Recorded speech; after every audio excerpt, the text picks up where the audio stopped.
You're listening to Tales from the Flipside. Tales from the Flipside.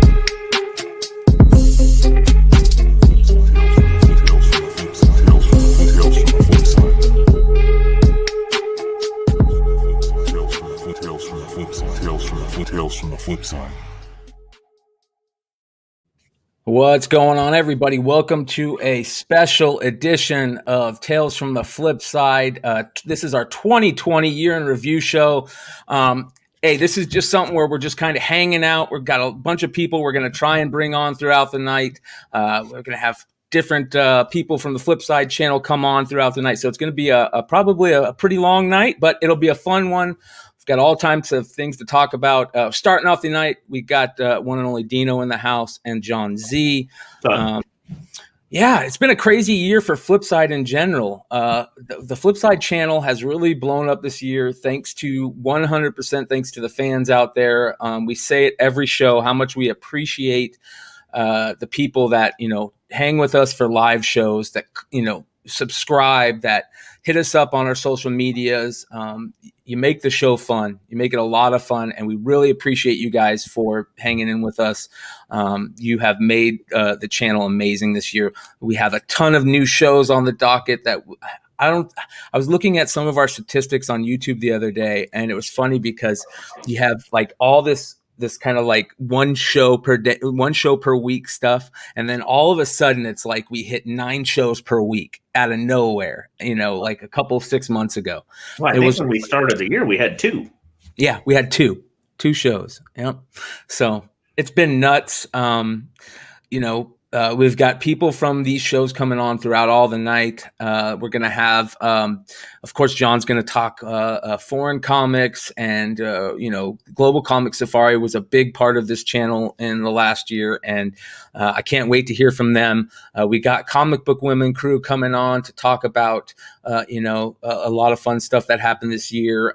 That's going to be a lot of fun. The Dark Side Crew is going to be hanging out. Hopefully three Comic Monty is going to be coming on. We've got a lot of fun planned for the night. So we also got videos from people throughout, the community that sent us in videos. We're going to try and do our best to play all of them tonight. We got a bunch of them, so it might be a little tough, but we're going to do our best to play every single one of them. And we appreciate everybody out there in the YouTube comic sphere, I guess I'll say. A lot of really good shows out there. But anyways, we're breaking it up into kind of 10 categories that we felt kind of made the year. 10 kind of, I don't know, events, trends, whatever you want to call it. So that's how we're kind of making this thing go in the transition between groups. So yeah, I think it's always nice to have a top 10 list, right? It's always nice. Why not? As Ben C says, just make it a top 10. They love 5, the 10. 10. Yeah, if you got 5, make 10. If you got 20, get rid of 10. Yeah, it's going to be a lot of fun. But I think the most dominant thing that happened in the year that we're going to kind of start off with talking about is the crazy, crazy bull market that we've seen in the hobbies and collectibles, areas. It's just been absolutely crazy to see what comics has done, what sports cards have done, what non-sports trading cards have done, all during the time of a global pandemic, which is absolutely amazing. Well, I'll tell you, something funny is I was kind of rolling into this year thinking, I'm going to cash out a little bit. I know the Christmas time auctions are always a little low. So at 2019, I was like, I'm going to wait. And I was going to kind of hit Comic Link. The big kind of first auction was I think, late February, early March. And I remember going, well, hell, I kept seeing all the COVID stuff. I'm like, and, things were down a little bit. I'm like, no, I'm not going to sell it right now. I'm not going to go. And then, like, things just went, and you're like, how did that happen? Like, record sales are happening, and the world is gloom and doom, and the economy is supposed to be trash, and the comic books just sold. There was like one little small 4 weeks where things dipped, and then it just went nuclear everywhere. It was nuts. Absolutely crazy, man. And nobody was expecting it, right? Absolutely nobody. Not to the level it hit. I mean, we all hope things go well, and we all think things are going to go up.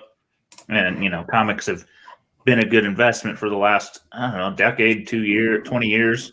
I mean, honestly, longer term, but the last 10 have been really strong.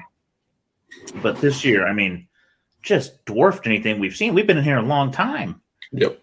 And it literally doing the market report week to week, I'm like, how are all of these books going up? It's not one segment. It's not just Star Wars. It's not just Miles. It's not just Young Marvel. Indies. It's everything was going crazy. Yeah. I mean, it's funny you talk about that because the indie emergence is one of the topics that is just really blown us away this year. There's been some amazing creators that have popped out of those from those indie sources. Some amazing stories, all kinds of fun stuff with them. And here's the other thing that I think has helped. A lot of these creators have been really good about reaching out to the public through these types of mediums, right? They're coming on the shows, they're coming on podcasts, they're starting their own social media live feeds, and because that's about all you can do, right? Yeah, social media. A lot of people. I've hit up a lot of people during our segments with Nico and the one-on-one interviews, and this year at least in the last couple of months or 6 months, you call it. People have been more receptive to interviews and like social media replies. A lot of people just used to be like, no, now it's more interaction and stuff like that. So I think that's helped out tremendously. Well, that's what everybody's gotten cameras and gotten their setups, and they know what they're doing. It forced the market to evolve a little bit. Well, I think it's funny because remember how hard it was. It's probably still really hard to find internet cameras or mics for a period of time there at the beginning of the year. It was impossible to find that stuff. There was like a secondary market that was created just for them. So, yeah, I think I got lucky because I think like for Christmas the year before, I had kind of upgraded everything, got a new mic and got some lights and done some of that stuff, and it was like, oh God, I would have waited another 2 months. I'd have been screwed. Yeah, we'd still be doing this on the camera screen, recorder and a tin can mic. Yeah, you're 100% right. It's been a lot of fun though because of that. Right, there's a lot of people. Shout out to shows like Drunken Chat Son, who we're going to have some of those guys on later tonight. They really did well. And are they still going from last night? we're trying to beat their record for the longest show tonight. I don't think it's going to happen, man. It's not going to happen. Those guys are crazy over there. Shout out Mighty Mel V, Lucas from Comic Crusader, and Ultra Maximus, of course, big friends of the channel, family, basically. And they have done really well at utilizing all those people that are using this medium to contact each other. And they just say, hey, you're watching the show live? Jump in with us. And if you have a camera and a decent mic, you're on the show with them. You know what I mean? And that's amazing. That's a new type of entertainment, extra. Like that, it was never like that in the past. It was so hard. You had to go get tickets to be on a show, and then you had to sit in a studio audience. And this is crazy what we're doing right now and how fast it's happening. Oh yeah. I mean, the technology bump was insane. I mean, COVID kind of made this thing that we've been doing for years even more accessible for average Joes. I mean, I can't imagine how many channels have started. Yeah. How many people want to do shows and do stuff. Yeah. Shout out to Aaron Yee, who was on Drunken Chat last night.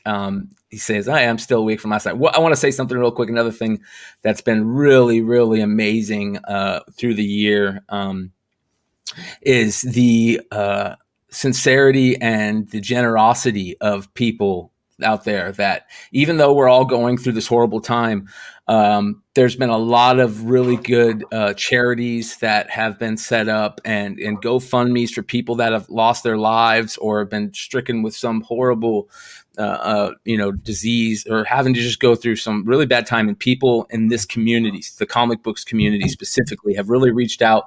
And something really cool happened. It happened all year. And one of the things that just happened last night on Drunken Chat is there is a gentleman who named Tiny who I guess he's been diagnosed with leukemia, and they raised one of Aaron Yee's good friends. He's also a fan of a lot of the comics YouTube channels, and they raised a bunch of money for him, out of nowhere. And that's the type of stuff I'm talking about. Like, even though we're far away from each other, we can still see each other. We can still interact with another human and feel some type of emotion. That's the important thing. So. Oh man, I see a bunch of people in the chat tonight. We could grab that guy in the chat for talking about some of the Hollywood stuff. Yeah. Shout out to Matt DeVoe. You guys go check out Matt DeVoe's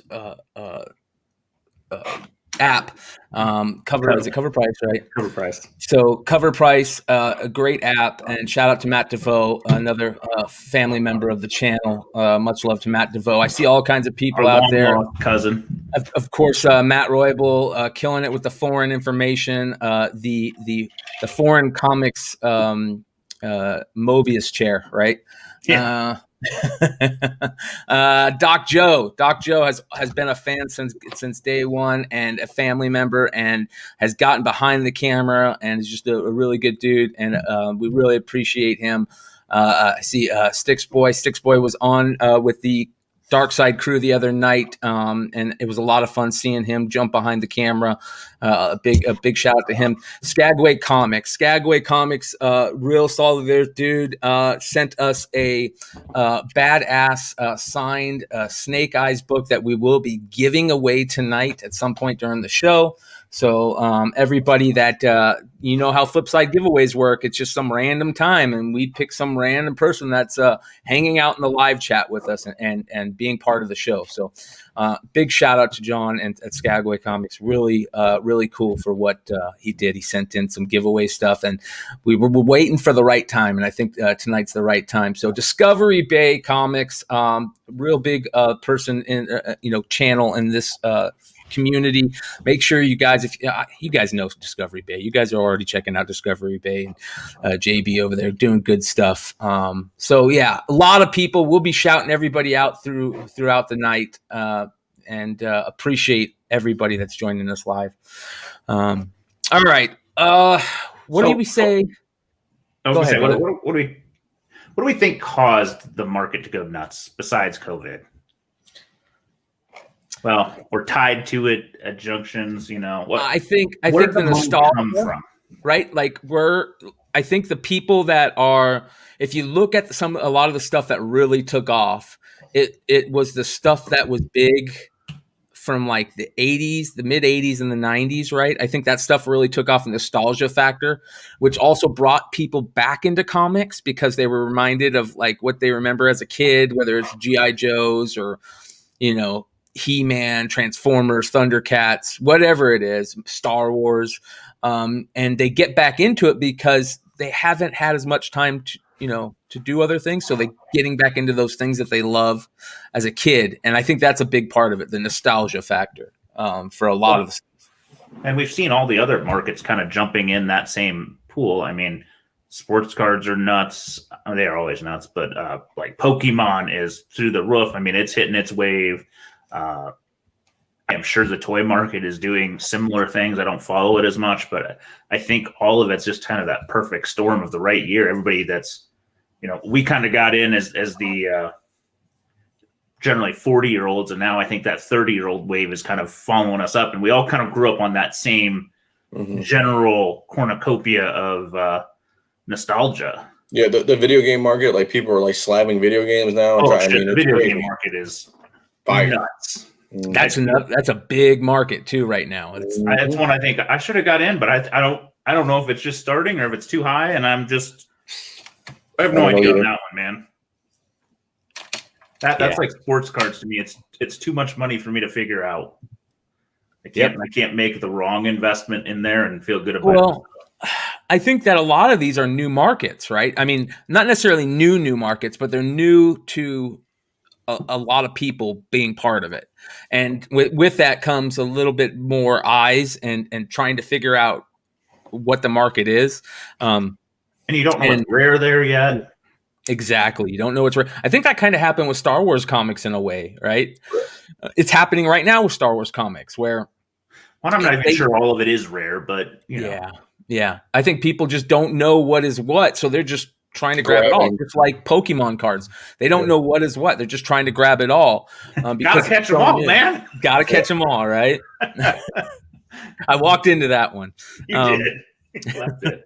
Well, and I think that's a huge driver. Again, you're right. It's just people sitting at home that maybe wouldn't normally geek out on this are probably streaming some of this stuff again or they're showing their kids. That's kind of how I got back in was, hey, I want to watch G.I. Joe. I got kids now. Let's show them the stuff I remember. X-Men, the cartoons on Disney Plus. I mean, all that stuff.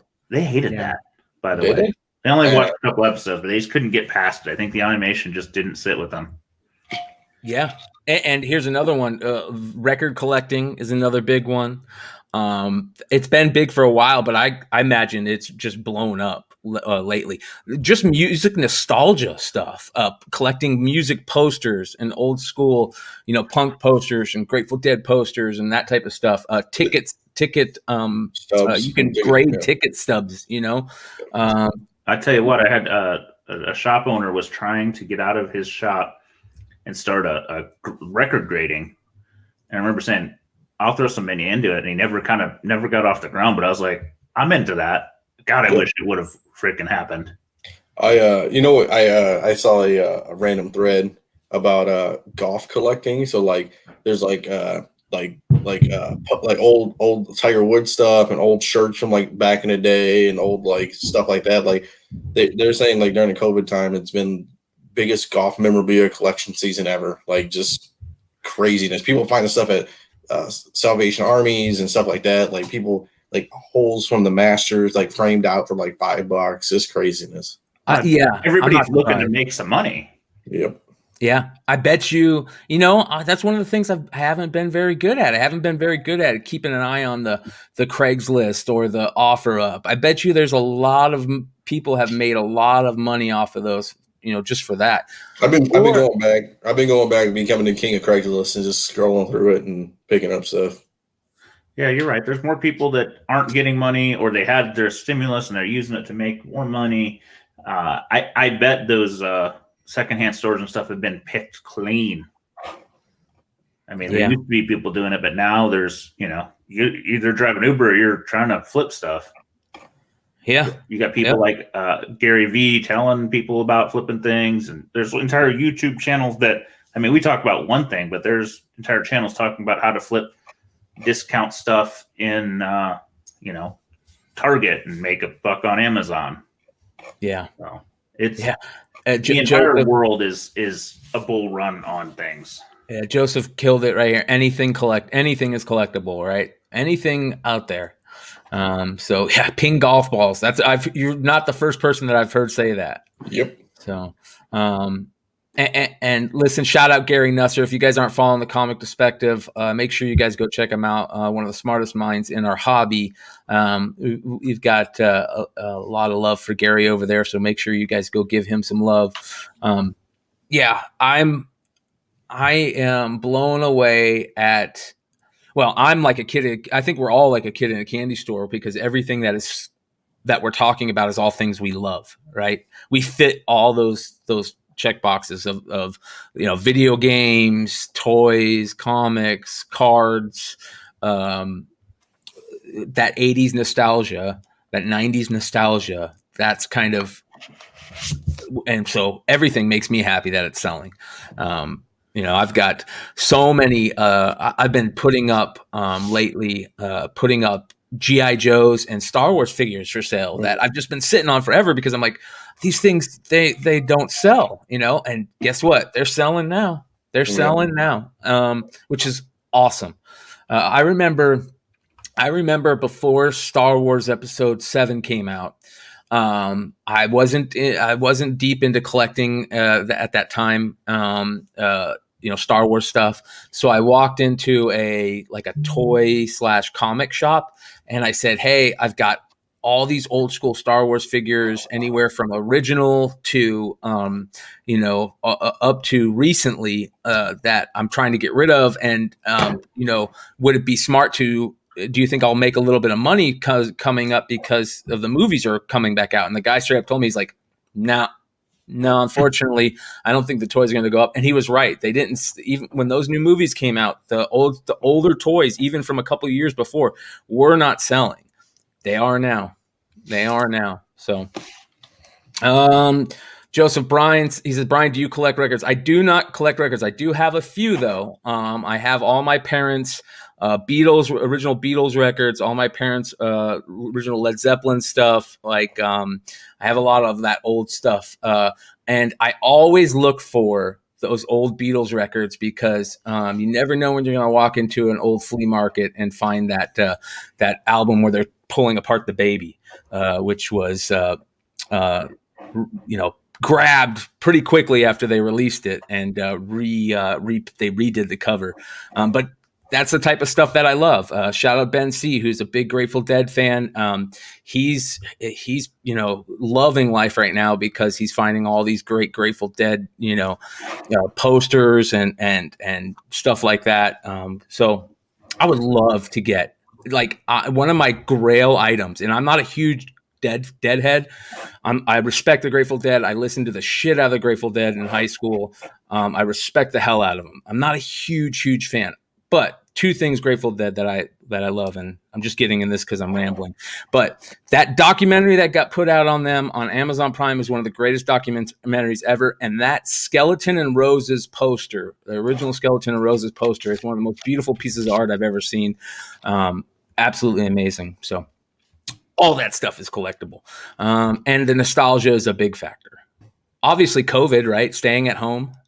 Yeah. Yep. And we talked about that a bit. It's just nothing else to do. Yeah.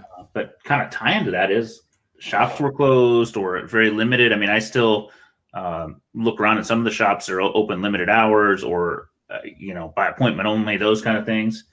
And there's no cons, basically. I mean, there's been a few small shows pop up, things like that. But for the most part, I bet the access to a comic vendor gathering is 5% of a few years of last year. Yeah, and that's the big emergence of the third market, which is a big topic tonight that we'll get into later on tonight.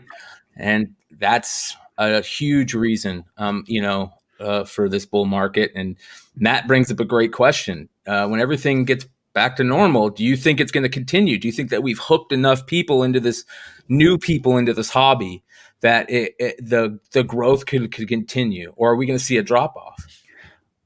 I think it depends on if some of it keeps going. The Wednesday Warrior market is doing things that we've never seen. I mean, if you think about it, when they used to bring out new characters, they would almost be dead. Like Miles was hot for a minute, but I mean, we're talking what, $20-$30 or something. I remember the land variant for Edge of Spider-Verse. We thought it was crazy to get $100 in the first month. Yep.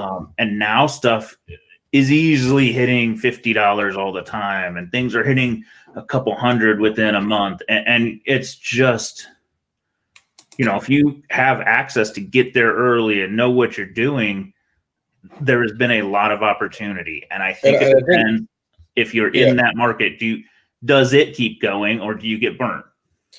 Well, I think too is that everybody's staying at home, where you have more flexibility now to become a Wednesday Warrior. We'll say I can take my lunch at 10 now instead of noon like everybody else and stuff like that. Or I can squeeze out at 11 when my comic shop opens or whatever it is. I mean, I think Wednesday Warrioring has been revitalized, where all the people who had flexible jobs were just the guys on the, who are hustling. And now everybody's a hustler because everybody has a flexible job for the most part.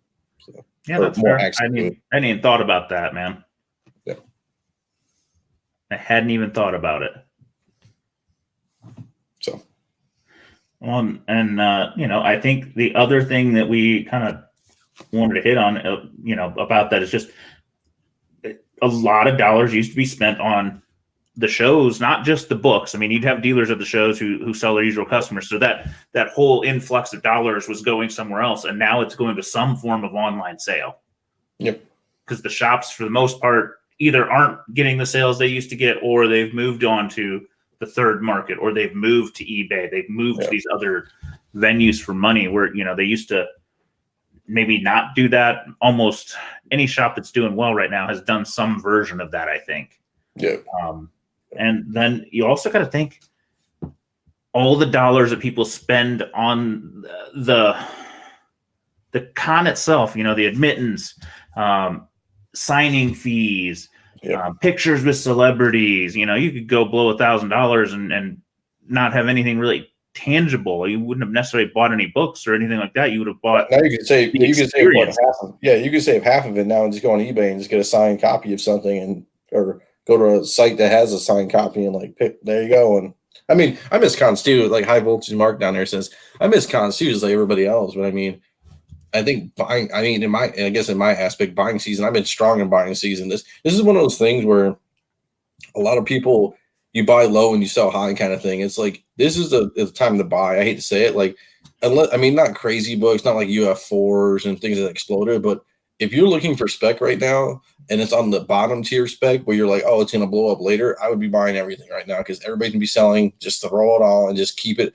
Like we always say, our man Trey, but shout out to Trey, put it in the back of a box and just forget about it, man. I know Steve Horn says spec doesn't die, it just rests. It's like that's what we need to do. Well, the issue is you don't even have to put most of it in a box now. It's going like wildfire. It's hot tomorrow and next week. You almost are waiting too long sometimes now. Yep. And then the other thing Brian kind of has talked about a few times is people expanding into new markets. Whether you got people buying stocks on their phone via app and day trading, they kind of see this as another commodity. Bitcoin, yeah. You got the sports cards guys that already are kind of pretty big gamblers on the pack openings and buying packs and all that stuff. And then is a player going to be good? A player going to be bad? They've just got that adrenaline rush mentality, and I think that has made some of these things go faster. Like we talk about the speed of books going up is partly because of, I think, that adrenaline rush that those guys bring over. They want that hit. And I think Pokemon cards are seeing it now too. People are busting packs of Pokemon and have no idea what they're doing or what it is, but they see the shiny card and know, oh, that's a few $100. Even celebrities, like is it Logan Paul or Jake Paul? They're all doing it, man. They're all doing Paul, it. He bought like a original box for what was it, Brian? Like big money. Yeah, like $200,000. Yeah, I mean, another guy bought one for $500,000 because I think they shot up real quick. These are a lot of like Twitch streamers and stuff. They're really cashing in on that trend of opening Pokemon cards because you got to remember, a lot of those kids are in their mid-20s grew up loving Pokemon the way we love G.I. Joe or what Thundercats, whatever, sports cards, comics. Pokemon to them is their childhood, and that's big money. That's like you remember when we started getting decent money, some expendable money. That we were going out and getting back into the things that we loved, and now that's starting to happen with those kids from the '90s. So back again, we hit nostalgia again. Also, the no shows, no cons is a big one. I know that it's really hard for people to put on the big ones, but maybe the small ones. Maybe we can start seeing some more of those little hotel ones. That's the ones I love. There's a card show at the I think it was at kind of like a VFW hall that was stopped obviously around here, and they're starting to pick it back up, and they're just limiting people, and you can go around. I think you get a lap or two, and then you bounce, and then everybody's doing social distancing and all that's good stuff. So hopefully, like you said, small cons. I mean, I'm not saying SDCC needs to open tomorrow, but I mean, small cons. I mean, I think it's if you were a small con like me and Paul go to this one in Toledo, which isn't that big, like small cons like that, I think would kill it. Like it's gonna be when we go back to opening cons finally, it's gonna be madness. We thought, Mizzou, remember we go to Indiana all the time and like Saturday is the busy day. Yeah. I think it's all days coming forward, man. Like just at least in the beginning, like Friday, if you've got a con lined up for late summer, early fall, I think that's when things will start to really kind of open up. I wouldn't want to be betting on April, May. Yeah. If you got an August, September, October show, I think you're going to be busy. I think you bring it all to. I think I hate to say it, like I'm not saying, like SDCC, like everybody's, if you don't have 70 long boxes or 1,000 long boxes, like you're running out the first day. I think this could happen at C2E2. I think this could happen at, when big cons start rolling around again, like us little guys are going to get squashed out by the big guys who have a bunch of stuff. I can see stuff just running off the shelves just to get people want to buy something, man. Like, yeah, I agree. If you've got some good stuff and you've been waiting to sell, it's going to be nuts for the people that just, and there's people that still don't like to buy online because they've been burned or they just had a bad experience and all those things. Well, the face-to-face interaction, everybody loves that. Yeah. Real quick, let's see if we can get our first video of the night. Let's see if we can get this to work. So we kind of just asked people to answer one or three of these questions, kind of give us a little something. Biggest lesson learned in the hobby in 2020, biggest surprise in 2020, and what you're expecting for 2021. And let's see if I can get this to work correctly. We've got Jedi Johnson in the house. Tell me if you guys can hear this.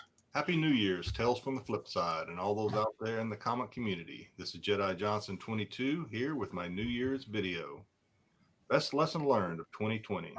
Never sell your Star Wars comic before the trailers drop. Biggest surprise of 2020.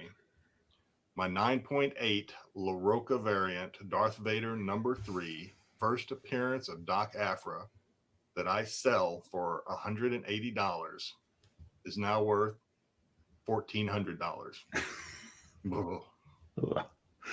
What are my goals for 2021?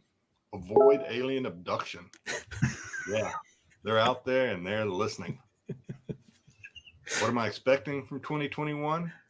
For Marco and Solo Wookiee to invite me to guest host one of their Star Wars review shows. Maybe Book of Boba Fett. That would be cool. I bring a lot to the table and I'm full of personality. You're in, brother. Best wishes to everyone out there. Happy New Year. Stay safe. Stay well. This is Jedi out. Shout out to Jedi Johnson. That was great, man. And I'm sure Marco and the crew will be contacting you soon. So, oh God, the aliens thing is I'm waiting for somebody else to bring it up. You knew I was going to get into it. Man, the aliens are staying away from us right now. They're like, oh boy, this planet's a shit show. We ain't coming. Oh man, if Art Bell was still alive, he'd be so happy. He'd be so happy. Shout out to all the Art Bell fans out there. Shout out to Jedi Johnson. That was awesome, man. Thank you so much. And Alex Jones fans too, Ultra. Oh my God, you guys are awesome. Thank you, everybody in the chat. We've got 80, looks like over 80 live listeners right now for the beginning of the show, guys. It's going to go deep into the night. So, hey, grab a couple drinks, grab some spices and some good food and something. Sit down and join us for the night. Hang out for the night. It's going to be a lot of fun. We've got a lot of people in the chat tonight. Shout out to Drew over at Wanted Comics, one of the best retailers in the game. We appreciate him for everything that he's doing for the hobby. In my opinion, one of the 3 best covers of the year has come out of Wanted Comics for that Ha-Ha variant. I'm sure we'll talk about best covers of the night at some point throughout the night. That's definitely one of them. So make sure you guys give Wanted Comics a shout on social media. Follow them on social media, and they're doing some good things. A lot of good retailers out there this year that we want to shout out. Wonderworld Comics, Jesse James Comics, Bird City Comics. There's a lot of people out there. I'm sure we're going to forget, but as the night goes on, we're going to talk about how much those retailers that are still part of the hobby, and especially a lot of those brick and mortar guys that are still trying to stay afloat. Much love to all those guys, and let's hope that 2021 is even better. So hopefully it was a great year for you, like the rest of us. So in the comic hobby. All right, we're gonna bring our first guest on. I'm gonna go step out for a second and try and go grab them. So you guys, I'll be right back. Okay. All right, Nico. Since we're sitting here BSing, maybe we should talk. What were our unexpected things in 2019 or 2020, and what are our goals? Well, Dino, I think being back in comics is unexpected. Honestly. Yeah, you were gung ho cards all year. Yeah, I actually moved my comics away. I sold them for $10 at the comic shop district. No, I guess for me, the goal is to obviously sell. I've been buying a bunch. I'll show a little pickup because we have some time to burn. So I guess I'll cover with the price and stuff in my email address. So I got a nice dirty pair. It's 9/8 contender. I mean, and then the book that Z says he's never seen, well, not seen, but hasn't seen in a while is a little La Rosa Divinity 1 CBCS 9/8. Yeah, that was a $2,000 book at one point, man. Yep. You know what? I always liked that book. I remember, who first posted that book was Big Dip back in the day. Remember that? Oh yeah, geez, Big Dip on the old page. You know what I'm saying? Are we sure Jedi 22 isn't Big Dip reincarnated? They both like the tin foil. I mean, if he has a snake by the woodpile, it could be. It might be okay. I think for me is just I'm gonna. I haven't told a lot of people this, but I am gonna throw the old wife on the old eBay, and she's gonna post my books, man. She's gonna make it a little family business style. So I keep waiting for one of the kids to learn to package my books and stuff, man. I'm gonna tell the IRS that my 7-month-old made $20,000 on eBay. He's just good with his hands, man. You know what I'm saying?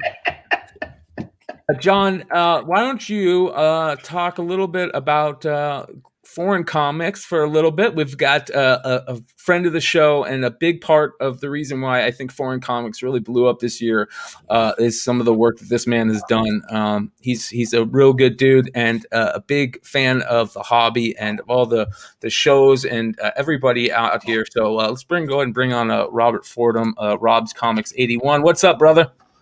What's going on, fellas? How y'all doing? Happy New Year to everyone out there. Happy New Year, man. Crazy year. Foreign comics has really blown up. And like I said, both of you guys, along with Matt Roybal, hopefully, shout out Matt. We got a video we're going to play from him a little bit. If he's got time, he might be able to jump in. But you guys have done a really good job this year at bringing some eyes onto a big part of the hobby. So go ahead and take it away, John. Well, it's funny. It's been it's one of those things that's been playing under the radar for probably a good decade, that people from the American market have started to get into it. I'm sure there's some people that were into it before then, but I didn't even remember knowing it existed until about 5 years ago, and then I've been talking to Matt, and we had brought him on the show sometime last year, I think last summer. And I think that kind of got a handful of us really talking about it. Robert got roped in, I think, about that time. And then this year we started putting out, the Global Comic Safari, which is its own content and just talking about some of the sets and bringing some awareness to it with a purpose, with a little bit more of a plan than just showing them off or showing pickups, which I definitely do. My pickups have went from American books to probably 85, 90% foreigns. But I think then and we talked earlier, there's more people doing content, more people picking up a webcam and talking about things, and it's cross-pollinating. I mean, Rob here, you were on a show, 2 weeks ago that you just went and talked some forums with them because they're like, hey, we want to know more.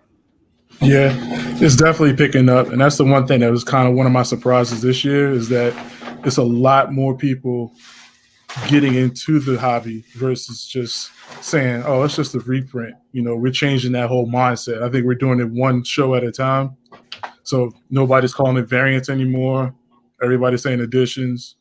And, it's like the more attention it gets, the more it kind of diversifies everyone's collection. Like you guys did a podcast about building a solid collection. It's always about what's cool and what's kind of that thing that draws your attention to say like, oh man, that's different. Where you get that from? Versus, oh, I've seen that one before. There's always that conversation starter that kind of did it for me. So I think the episode you guys did, it was like 57. I think that was kind of where it started for me. I was like, yeah, I need that. I want it. Let's do it. Yeah, I mean, Matt has been a wild man, and he started a lot of us down this wormhole. And I think you're right. You hit it on it. Is we all want something in our collection that kind of speaks to us, but also is unique. Because I mean, we grow up on this culture now of online culture and Instagram and somewhat Facebook and all these other things that you want to post that picture on Instagram that people go, what the heck is that? And I need it. How did you find it? And the modern variant market is a lot of that. I mean, these second prints that we're going to talk about later, and previews and all these other kind of weird things that people are chasing is because they want to be the one that has it. It's hard to find. It's difficult to find, tough to track down. Nobody else is going to find a bunch of them. That's big. And I think, this modern variant market is big money. Even the second prints are big money. And, it's $500-$600 to get in some of these. Whereas the foreign market, not that there aren't expensive books, but when you're spending $500 on a foreign, you're getting deep into it, right? You can find a lot of cool things for $50 to $100 and sometimes less. Yeah. I say, like I said it before, it's like you starting to hit like that deep dive into, you go high school, where you start doing the easy stuff. And then when you get to golden age and going to other countries like Icelandic or going into some of the Norwegian countries, you really just get into that college level stuff. So it's like, it's not for the faint of heart. And that's the part that makes it funny, but it makes it interesting all in the same breath. I think it makes it better. I love the fact that you guys go deep and give us the information that a lot of us wouldn't even know other than just seeing the cover and that, oh, this is just an edition, as you call it, and it's got the cover. Some of these books, the cover might be different than the guts, and you guys explain that, and you say one of the most amazing things that I remember is one of the first shows that you guys did, and you were talking about a South African book that was one of the first books to break like the apartheid norm, and would talk about Black creators or put Black people in the contest. They had the winners of the contest, and they just treated them indiscriminately. And that was like, especially in apartheid South Africa, absolutely bonkers crazy. And here's like a comic that is doing that, and it was a comic book that did it, and that made me feel really good for our hobby, that here's a comic book that did that, so really cool story. There was a recent show that we talked about some of the books that they did in South America to help with or awareness of bombs or landmines and things like that. So there was all kinds of those good that can be done.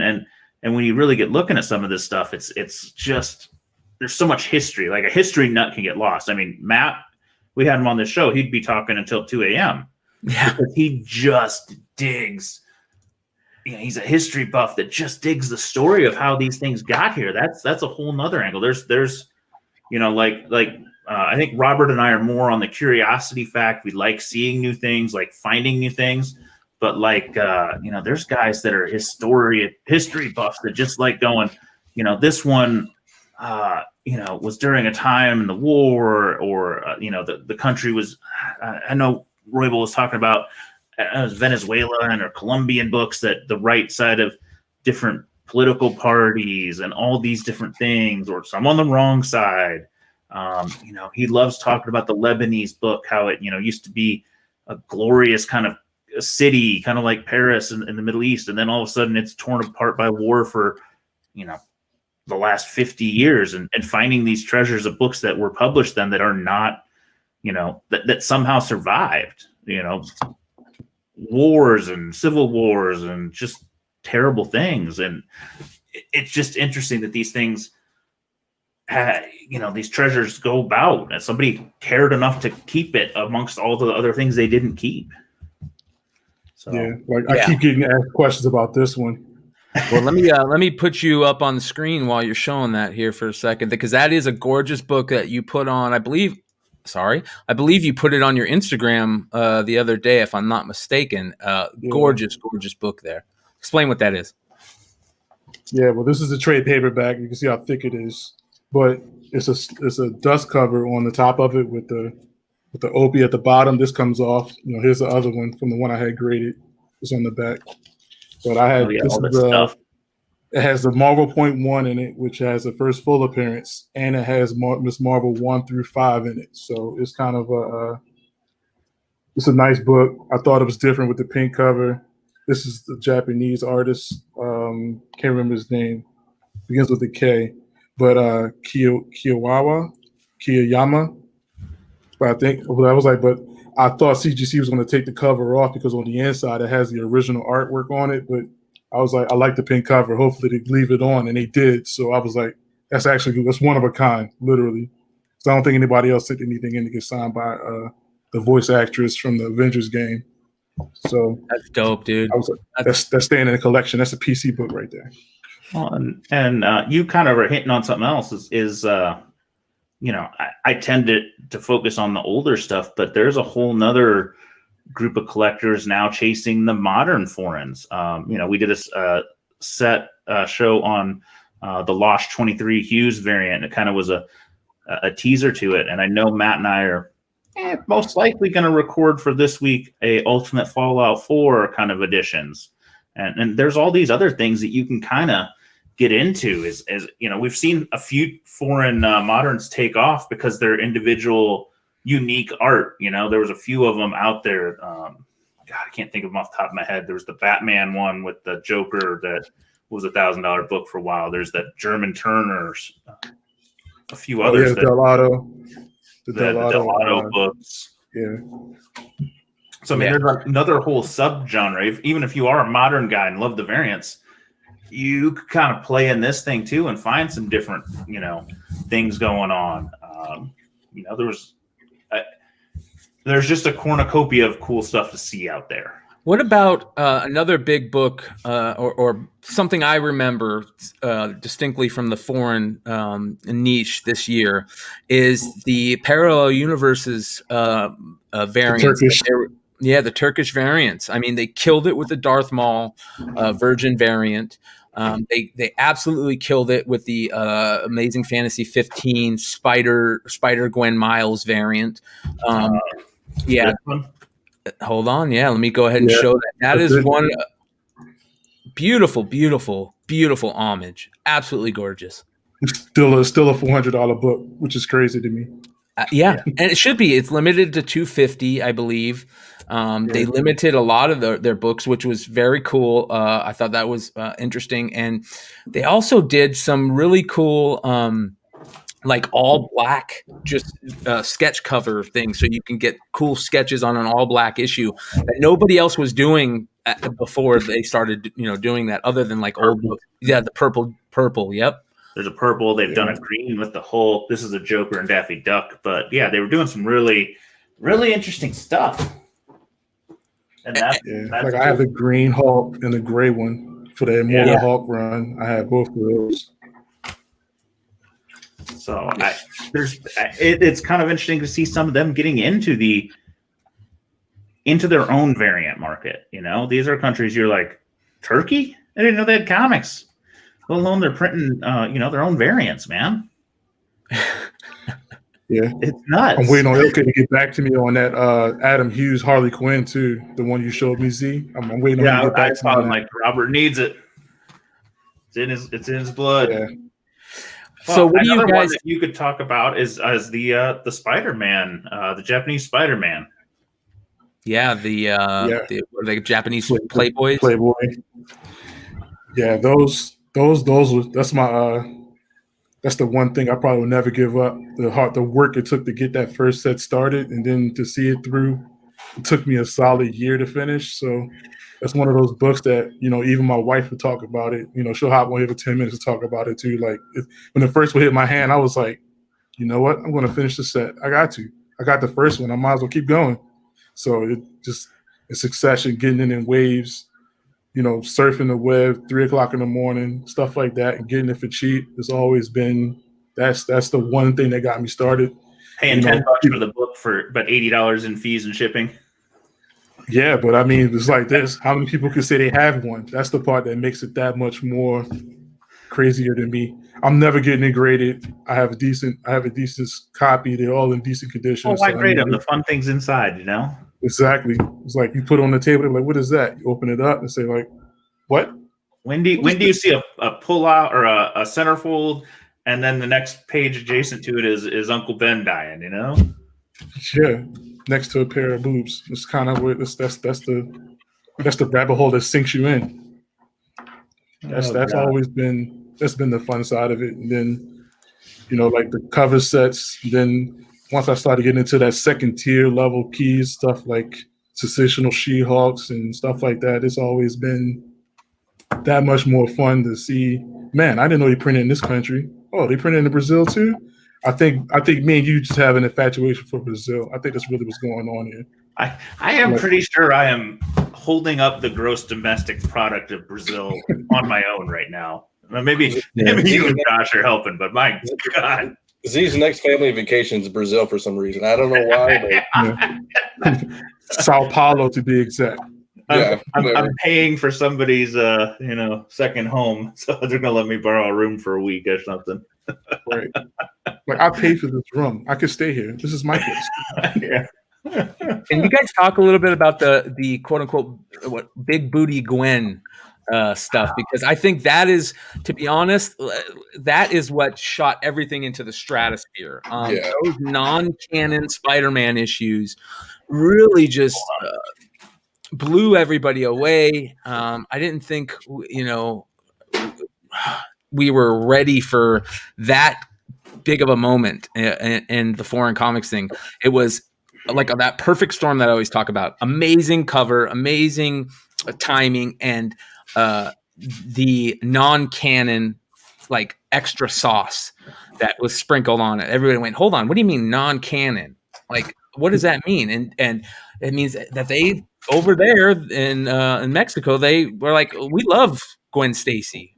We don't want her to die. And they kept writing stories about her, which absolutely was mind blowing to me. So this issue started it, and then the other one you mentioned really got it. This book is the 128, the La Prensa El Sorprendente Hombre Arena. It's one of the early non-canon issues, and it's referred to as the wedding issue, even though it kind of is more of a dream sequence. But this one just captured people's imagination. This is the one that actually I had Roybal watching for me and trying to chase down. And then I found one and I paid a number that I wasn't really deep in the community at the time. I just seen it on the CGC page.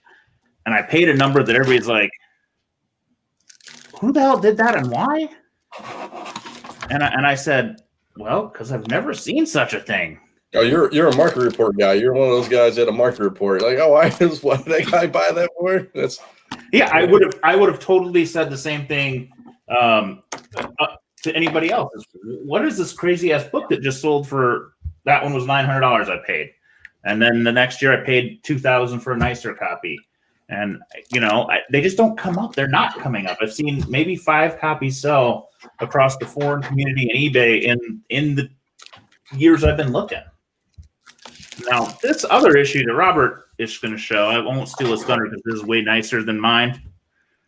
He's got that beautiful 9.4 that I am very sad that he really needed that book and I didn't buy it. But man, I am jealous. With a custom Spider-Man logo. That is a pretty ass book. That's baller right there. I bet you Marvel would be pissed if they knew that custom Spider-Man logo was on there. Well, I think the fun thing about that one is that potentially is going to be the highest graded book for, if not ever, a hell of a long time.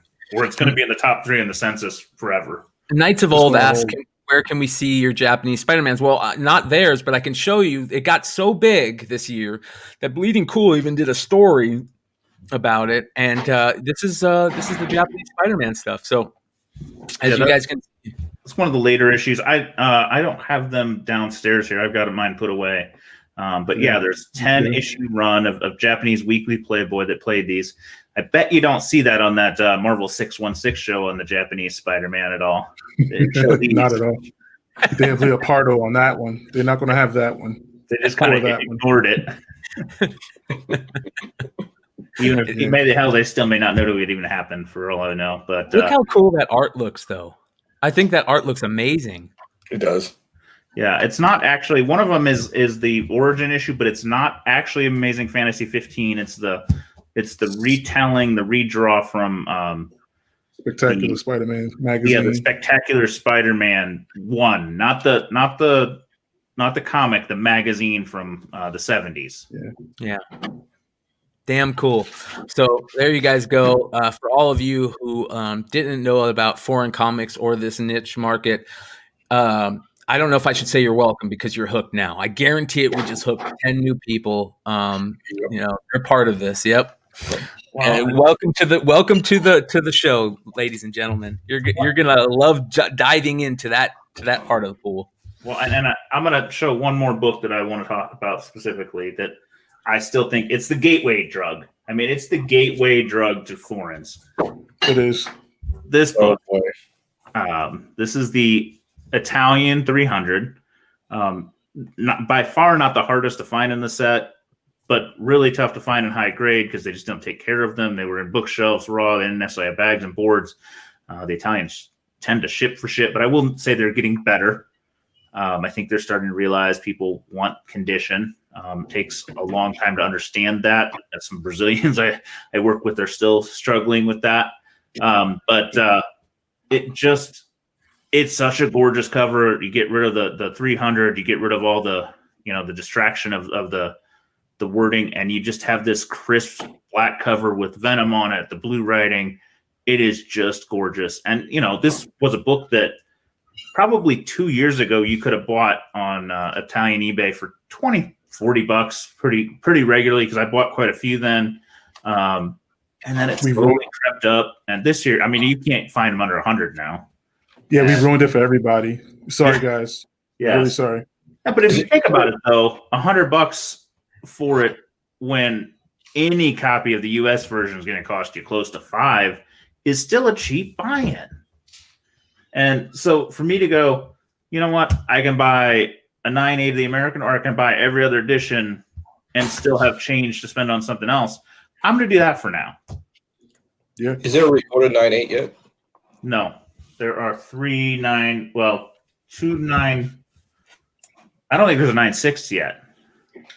No. Okay, so say a 9.8 hits, boys. You guys are the foreign gods. What do you think somebody puts it up, and what do you think you buy it at? I mean, if it's the only 9.8, I mean, if say somebody sells it, I mean, there's 3 9.4s is the census right now, and there's probably only 20 over 9.0, but that's probably that 9.0 9.2 is going to hit more common. 9.4, finally we've seen something. There's 4 now, 3 CGC and 1 CBCS. We saw a few pop up all of a sudden, and one of our friends has one of the 9. 2 of our friends have the 9.4. Yeah.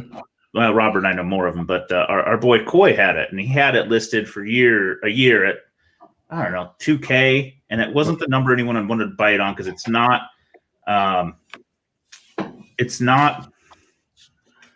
Nobody feels confident a 9.4 is going to top that census long enough. Someday there's 9.6 going to go. A 9.8 is possible, but it's going to be hard. It's a book that doesn't press well. It's really thick. It's got a cardstock cover. It's black. So that's the one part that makes this part of the hobby that much more tougher, because there's no guaranteed 9.8 at all. No matter how hard you try, it's always shipping because it's coming from another country. It always has that moment of getting dinged or crushed, and it's hard to press. So I mean, it's always going to be that what if. So it's like, are you going to wait for a 9.6 or a 9.8? Or are you going to go for this 9.4 if it's on for sale? And so they don't have Gemini mailers. They don't They don't ship like we ship. I mean, and every book is different size, so you really got to factor that into. They might ship it differently, or it might stick out a little bit on top of the board. So I mean, we've all seen the shipping nightmares dealing with foreign. So I mean, we've seen stuff just sent in a manila envelope and no board, but it still made it, which is a shock. I'm just looking through eBay listings right now, and it's funny. All these pictures, there's like one good eBay listing, and then one of them's like a half a back of a comic cover. It's not even like a front and a back. I bought one of these that just arrived today. This is not it. I'm still kind of pissed about it. I looked at it. It looked really clean. The pictures were not great. They're not the same quality we have here, and they're not used to it. And it looked pretty good. I got 4 shots. I felt okay. I paid $100, 100 and change, and thought, okay. Got here, and there was like pen indents all through here, and there was a ding that hit it in shipping, and I'm like, so either something went terribly wrong in the prep to get me this book, or they wrote on top of it. Just that shoddy. And you can't communicate with most of them. Don't do English. You're working a translating app at best. It's just freaking tough. And then you can't like just return it. I mean, you probably could, but man, dealing with foreign eBay, I don't even want to try it most times. It's not worth my trouble. Yeah, I mean, and the buy-in's pretty low. It'd be different if you're buying $1,000 books or something crazy like that where it's worth it. I mean, not saying $100 is nothing to anybody, but I mean, like you said, is it really worth your time to try to hassle with somebody? And I'll share my screen really quick too. Well, and you asked what would a 9.8 go for? Yeah, what do you think roughly? I would pay $5K. Okay. Yeah, that's not. I bet if Rob had it, he'd pay $5K, right? I mean, if you saw it and you're like, "That's if I had it, yeah, I would." I mean, I think that's the reasonable price. I'd pay that for that versus the American that has 2,000 9/8 or something. And there's one guy that has it. And we talked about moderns. Here's another probably a 16th of the price of a normal one. You could buy a Italian version of a 667. I mean, and we talked about moderns. I mean, people collecting moderns of that. UF4s are starting to become a new thing. We're collecting UF4s, and it just everybody always talked about the Panini Batman. Was it the Batman Friends with the Joker? I mean, that was always an iconic Panini book. You got the German Superman Turner variants. I mean, it's but I mean, I got to say, you boys are when it comes to foreign. I mean, the explosion, especially with CGC coming in the mix, and for Black Letter, we're at least acknowledging the foreign community is a big step, and it's all up to you guys. I mean, that's a big step. That's the biggest thing is CGC's making changes. And, not everybody agrees the way they're doing it. At least they're making changes, right? They're doing something. They see that it's a legitimate market at this point, and there's interest in it. Yeah, and I think they did it on the thought of census, because Americans like the consensus. Yeah. We like registry sets. We like the census. We like to compete. Yeah. They know it. And I think too is and I think the biggest contributor, I hate to say it, is we toot our own horn here, but is your guys' show, like Global Comic Safari, and you guys in the foreign markets and the Facebook groups. I mean, it's a niche market for now, but I mean, you 300-400 people, 500 people, how many people we got in the Facebook group? I mean, you guys are the guys who really made it work. I mean, with and Matt Roybal is a great contact too, and he's one of the godfathers of foreign comics. That's the guy I go to whenever I have a foreign comic question. It's Roybal or you or Rob or anybody like that. I mean, it's bananas the amount of knowledge we have with 3 people to get on one show. It's Speaking of Matt, so you want to talk growth, because that's funny. The Foreign Comic Collector Magazine official group, when I joined, I don't know, probably 3 years ago, it was 200 people. I bet when the beginning of this year rolled around, it was still in the 300 range, maybe 350. Looking at it right now, there's 864 members. Wow. And these are the hardcore people mainly. Like, these are people that have bought a couple books and have stumbled there. Yeah, you're not joining. I hate to say it. It's a good thing and a bad thing. Our CBSI had a million people, but anybody's just typing in comic book and it's right there. I mean, you got to type in foreign comic books to get. I mean, it's not like you're accidentally comic books and you're just running in there. I mean, it's a niche. It's like it's I don't even know what to compare it to. I mean, it'd be like John Z having a Crow Facebook page. You just don't go in there It's You're about going to work. look for it. You're not really just going to stumble across like, oh, look, there's a crow page. No, you're going to actually type it in looking for it. John, do you mind if I show a little bit of that group? Yeah, that's fine. Okay. I don't think it's So for not those of you private, guys that right? want to Hold on. get, some of you guys that want to Well, get it's deeper, private, so don't do too much. yeah. But just show kind of like what it's about. For those of you guys that might want to get deeper, contact that group, and if it's something that you want to get into, this is a good place to start. As you can see, they're just a bunch of comic fans that just like the rest of us that love foreign books. So, And if you're a golden age collector, go back to that picture down. You see the Captain Brazil has Marvel. a huge golden age market. I mean, just monstrous. Like if you did golden age, that's where you're going to live. I mean, Mexico has a little bit, but Brazil is just plentiful. I mean, there's a little bit in Australia. You can get a little bit of UK. There's some Canadians, but man, Brazil is the freaking hotbed of crazy. I might have a hookup in Mexico now. I might be able to work the old Mexican marketplace app now and pay in pesos and have her ship. Oh yeah, buddy. Mercado, yeah. But you can't get them to ship yet. That's the problem. But I can though, because my company has a place in Mexico, so she can just ship. You know. Won't see me, bro. Oh. Rob and I just got a little hard, I think.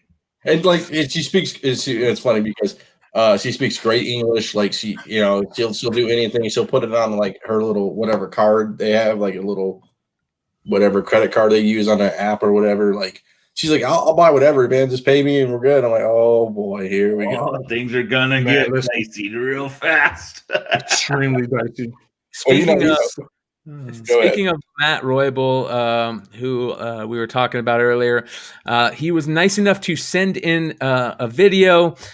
Hey, you guys, Matt's always a wild card, so we never know what we're going to get. But let's take a share of Matt Roybal's the questions that we asked everybody. Let's see what he has to say here. All right. This one. Give me a thumbs up if you can hear it. What's up? Define 999 here. Hold on, let me overthink this. This is the CBSI 2020 year in review. 3 quick questions, 2 minutes long. I'll try to be brief, which is difficult for me. But I thought about this. Number 1, best lesson learned in 2020. Have faith in yourself. Don't doubt the process. I doubted a lot of things this year. My wife and I bought a house. I didn't think it was going to happen during the pandemic, but it did. I doubted that John and I could pull off these big, massive shows like Spider-Man 300 and Global Comic Safari. I just thought they were so big and unwieldy, but we did, and they were successful, and people loved them. I doubted a lot of things this year, and I mean, 2020 has been a shit show, so it's easy to doubt, right? But I think the lesson I learned was I just got to have faith in myself. 2, biggest surprise in 2020. Comic karma is real. I got so much free stuff this year from people just being cool, from old 90s posters for stores to Marvel sticker books to foreigns galore. German Spawn 9. Ooh. Turkish, Hungarian bootleg,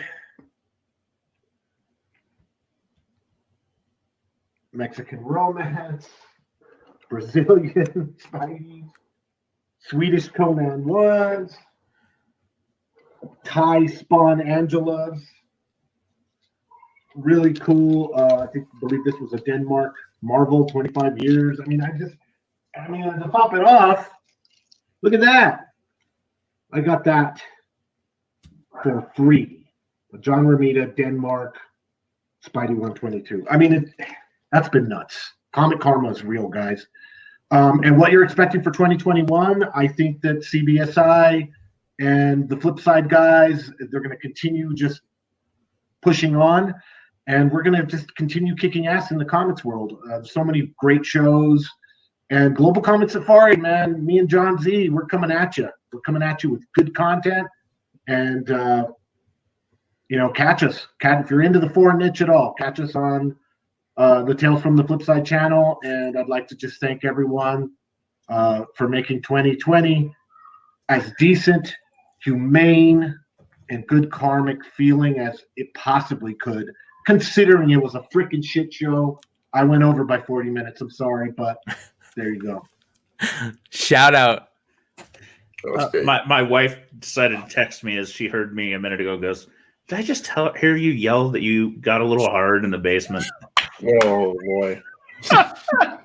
Year in review, baby. Year in review. Oh God. Yeah. Yeah, that was true. The truth, that comic karma, you guys, very important. Something we preach a lot on this channel, in this community. So that is a very important lesson that everybody should learn. So very cool. Thank you, Matt. Much love to you, brother. All right. Hey, Mark or Rob, did you want to answer those questions? Did you have those? Yeah, I did. I would say, like, the one thing that was the one thing I see 2021 happening is that the silver and bronze age foreign stuff is definitely going to really get the incline, because stuff's already outpriced. We already see it. But I know that's going to definitely pick up because people want to still have a copy of exactly what their favorite books are, whether it be a Ghost Rider or a Blade or a Punisher, stuff like that. And, second thing I would say, covers matter no matter what. If you want to hang it on the wall or just have some eye candy sitting around, is always the cover is the one thing that we all tend to when it comes to the foreign niche. But the biggest surprise of this year was definitely the CGC thing. The notation is what really makes what's really going to make this market really get the steam that it needs. I'm like, this is like, but I know for us, it's like once you get something like this, you're not letting that go. So I mean, it's almost like, yeah, we got it, but I'm not really selling it. I don't think I'm gonna sell it. I think that's part of the problem is we don't sell it yet because we all know how hard it was to get. Yeah, it's not an easy. It's not that you couldn't flip it. You're not sure you'll get it back. Right, yeah. And it's one of those things that's like it's the story. The story of it is the story of getting the book is what makes these more special than a modern. You can find it for 50 cents in a box. You'll forget. You'll remember how much you paid for it, but you're not going to remember where you got it from. These books, we could put a name and a place to it. It has history. You know where it came from. You know probably what it's been through. Have I gotten packages in the mail with blood on it? Yeah, I have. I wonder where the blood came from. I wondered. But I'm like, I should put on gloves before I open this. I can attach that to a book. I can't do that with a modern. To be fair, I'm not sure if that happened in the country of origin or in your city sometimes, Yeah. When it looks like rust, it's been a while. It's been a couple of days. I don't think it's fresh. It came from Beirut, so I don't know. It's rough.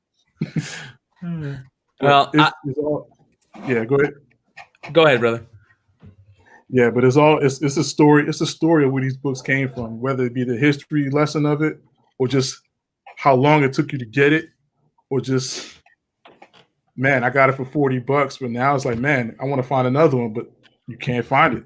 So that's the one problem that I have to say with this niche is that you really like, I'm not finding another one. That's you try to find your darndest to find another one, but it's going to be that much tougher. So that's when we say 9.4 might be the top you get on the Italian 300, or 9.4 on the Big Booty Gwen. It's going to be a tough sell. But when they do hit, whether it be my comic shop or Comic Link, it's going to hit a number that you're going to say, like, it's sold for how much? Yeah. And I think we get that in the market report a lot from John Z. He'll let us know when these things go crazy. So make sure you guys keep an eye on the channel. There was an Italian 300 Raw that sold for close to 500 not too long ago. I sold mine for 260, so I mean, mine was a decent copy. It was somebody in the group, so it wasn't like it went to. What'd you sell it for? Out of it, 260. Dang. So I don't know. I think it's going to be a fun year. I think there's going to be a lot of cool things that happen. You see some of the other YouTube channels and podcasters touching on it. They'll do a little bit of a story on a book or two, or they'll talk about the foreigners here and there. But I think we're going to continue to see a little more of it as it keeps going. We're in the trenches. They tiptoe around it, but we're in the trenches. I'm like, you see me all over the place now. Like, my wife gave me the side eye, like, you doing another podcast? I was like, hey, it's about pushing the market, right? You gotta feed the information. Otherwise, nobody knows. She's like, Well, it's John. It's okay. We can talk to him. well, we appreciate you, Rob. We really do. Thank you for being a big part of this channel and a big part of the foreign comics niche and a big part of this community. And hopefully in 2021, we see more of you. Your wife can let you join more, and we don't take too much of her time. So thank you for joining us for the show, and we appreciate you. Always. That's why I appreciate you guys, man. It's always fun. It's like, All you know, whether we out in conventions or we just on here, you know, shooting the breeze, we all kick it. We're all friends here. Baltimore That's will live again, man. Baltimore will live again. That's the point. So, all right. Thank you, brother, for joining us. And everybody, make sure you go follow Rob's Comics 81 on Instagram, and you won't be sorry. Some great eye candy over there. So, later, brother. I think All right. I think that's one of my resolutions is to post more stuff on Instagram. I've been terrible this year. Yeah.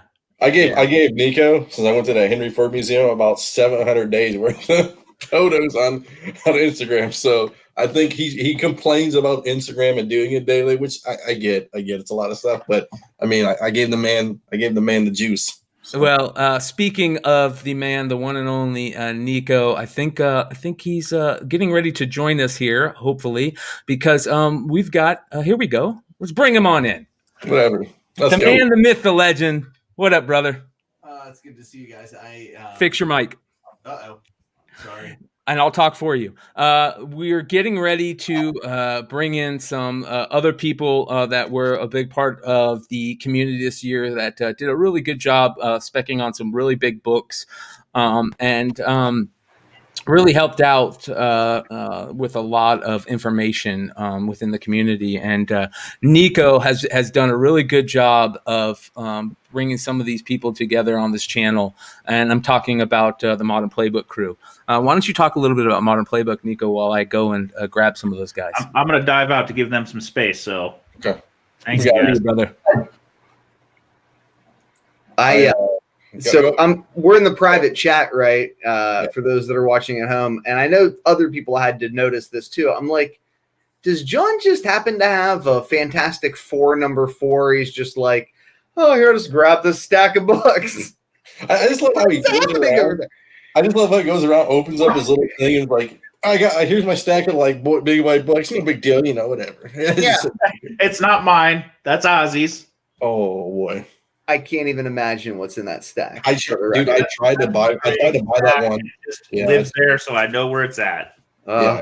I grade once a year, so it's just got to wait. It builds up. All right, so I got to go. Congratulations, Ozzy. Thanks. For real. Big stuff. You're gonna be disappointed. I disappointed you today. We did not do a top 10. We will. I'm trying to do it tomorrow. All right. What time are we gonna do it tomorrow? Whatever you want to do it. All right. So for those who are living under a rock, we have amassed the most hated, villainized group of hooligans in the modern comic community, and they are now putting together lists. I'm actually lightweight excited that you guys didn't do the podcast because I'd like to participate. The one and only My Bargain Comics. Some have accused him of being the most what's the word I'm looking for? Ornery of us all. I beg to differ. Steve! I can be, you know. Or your friend, man. Dollar Ben. Good to see you guys. I still don't understand how he wins on Wednesday and final order cutoff. I may never understand it, but he does it, and it's truly amazing. I'm so happy that you're here, my friend. Thank you. Thank you for having me. I'm excited. And if you thought that people disliked me, well, let me introduce you to my friend Ben, Mr. Longshort. It's so good to have you guys here. What's up, guys? What's up? It's been a crazy year, you guys. Oh man, the crazy. Yeah, shit, we're just having people drop off too. It's fucking great. Yeah. So I was trying to tell people a little bit about the Dollar make you hollow. What the hell? What is it called? Oh, Bang for your buck. What's the name of the show? I don't even know. Holla. The prospective list. Yes. Yes, Oh, it's the up pro- to prospect. Yeah, so It's, basically, it's basically the prospective list. That's the best way to look at it. yeah, so basically, you see a lot of top 10 lists, and it's not a knock on anything. It's just they see data that it's happened already, and they just report on it and say, hey, these are moving and shaking and stuff like that, which is cool. It's great to do. It's how I analyze books a lot of the time. Now we're kind of, I guess, stepping up the comic game, and we're saying, hey, if we buy these books now, hopefully we're going to trend up with no kind of, few sales or some kind of spec related stuff. We're trying to do some things that are maybe be a year. I mean, these are books you might want to hold for a while. Don't go and buy these books and think you're going to flip them next week for, double your money. It's not going to happen that way. So, yeah. And what I like a lot about the list is that because it is a composite of different books from different people vote on by the group collectively, you get sort of like a smorgasbord of books that I think will pop in a couple months, books that I think are going to pop in 6 months, books that I think you're probably going to have to sit on for a year, maybe 18 months, depends on how the market shakes out. But I haven't seen any that I don't like. And, I think a lot of the time our dear friend, the hardest working man in the comic spec game, Ben Stein, has mixed feelings about the reporting that he does, because he's talking about books that are moving at incredible prices. And I look at his list, and I think he looks at the list and is like, I can't believe people are paying this price. Well, he also has to explain it, right? I think part of what he struggles with, because I watch the show every week, is why is this moving, right? And if you're not involved in it, it can be hard to explain at times. Right? Yeah, because a lot of times it's irrational. And so I think it's a lot, in some ways, it's a lot easier for us to generate this list of 10 books. In other ways, it's a lot more difficult. But we certainly feel good. I'll tell you that. Yeah, and we certainly feel good about you buying these books, where I don't know that many people on the channel or many people that write for Comic Book Invest, I write for Comic Book Invest, feel good necessarily about anybody buying 8 out of 10 books on that list ever. It's like, here's 10 books that you probably should already be selling, maybe 2, not so much, but it's a dice roll.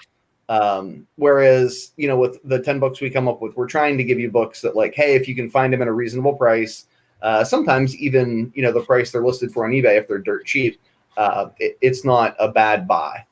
So it's been a lot of fun, and we're just getting started with it. But I'll shut up and let you guys talk about what a hell of a year we've had. Well, one of the things that I want to bring up to the guys is these 3 guys have done a really good job at targeting those new markets in the hobby, whether they're later printings, promotional comics, just all that, the stuff that the people are finding right now that they've known about, whether it's previews. I mean, that's a big button right now, a hot button, the previews and stuff like that.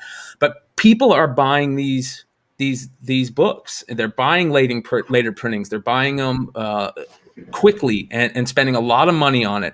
They're buying the oddities. They're buying the previews. They're buying the promotional books. They're buying the DC Universe books. And Steve, you were a guy, years ago with Comic Book Invest CBSI that helped put together that original DC Universe list, which is kind of one of the things that I really think helped blow up. It was a perfect timing in the spec game. Right. Can you talk a little about the DC Universe list and how that came to be?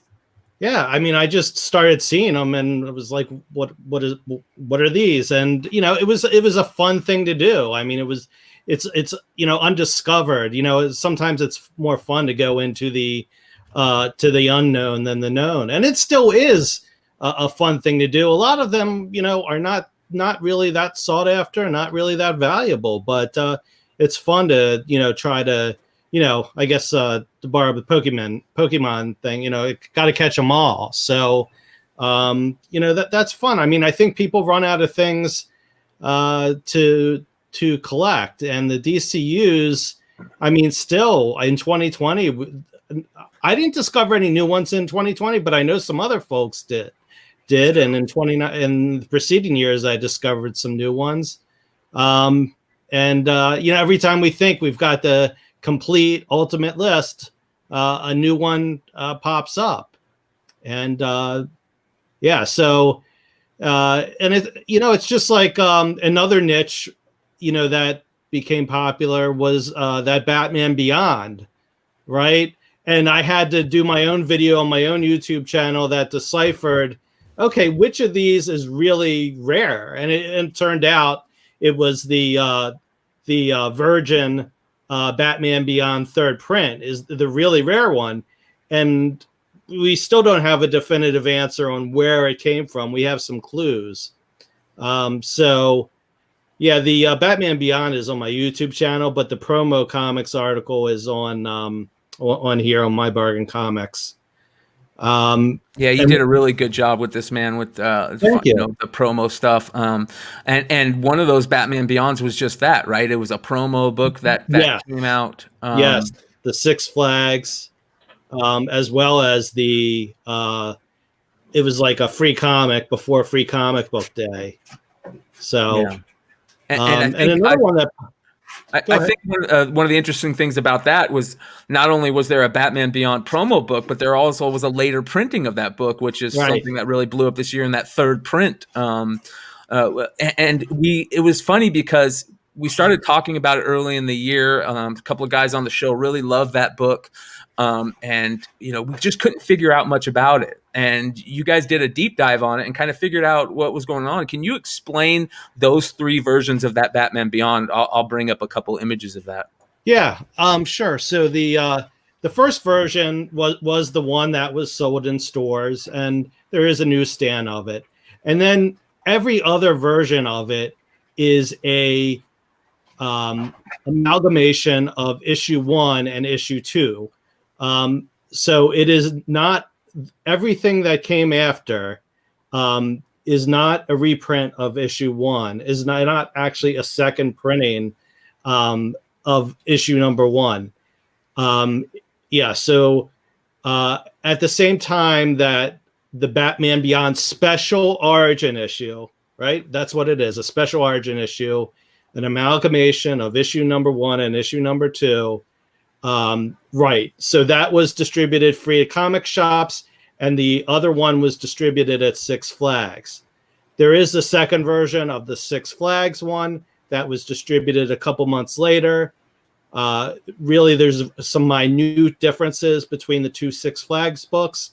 And then finally, there's the what we call the third printing, which is the Secret Origin issue again.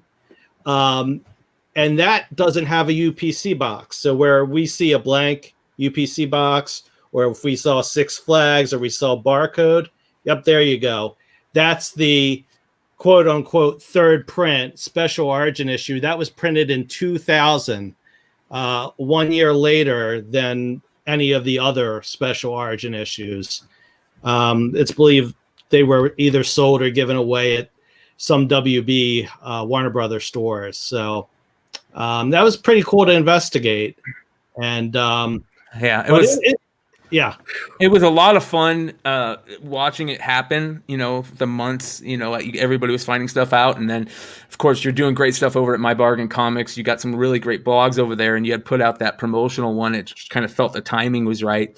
And, we kind of talked about some of the second printings, later printings and stuff with that issue, but I think, Ben, you really jumped on the scene talking about later printings in a big way. And some of the books that you talked about, like the later printings of the Spider-Gwen stuff, the Edge of Spider-Verse stuff, I think there was a third printing in the Spider-Gwen issue 1, I think.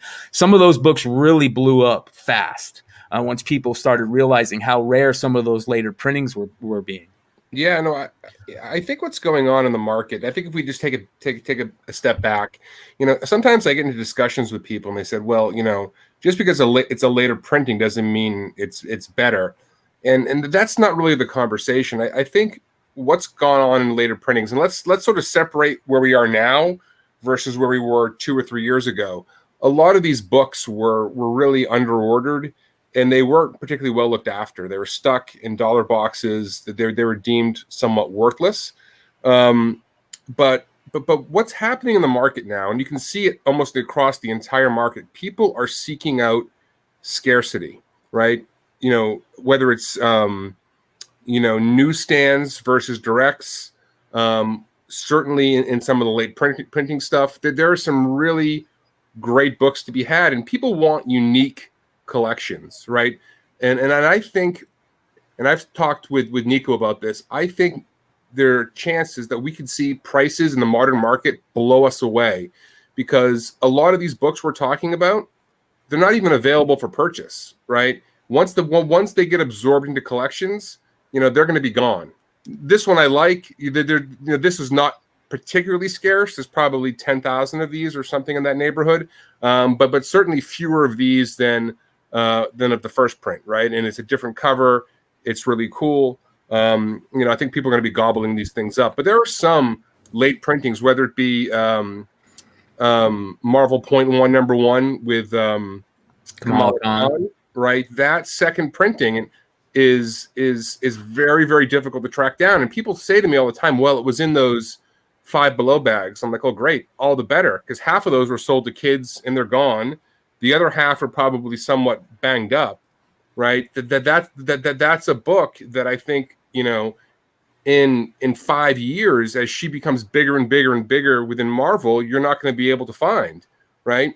And there's another phenomenon going on here that I think we want to be aware of is that people talk about ROI on these books, and everybody chases the 9.8s. I think the gap between 9.6s and 9.8s in these super rare books is going to close like crazy over the next few years. And if you're talking strictly ROI, you may be wanting to be buying the 9.6s, because right now there's about a 50% discount between a 9.8 and a 9.6, which is crazy given that they're virtually the same in quality. Once those 9.8s are gone, people are going to start bidding up those 9.6s, and they're never going to get all the way there, obviously, but they're going to close that. It's going to be less than a sort of a 50%. It's going to be maybe a 25% discount. So if you're looking for ROI, I think some of those 9.6s and some of these super rare moderns. What about you? You brought up newsstands, and Richie, you've done a really good job of bringing up some of these newsstand books to the public and talking about them. And I remember a year ago that you were talking about searching out some of these newsstands. A lot of people just didn't even know were out there. As a matter of fact, at the time, at the beginning of the year. To be clear, you're talking late Marvel, late DC newsstands. Exactly. And that's what I was getting in, that we didn't even know when the newsstands stopped. Like we really had no 100% truth, just like we don't know, how many DCU variants are left to be found. We didn't really know where a lot of the newsstands stopped for the different publications. And there are some really good late printing Marvel newsstands that you found throughout the year that really, I think, not only blew up, but are on point to blow up. Yeah, I mean, everything from well-established books like, Ultimate Fallout 4, Thor: God of Thunder 2, to spec books, New Avengers 11, New Avengers 27, books that are dollar bin books, but once you find them in a newsstand edition, especially in a high grade, they demand a high premium. There's so much, I don't want to say misconception. I would say more like cross communication, in the sense that it's more like whale watching or the Loch Ness Monster. Once somebody finds something that's past 2014 and it's a modern age newsstand Marvel DC, they report it back to a group, and then next thing you know, everybody's searching for that book, and then we find, so on and so forth, lead you on a trail.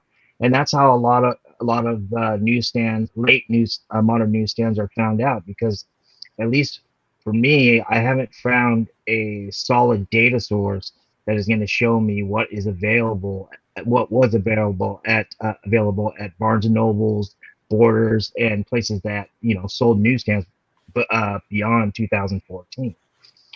So yeah. And that was kind of the place to find those newsstands. Was the only place, like those bookshops, those Barnes and Nobles and stuff. I remember searching some of the New 52 newsstands there, and the back in the day when the combo packs were blowing up. And I remember when the combo packs were blowing up, thinking like this is like the modern day, like even though newsstands were still coming out, they weren't as prevalent, but those combo packs kind of reminded me of the modern day newsstands. One of the big things that hit this year were these Marvel comic packs. How do you guys look at those, and do you guys consider those like the same type of newsstand worthiness, or are those a little bit too prevalent? Are you talking about the Walmart ones in particular? Yeah. I mean, it's hard to get your arms around how many of those are, but I think if there is an equivalent, and Steve and I were talking about this, of modern newsstands, it's probably those books. It's definitely probably those books, and there's all sorts of different variations that I've been able to find over time. A lot of the time they're coming out with their own covers, right? But everybody knows I'm a big Gwenpool fan. Hold on, I've got this book here. Just hold on one second. Definitely. So I'll say, I wish I could go back to what was it, 2016, and when they had the Rogue One Walmart pack. I mean, yeah. Yeah. How many times did I see that and just pass it over? Yeah. Right? So on the surface, this is the cover A, right? Everybody saw this was the cover A, but if you look in the barcode, you see that says 761, right? The cover A's are 711, but this 761 were in the Walmart packs, and I haven't seen them do that with other books they've released, but they clearly cut this book specifically for Walmart, right? With that number 6 in the barcode. I mean, nobody on earth really gives a shit, but I find it to be pretty interesting that these sorts of books are out there, and I don't know what other books they may have done that with. Well, respectfully, I mean, people care about price variance, right? Like the 35-cent price variance.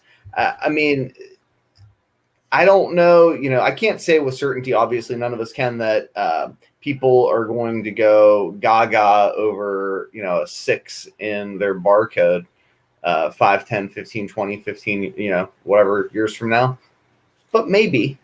I mean, this is the newsstand for Gwenpool. I think her books came out after newsstands were done. In my mind, that's what they were. But I think a good equivalent is I think it's Batman 477 that doesn't even have I believe any difference between the covers, but it has that 000 inside, right? I know Sean Big Leg has one of those. Yep. So I think in 20 years people are going to care. Well, I know that the code for Marvel distribution through Diamond is 59606. So if it has a 59606, 99.9 times it's a direct. I have come across one newsstand that had a 59606. It was a Captain Marvel book. Nick from Key Collector, me and him were going back and forth about it. But I mean, other than that, if you see 59606, not like I said, 9.999 times out of 10, it is typically a direct edition, and that 6 in the SKU part of that basically means cover F. So, I mean, it's obvious, 6 letter in the alphabet. And so, it's probably, I don't know, late printing. You could be onto something, but in my experience, when it says 59606 in that barcode, that is Diamond Marvel's deal for their distribution. And I went to Read or Die's house, and I was the guy who grabbed it. I was like 35, but I was trick-or-treating, man. You don't want to see me out here, man.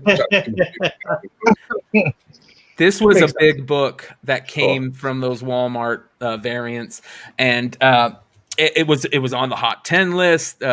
Stein talked about it multiple times. I think it was on the Hot 10 list a couple times. It kind of did this and throughout the year.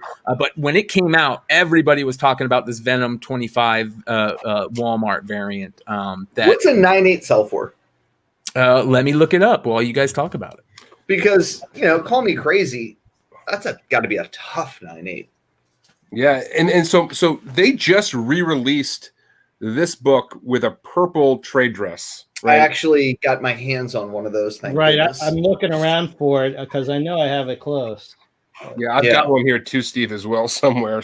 But again, like mine's still wrapped, and I'm like, I don't know how I'm going to possibly get that out, and I don't think it's a 9.8 as it sits. And here you guys can see some of this is just obviously going on eBay and looking at sold results, but you can see some of the prices for that book. It doesn't seem bad, I guess. I mean, if I'm investing now to see it blow up, I mean, $100. I mean, I've made worse investments for $100. And again, this is in early December, so I don't know what they might have dropped from here, but they were selling for these prices, which is not bad for a book that you could have found in a Walmart variant pack. And like you said, it is probably a tough book because of those the way they shrink wrap those books. That's one of those books. I guess I would consider myself a modern guy now. I would buy the 9.8 because why go out and try to spend 10? I mean, it's like Paul when he was trying to buy that TMT, that third print.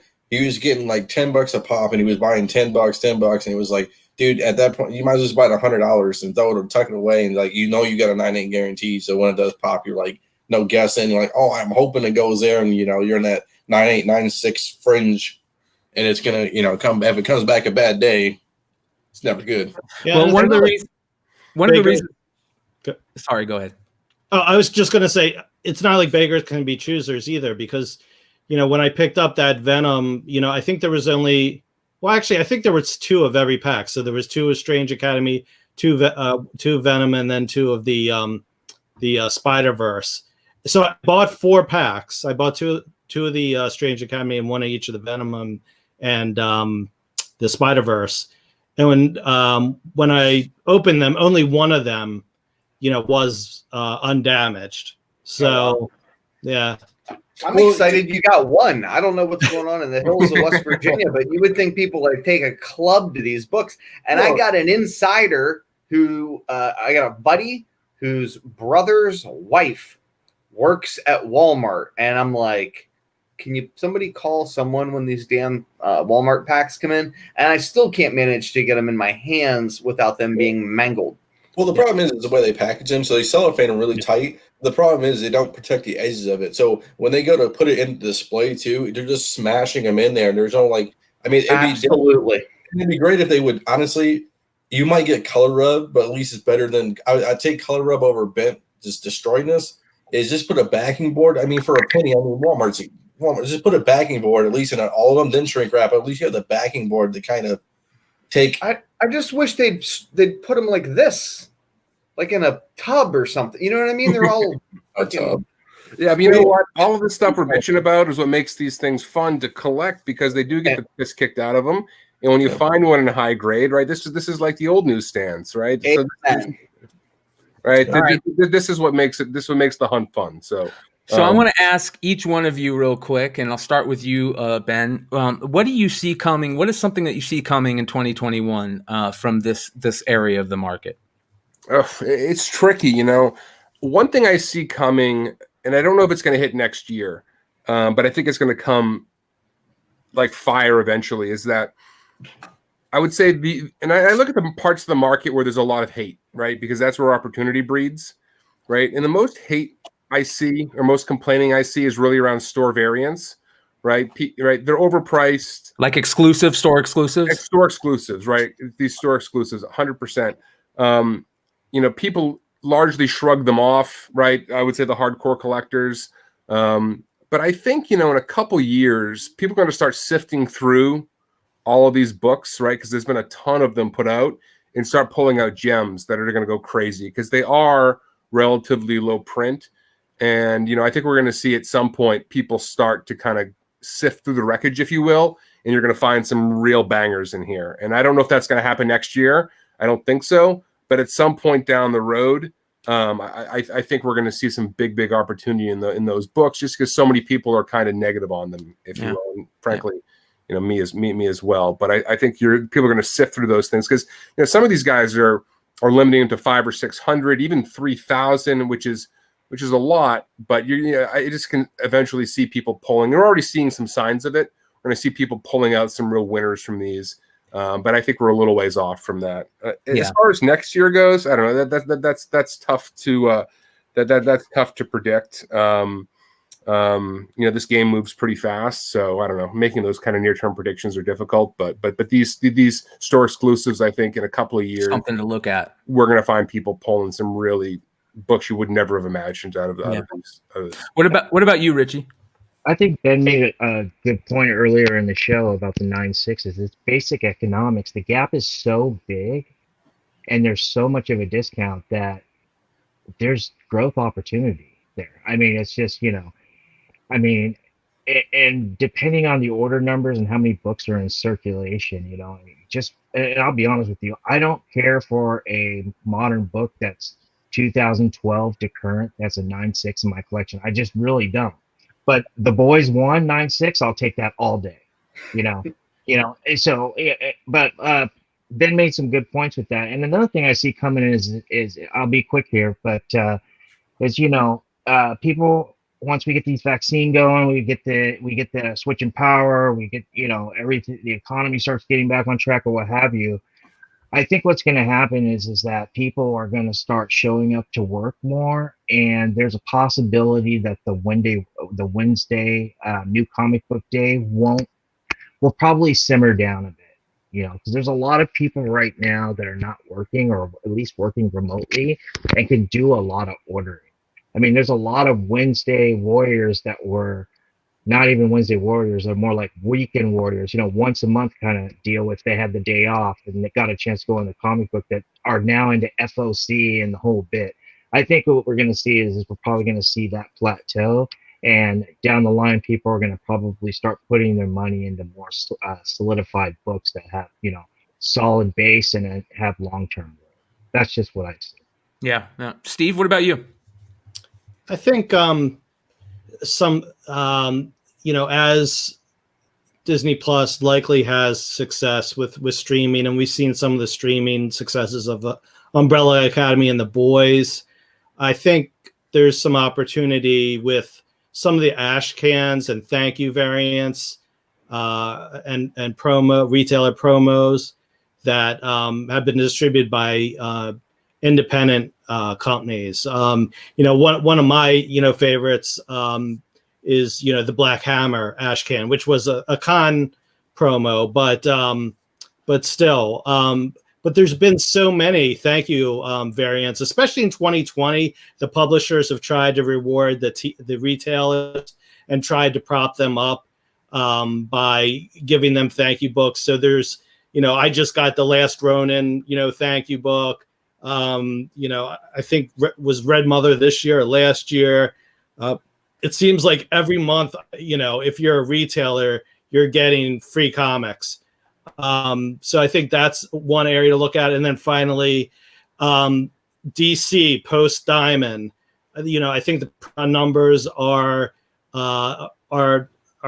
taking a significant hit, especially after Midtown left. So with 2021, a single distributor, and DC looking like they're on the ropes. I think there'll be some very interesting low print DCs, either from this year or from this coming year. Excellent.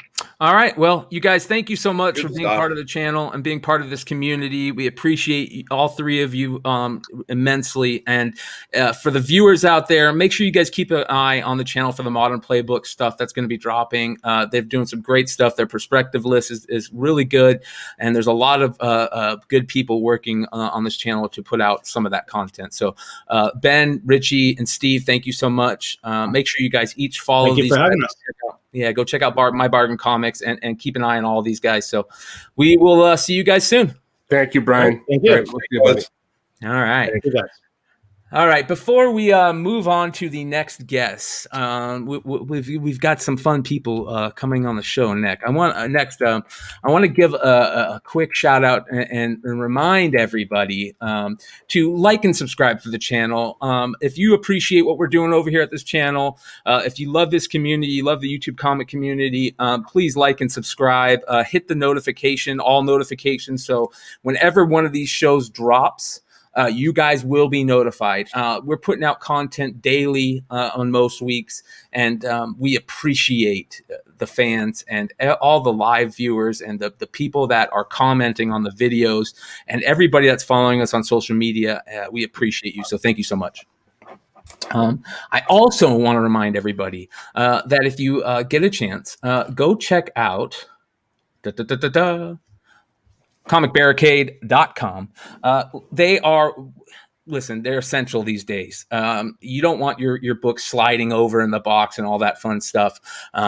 But these help stop that. And they have them for the larger books, the magazines. They have them for the slabs. They also have them for cards. So comicbarricade.com, use the code word Flipside to get 10% off your order for that. Also, listen, Bird City Comics is a big friend of the family over here. And they're doing some, we were just talking about exclusives. And one of my things that I always talk about are these exclusive variants. I always talk about all these exclusive variants is buy what you like. If it's something you like and you like the art, definitely that's one way to keep these exclusive variants coming. They've put some real great stuff out over at Bird City Comics, and you can also use the promo code Flipside over there for 15% off your order. They just put out a really good Megan Hutchinson lock and key cover that they did a special on today for their release. So make sure you guys go check out Bird City Comics and all that fun stuff. All right, I'm going to go grab our other guest. You guys mind vamping for a little bit? Yeah, we can do it. So, how long has it been, Dino? It was like 2 months ago, 3 months ago, 4 months ago, 6 months ago. When did we come? Do I get credit for the Comic Book Women show? When did we come up with the idea? I think staffed it, but it was my idea. I think we did 6 Jen. months. Yeah. We stole Lucy from Comic Book Women, or from Drunken Chat. Yeah. And a couple deals. Yeah. And Laura was McClay's score. And these three have just lit the YouTube world on fire. Their show is incredibly entertaining, incredibly insightful.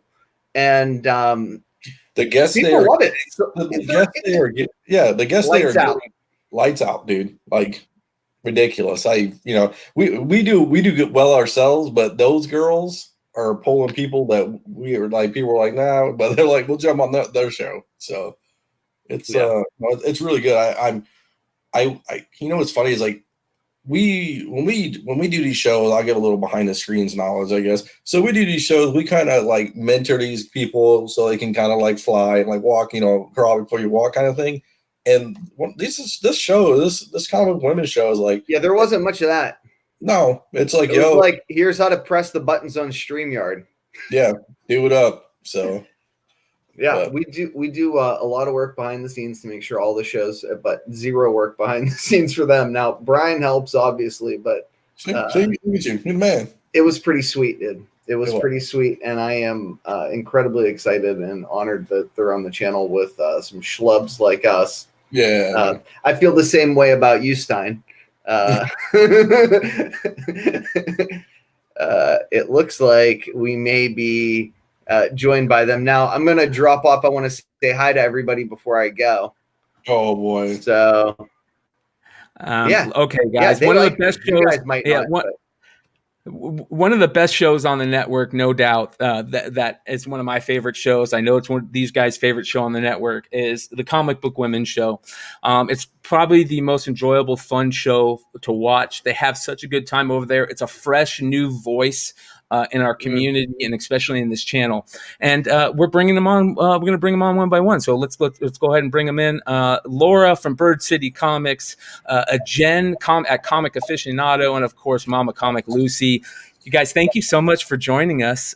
This is awesome to have you on and talk about the amazing year that not only you have had on with your show on Comic Book Women, but also one of the things that was a big thing this year that we want to talk to you about is the streaming dominance, right? A lot of these streaming channels and packages, Netflix, Hulu, all that stuff have really blown up. And a lot of the shows that have blown up on there have been in our community or our hobby, comic books and pop culture. but there's also been some really good stuff that you have talked about on your show. So before we get into that, let's talk a little about your show, Comic Book Women.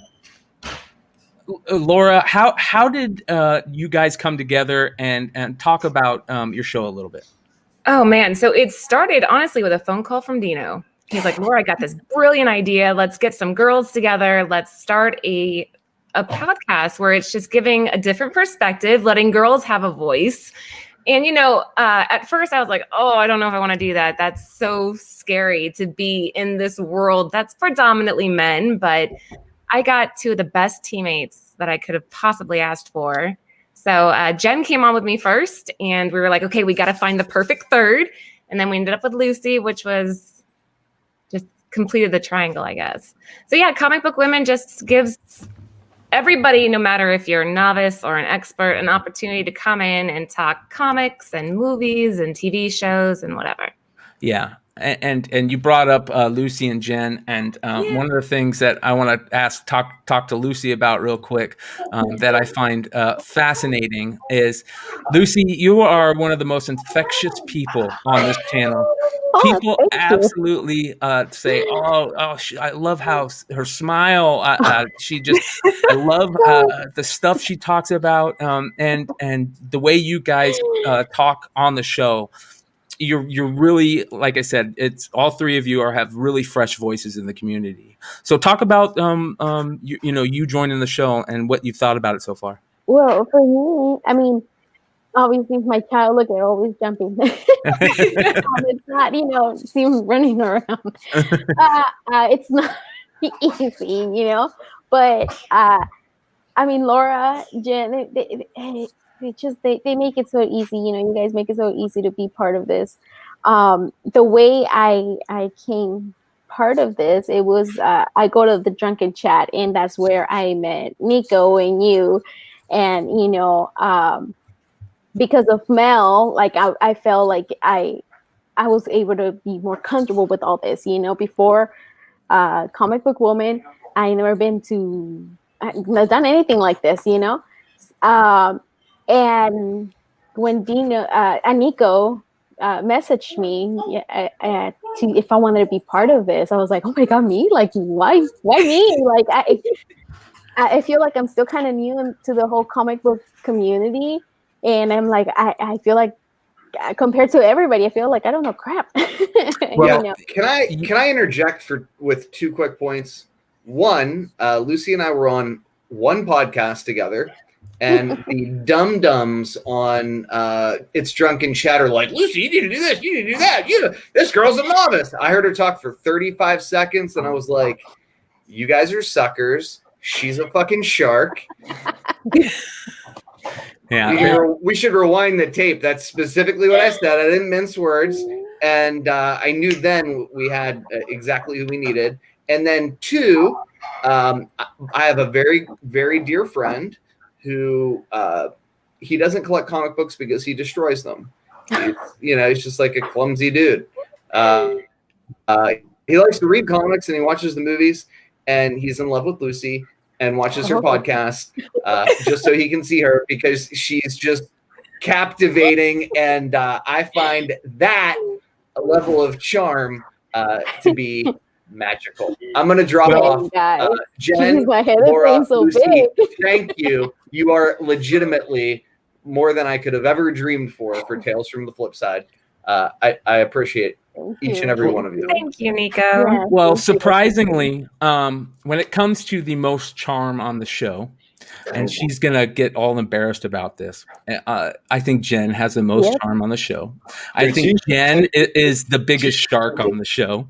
I think Jen is the one that we were talking about the other day after the show, that we love how excited, like just perfectly excited and childlike Jen gets when she talks about these things that everybody just absolutely loves. So, Jen, thank you so much for being a part of this show, being part of this channel, and tell us about your experience on Comic Book Women. Well, you guys had that answer the 3 questions, and I definitely had this as my number 2 biggest surprise of 2020, because I have been a big fan of all these things since before I could read, and I've been watching all the YouTube comic content that I could consume. And then when Dino and I start talking, like there's a little bit of being starstruck by like you guys and everyone from Tales. But since I watch you guys so much, it's like, okay, well, I kind of have an idea of like how to converse. It's kind of weird. I feel like maybe. I know exactly what you're saying, and thank you so much. There's something about, and it's something that I think fans of your guys' show are finding it's a big deal for your guys' show that people feel like they're they're your friends, because we spend time with you on your show for, you've been doing it. I think you guys are like 14, 15, 13 episodes right now. And you guys have this group of fans that just love hanging out with you. And, they feel like they're just part of the crew, and you guys do a really good job of just having good conversations. You're each from different parts of the playground. Jen, you grew up really being into comics, and you have a really good knowledge of keys and the history of comics. Lucy, coming from your background and coming from Mexico and getting a job in a comic shop, and that's a really important voice that we need in this community.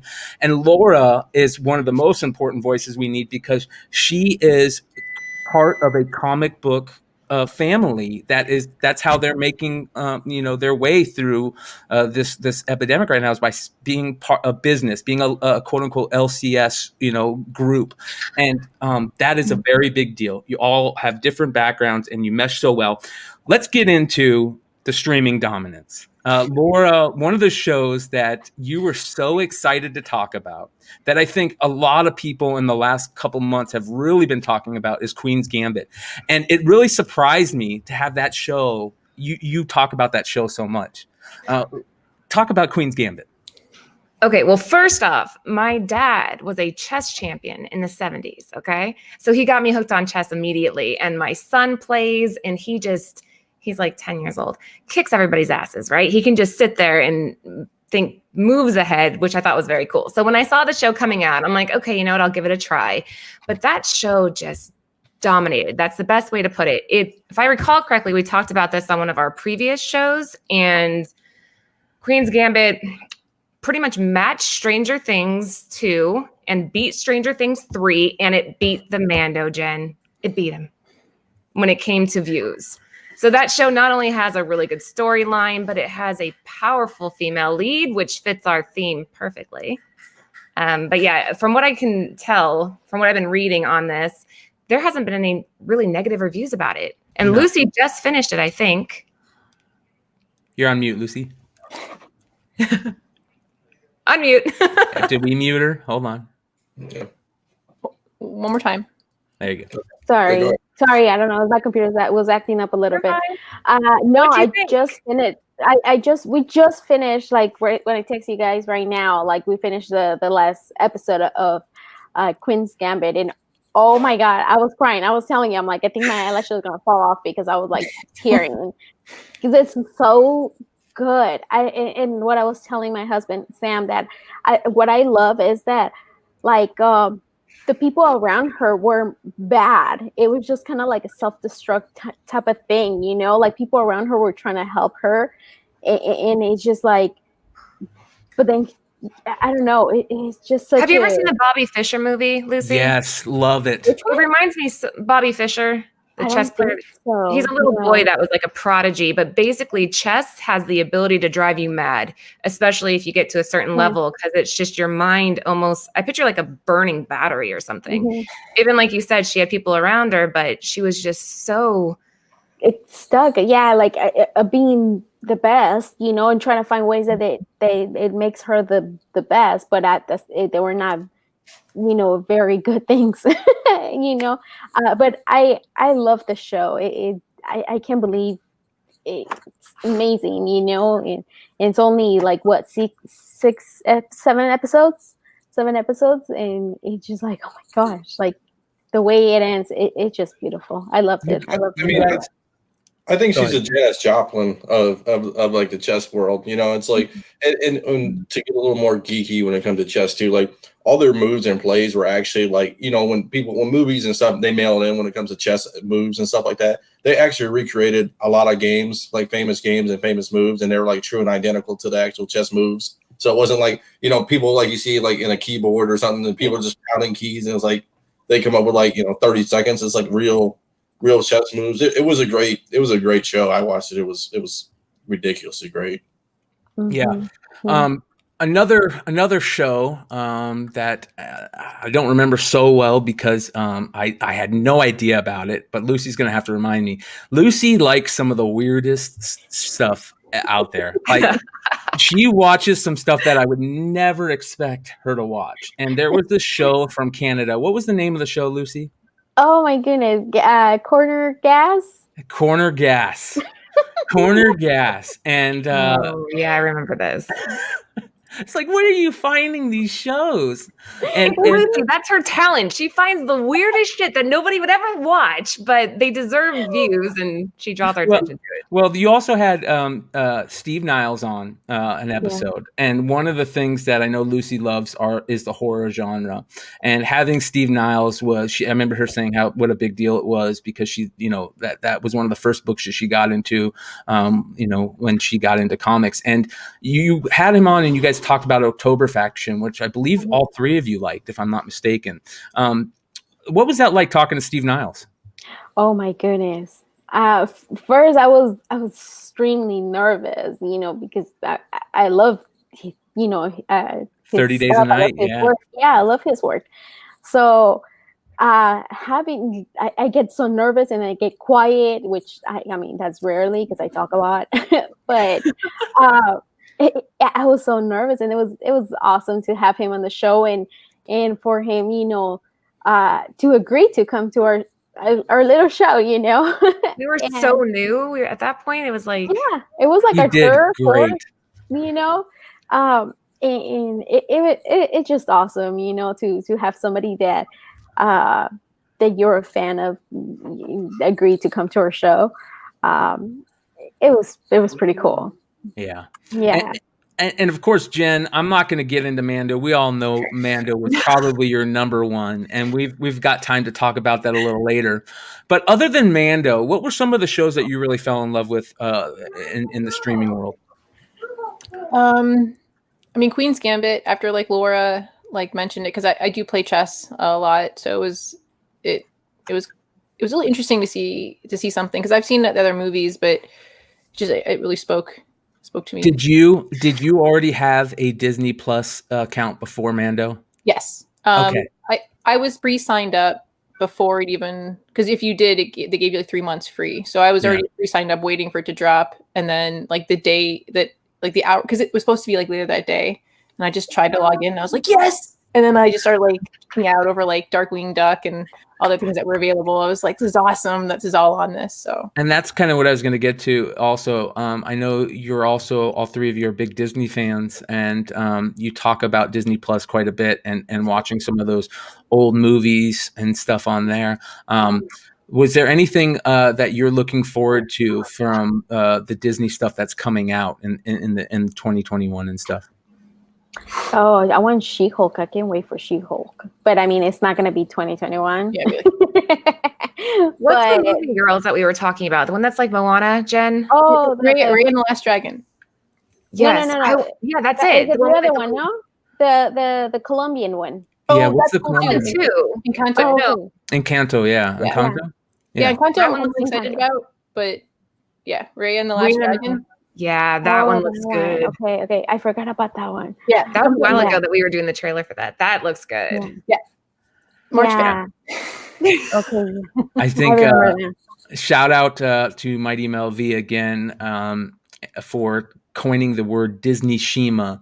And when they dropped that big message where they talked about all the Star Wars stuff, all the Disney stuff, all the Marvel stuff, it was craziness. And so I want to ask you three, is there any streaming services that you are not going to be part of next year? I mean, that's just like, or are you going to be part of all of them? Do you have subscriptions to all of them? Because that's something I want to know from the fans also. Like, is there too many streaming services out there? Yes. Now I think I posted this on my Instagram that I'm sad the Office is not part of the Netflix anymore. Right? That should be a staple. Why you have to sign up for Peacock or something like that. Free. Peacock's free. You can do it in Canada. You can do it in Canada too. If you have if you have a VPN and go into Canada, you can watch it in Canada. Oh, okay. I'm not, you know what I'm saying? Yeah, because it's not and then Parks and Recreation I think is also part of that because it's not on Hulu or Netflix anymore. So it's just that there's too many. It's just kind of, and the thing when I was for Christmas, I was trying to look for all those movies, and then Disney had like obviously like few of them like the Muppets, the Santa Claus ones. But then I was trying to look for more of the classic ones, the older ones. HBO Max had few of them. But there, I don't know if you guys remember the Santa Claus one, and I think it was like in the 80s, 80 something, 84. I want to say one with Tim Allen. I think that was 90s. No, not that one. The old, way before that one. There's an old one. And I posted that one. I want to say it was like 84, but I remember watching it when I was little. And I was looking for that one. I couldn't find it anywhere. But on Roku, they have the movies for free too. And I found it there. And it has like commercials and whatever, which I was fine. It was weird watching a movie with commercials. But it's there you go. 1985. I do. That one. I find everything on the internet. Yeah, that one. I love it. I love that. I love that movie, and it's so cheesy, right? Oh, the guy from oh my God, what's his name? 3 from the Rock. No, what's it called? The Third Rock from the Sun, or yeah, he's the bad guy on this. Yeah, he's the bad guy in this movie. That's cool. And I couldn't find it, but I found it there, but it's kind of a good thing and a bad thing having too many streaming services.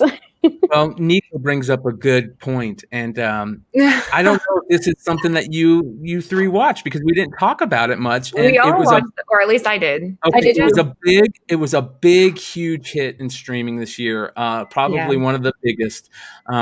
And The Boys, we could not talk about The Boys when it comes to streaming, and that and a couple other things. But The Boys just blew everybody away. What did you each think about The Boys? Jen, go ahead. Okay. We both looked at Jen. We're like, Jen, go ahead. Well, it made me happy that I had Prime Video or Amazon Prime, because for the longest time, all I did was like just order the occasional thing. And then when I heard The Boys was coming, I'm like, oh, hey. And then I'm like, hey, is it a part of that? Oh, shit, it is. Like, I was like, okay, cool. And I checked it out. And the first episode, like, blew me away. And at the end, and then knowing that this year, like, thank God they had that new season coming out, like, it just has you tuned in the whole entire time. It's so well done. Yes, it's a little bit, it's not like as edited as The Walking Dead was, where they couldn't show a lot. It shows a lot more, but there's still stuff that they're not showing that was in the comics. Yeah. Or maybe it's coming because of orgasm. Yeah. Mm-hmm. What did you think, Laura? Kind of the same deal. When I first started that series, I wasn't expecting it to be so addictive. The first season, Anthony and I sat there and we just binged through it because the acting was on point, the storyline was on point. But yeah, same deal. I kind of feel like that kind of boosted the popularity of Amazon Prime. And if I had to pick, I was actually going to say I would get rid of Amazon Prime if I had to think about Hulu and Netflix. But now that you mentioned that, I can't. So damn, we're back to square one. Yeah. Lucy? Yeah, I don't know what you would get rid of. That's why I want to be the last, because I haven't even finished season 1, honestly. Really? Because I really liked it. I really like it. But the thing is that I have kids and they're always around. And it's hard to watch something. Yeah. And it's pretty, it's tough for me to watch it unless if I'm going to be watching it on my phone, on my own, but something like, because it's pretty, like the first episode, like it obviously it was like the comics, but I just didn't expect show it. Yeah, it And gets I was pretty like, oh shoot. And then it kept going, and I'm like, oh, I don't know if I can watch this. So It was that's it the was only harsh. reason, I haven't finished it. And I'm like, I don't know if if this was season 1, what's gonna happen in season 2? Well, So it's tough I when think you it. have to around. I think it's a really they did a really good job, and I'm really excited to see. We talk about on Flipside a lot that we believe in that show and that comic book a lot. It reminds us a lot of a Walking Dead, not as big as of a book, but that Boys #1 could be a monster in a CGC 9.8, and as Richie was talking about, one more thing about streaming that I want to talk to you about is you guys did a show last week. And it was an amazing show where you guys kind of did your year in review. And we'd be remiss not to talk about Tiger King, which you guys gave a CGC 10 on the CGC grading scale. And everybody was going crazy talking about the show. Well, we can justify that though, right, ladies? Okay, the show itself maybe not like an Oscar winner or whatever, but the point was it drew in so many viewers I think it's just the fact that this show dropped when it did. What was going on in the world? Everybody was home, stuck with nothing else to do, and it gave us a sense of community to all be talking either shit or love about the same thing. You know what I mean? Mm-hmm. You either loved it or you hated it, but everybody was involved. So we all have an opinion about that show. Yeah. I never finished it, so I didn't finish it either, but I did start it. If there was one show this year that I think the 3 shows I guess would be like Mando, Tiger King, and The Boys that really took off. There were a couple other ones. Umbrella Academy season 2 was good. That's true. So many shows that this year it came out, and honestly, sometimes I feel like it's too many that you can now watch them all.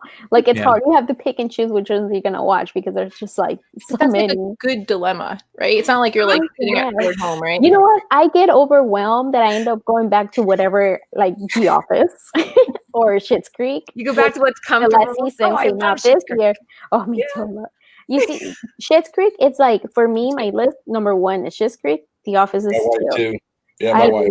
Oh my gosh! I know the guy. One of the guys from Modern Comic Mayhem. Shout out to Matt from the Absolute Geek Crew. Is a huge fan of Schitt's Creek, and that's one of those shows that just really took the world by storm over the last couple of years. I think it won a handful of awards. So many, yeah. And you know what? I'm gonna be a little. How do you say it? I don't know how, but whatever. Like I watched it from the beginning. I remember seeing an ad for it before it came out, and I was like, "Oh, Eugene Levy, I love him." And then I saw like the Home Alone mom. Come on, together. Catherine O'Hara. Yeah, they were together at the indie movie Best of Show. Oh, this is interesting because Lucy, I think you saw that show for your love of Canadian television programming. But that's why I like Corner Gas, because I'm in a group on Facebook. Of course you are. The Schitt's Creek group, and I asked like what else, like another, because a lot of the Canadian shows are really good, and I asked, and they recommended Corner Gas. I was like, oh, and they're like, oh, it's free on Amazon Prime, and I was like, oh, okay, and I loved it, and now they have an animated one that it's ongoing. It's so good. Shout out to John's Box of Comics who says, "Hey Lucy, Brent Butt, the creator of the Corner Gas, self-published his own comic in the '80s." Oh wow! I need to look. There you go. Look it up. I need to look for it now. Real quick, I'm going to bring in one of the biggest fans of comic book women. He is the biggest fan. He probably is the biggest fan, and that is Ben S. Ladies and gentlemen, say hello to Ben Stein, the one and only writer of the Hot 10 list. How you doing, brother? Good, Ron. How are you? Doing good. Happy New Year, man. We're going to get into a little bit more about comic book women and the show in general. You guys have had some amazing creators and people in the hobby on the show. You had Frank Gogol on, who was amazing. He's one of the freshest voices, in my opinion, in comics today. did a really amazing job on the show. What did you guys think of Frank? Oh, he's awesome. He was really interesting. Yeah, I think What do you mean interesting, Jen? Well, it was interesting to like find out what his preferences for like reading and like watching were. Like usually when you ask someone Star Trek or Star Wars, they pick one. To say neither was kind of like interesting because most people don't say that, you know. You're right. You're right. You're 100% right. And we, talked about No Heroin a lot on the channel. He did a really good job with No Heroin. So shout out to Frank Gogol. One of the most amazing guests recently was Megan Hutchinson, who with Bird City just recently did that awesome lock and key variant that we showed earlier. Make sure you guys go check that out. But Megan Hutchinson blew me away because I was not expecting her to be that freaking cool. She's so down to earth. She's as cool to hang out with as she is beautiful and talented. She's just like the full package. And before the interview, her and I were chatting a lot. And she's such a cool person. She grew up she had family in South Africa. So she was talking about that a lot. And she's so well traveled. She's seen so many things and she's talked to so many other artists that have helped her develop her own skill. And having her on the show God, I was nervous. That was probably the most nerve-wracking show I've ever done because I was like, this is huge. But then once I started talking to her, I'm like, we're good. Well, let's talk a little bit about that because one of the things when it comes to making your own YouTube show or having podcasts is you've got to learn to roll with some of the mistakes. And technology is always a pain in the neck. And I think that was the first show where you three really saw that technology monster kind of rear its ugly head. And I remember after the show, I was so excited because how good the show was. But you three were just so you were like, oh, the mess up and this and that. And it shows you care about your show so much that really worried you. But hopefully you saw the reaction to that show and how well that show did. And you feel a little bit more comfortable of dealing with those technology issues. What is it like dealing with some of those issues on a live TV show? Go ahead, Laura. You take it. We do live shows all the time, and it's like we always have problems. It's either that makes us sound really bad. We don't always have problems. We're a great show, but Bird City has mic issues here and there, and sometimes the screen will freeze or people will have lag. And for the most part, we kind of just roll with the punches. And if that's something 2020 has taught me is that God laughs at your plans. There are no plans that are set in stone. You have to learn to roll with it. But when she was on that day, it was so unexpected that I started to panic at first, but then I just kind of calmed down. And she said something during that show.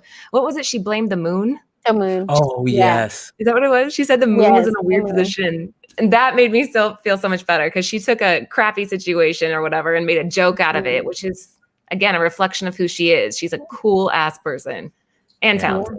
Well, and even with like Steve Niles, like at first we weren't noticing the delay. And then, when we noticed it, we were like, uh-oh. So then you had to kind of just like wait. And I was like, it took him a while to hear what we were saying, right? Yeah, that is true. We did have, but see, I think it's like, it started with me that day. My computer was like acting up. It was freezing. I was just like super. Again, I don't know why I was super nervous to have her over to the show, and and I know it started with me, and then I was like, oh my God, and then like other little things, and then I was just like, oh my God. But then I know I try to look at the positive, and I do calm myself down, and then it's like, okay, it's over. We did okay. It was really good. We had fun, but it's not easy. But it's true. Comic Book Women means a lot to the three of us. I think that this show has become more than just a show for us. It's become a little tiny family where we have our people that come in and are waiting for the shows and looking forward to the shows, and we value it. Well, and that's the thing that like I kind of was almost expecting it because when you watch Flipside, right? Like you guys are all friends, right? So when you guys were talking about doing the show, I'm like, oh man, I'm gonna make some new friends. And I know it sounds really dorky, but I was really excited.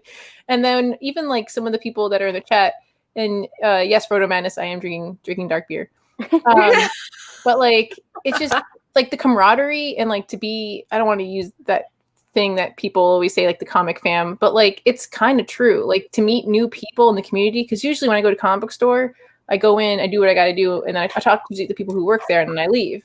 Like now I'm talking to people more, especially because like, you know, there's other females there in the comic book store, and before I would like look over, I'm like, oh, whatever, and I'll just keep going. But now like I'll try to strike up a conversation, because it's like, you know, it's the community, and that's one thing we're also trying to foster is like not just everybody, but also females, because I feel like sometimes people don't want to talk out loud because they're afraid of being like laughed at or like, you know, who's this person? But like it's a place where you can just come if you're a noob, if you're, you know, everybody is like welcome. It's awesome. Yeah, and you know what? What you guys, a lot of you don't know, the three of us, we talk every day. That's my favorite part. I'll be honest with you. Every day. Yeah, my favorite And part about you guys is how much that you enjoy talking to each other. And the show is great, but I love the fact that you three have become really good friends. Yeah, I thought that was going to be like the biggest issue during the whole thing, because we went through a lot of people when we started this thing. Like we had auditions. We had auditions. I'm like, oh boy, I hope this isn't going to be like some kind of like cat hair drama stuff. But it's been the best show that I've no issues. It flies on its own. Jen comes to my neck of the woods and like digs books now with people on different shows, and it's good times, man. Well, even Ben, it was really cool to meet him. Yeah. Like, let's talk about that a little bit, because that was very interesting. That you're one of the few people like that have met Stein and seen him in the wild doing his thing. Like he's the ultimate picker, right? Him and Mercenot, like a Half Price Crook, like these are the guys that you put up on a level that like really know what to do. And you got to go spend some time picking books with Jen, Ben. What was that like? Well, it was about 20 minutes or so. Yeah, we ended up talking more than we did digging. yeah, which is funny because the place that we went, the dude's stock he has like a whole separate area. And I mean, just kind of glancing, I was sitting there thinking, man, we were like, man, this dude hasn't looked at these books in forever. And I think I even mentioned to him, he was like, well, what does that mean? I'm like, well, I just don't think anybody's going to look through 400 long boxes every 2 weeks. Well, remember we were leaving, and as we're leaving, because like I have a thing where like I think Marco knows this probably the best about me now. Like I just can't help but keep like looking. And as Stein, like Ben and I were leaving, I went to like just like look, like, oh, there's that. I went to look at the stack, and like that Conan book. Yeah, the last Conan. Just sitting there, like perfect, no spine breaks. And I look at you, and you're like, oh, damn. And we just kept One of the things that I'm really looking forward to for the whole family, Flipside family, and all the friends of the channel is to that point where we can all go meet up at a con one day. It's one of the perfect things is and I also want to give a big shout out to Anthony for being a big part of the show and helping out with the show, because he's been the Oz in the background and done a really good job, and we appreciate the hell out of him. And one of the things I'm really looking forward to is that day when we can all hang out at some con again, and Bird City Comics has their table there, and we can, there's a Tales from the Flipside table, and we're meeting all these amazing retailers that we've met, through the channel of the years, and all of the fans and everybody can just hang out. That's going to be a lot of fun. So, more than anything, thank you, all three of you, for the amazing content that you're putting out, and we appreciate everything that you've done. What are you guys looking forward to next year? Before we let you go, what are you guys looking forward to next year? Well, first, more shows together, and I also too, before I would go on, I want to say like Laura I feel like she keeps me and Jen like calm, and you're gonna get me all like flustered. She keeps it like in the right track, and she's our part. Yes, like I don't see this going like without them too. Jen and Laura, I really, really appreciate you girls. And I can't believe I made like this awesome friendship with this two beautiful women, and it's just so exciting. And I can't wait for more awesome shows together. Laura, what about you? Oh my God. 2020 or 2021, I should say. I'm looking forward to Bird City. I want to keep growing. We are going to be doing so many more exclusives coming up, working with so many amazing creators. That's what I'm looking forward to. I'm curious. This will be the first year that Anthony will be home full time. Because last year he had a full-time job, guys, that he worked up until September and did Bird City on top of that. But now he'll have all of his time to dedicate to growing this amazing community. Our peeps are incredible. I can't even tell you how grateful I am for the people that keep coming back to Bird City. They know what we're about. We are about building a community, having friendships, and really enjoying the hobby in every way that you can. So yeah, that would be mine. And the girls. yeah. I love my girls. Jen, what about you? Okay. It's okay, Looking Jen. forward It's okay. to digging, right? More in more places. I want to travel more for digging. All the content for this coming year is ridiculous, and I look forward to just the watching and the reading, finding out who truly is the last Ronin. Yeah, because look, and then also Godzilla versus Kong was come out this year. Like, that's the one movie to see in IMAX is Godzilla versus Kong. Like, it won't do to see it on your TV. Even like Solo Wookie, who has like that freaking big ass TV, you need to see it on like an IMAX, right? Guys, look, Jen's doing it. She's getting all excited. This is what we're talking about. Come to Comic Book Women. There we go. That's the joy that we're referring to with Jen. Continue. Sorry. Well, Jen, before you get too crazy, I want to remind everybody that Jen is going to take part in the next segment. So we are going to bring her back. But Laura and Lucy, thank you, all three of you, so much. And 2021 is going to be a great year, and we can't wait for more Comic Book Women. Thank you. All right, we'll see you guys Laura. soon. Good job, Lucy. Thank you. Bye, Thank Ben. you. Bye. See ya. Ben, All are right. you ready? Are you ready for this, Ben? I'll be right back. I'm going to let you guys continue. I'm going to go grab our other guests. So I'll be right back. You don't want to see me out here, Oh, Ben. nice, Dino. You don't want to see me out here. Dude, I got like 30 some odd books I'm going to send to Sean. And then, you remember this book that was hot for a minute? I remember that. Hold it. Where did I see that? I feel like I saw that just recently. Did you? On like I got Facebook or mine on, something. I didn't get mine on Facebook, but Yeah, I remember that book though. That was. I got a Superior Spider-Man Jones, dude. I've got. Oh, I remember you got that. I got crazy stuff, man. That was my last book. I'm waiting for that CGC order to go through. So I got an unboxing soon. I got to send it. I'm gonna send it to Monday to him, so it's gonna be crazy. But I got did you see the last haul I got? Were you on the show with that big when I went to Dennis place? Oh man, it was crazy, dude. Crazy. Yeah. Bro. Yeah, that little roast that like people are commenting in the chat. I wasn't on the show. I think I was watching though. This is this was hot back in the day. Remember Big Dip had one of these, a bunch of people had a bunch of these. Trey had one, didn't he? Yeah. It's a hard book. Like it's Valiant. I mean it's all black back, right? Yeah, so it's all black, yeah. I mean, and I got it for a decent deal, and it's signed and stuff. It's tough, man. It's a tough book to get. I mean, I just thought, for a low print run book, I got it for a decent change. I'll hold and let it simmer. So. Before we bring our next guest on the show, I want to play another quick video that we have, a couple minutes long, and from a much beloved friend of the family, and that is the one and only. Let me share my screen here. The one and only Simple Man, Brian Wood himself from Simple Man's Comics. He was nice enough to send in a video. So the Flipside fam coming back to sharing the love. Shout out to Simple Man's Comics and Brian Wood. Here we go.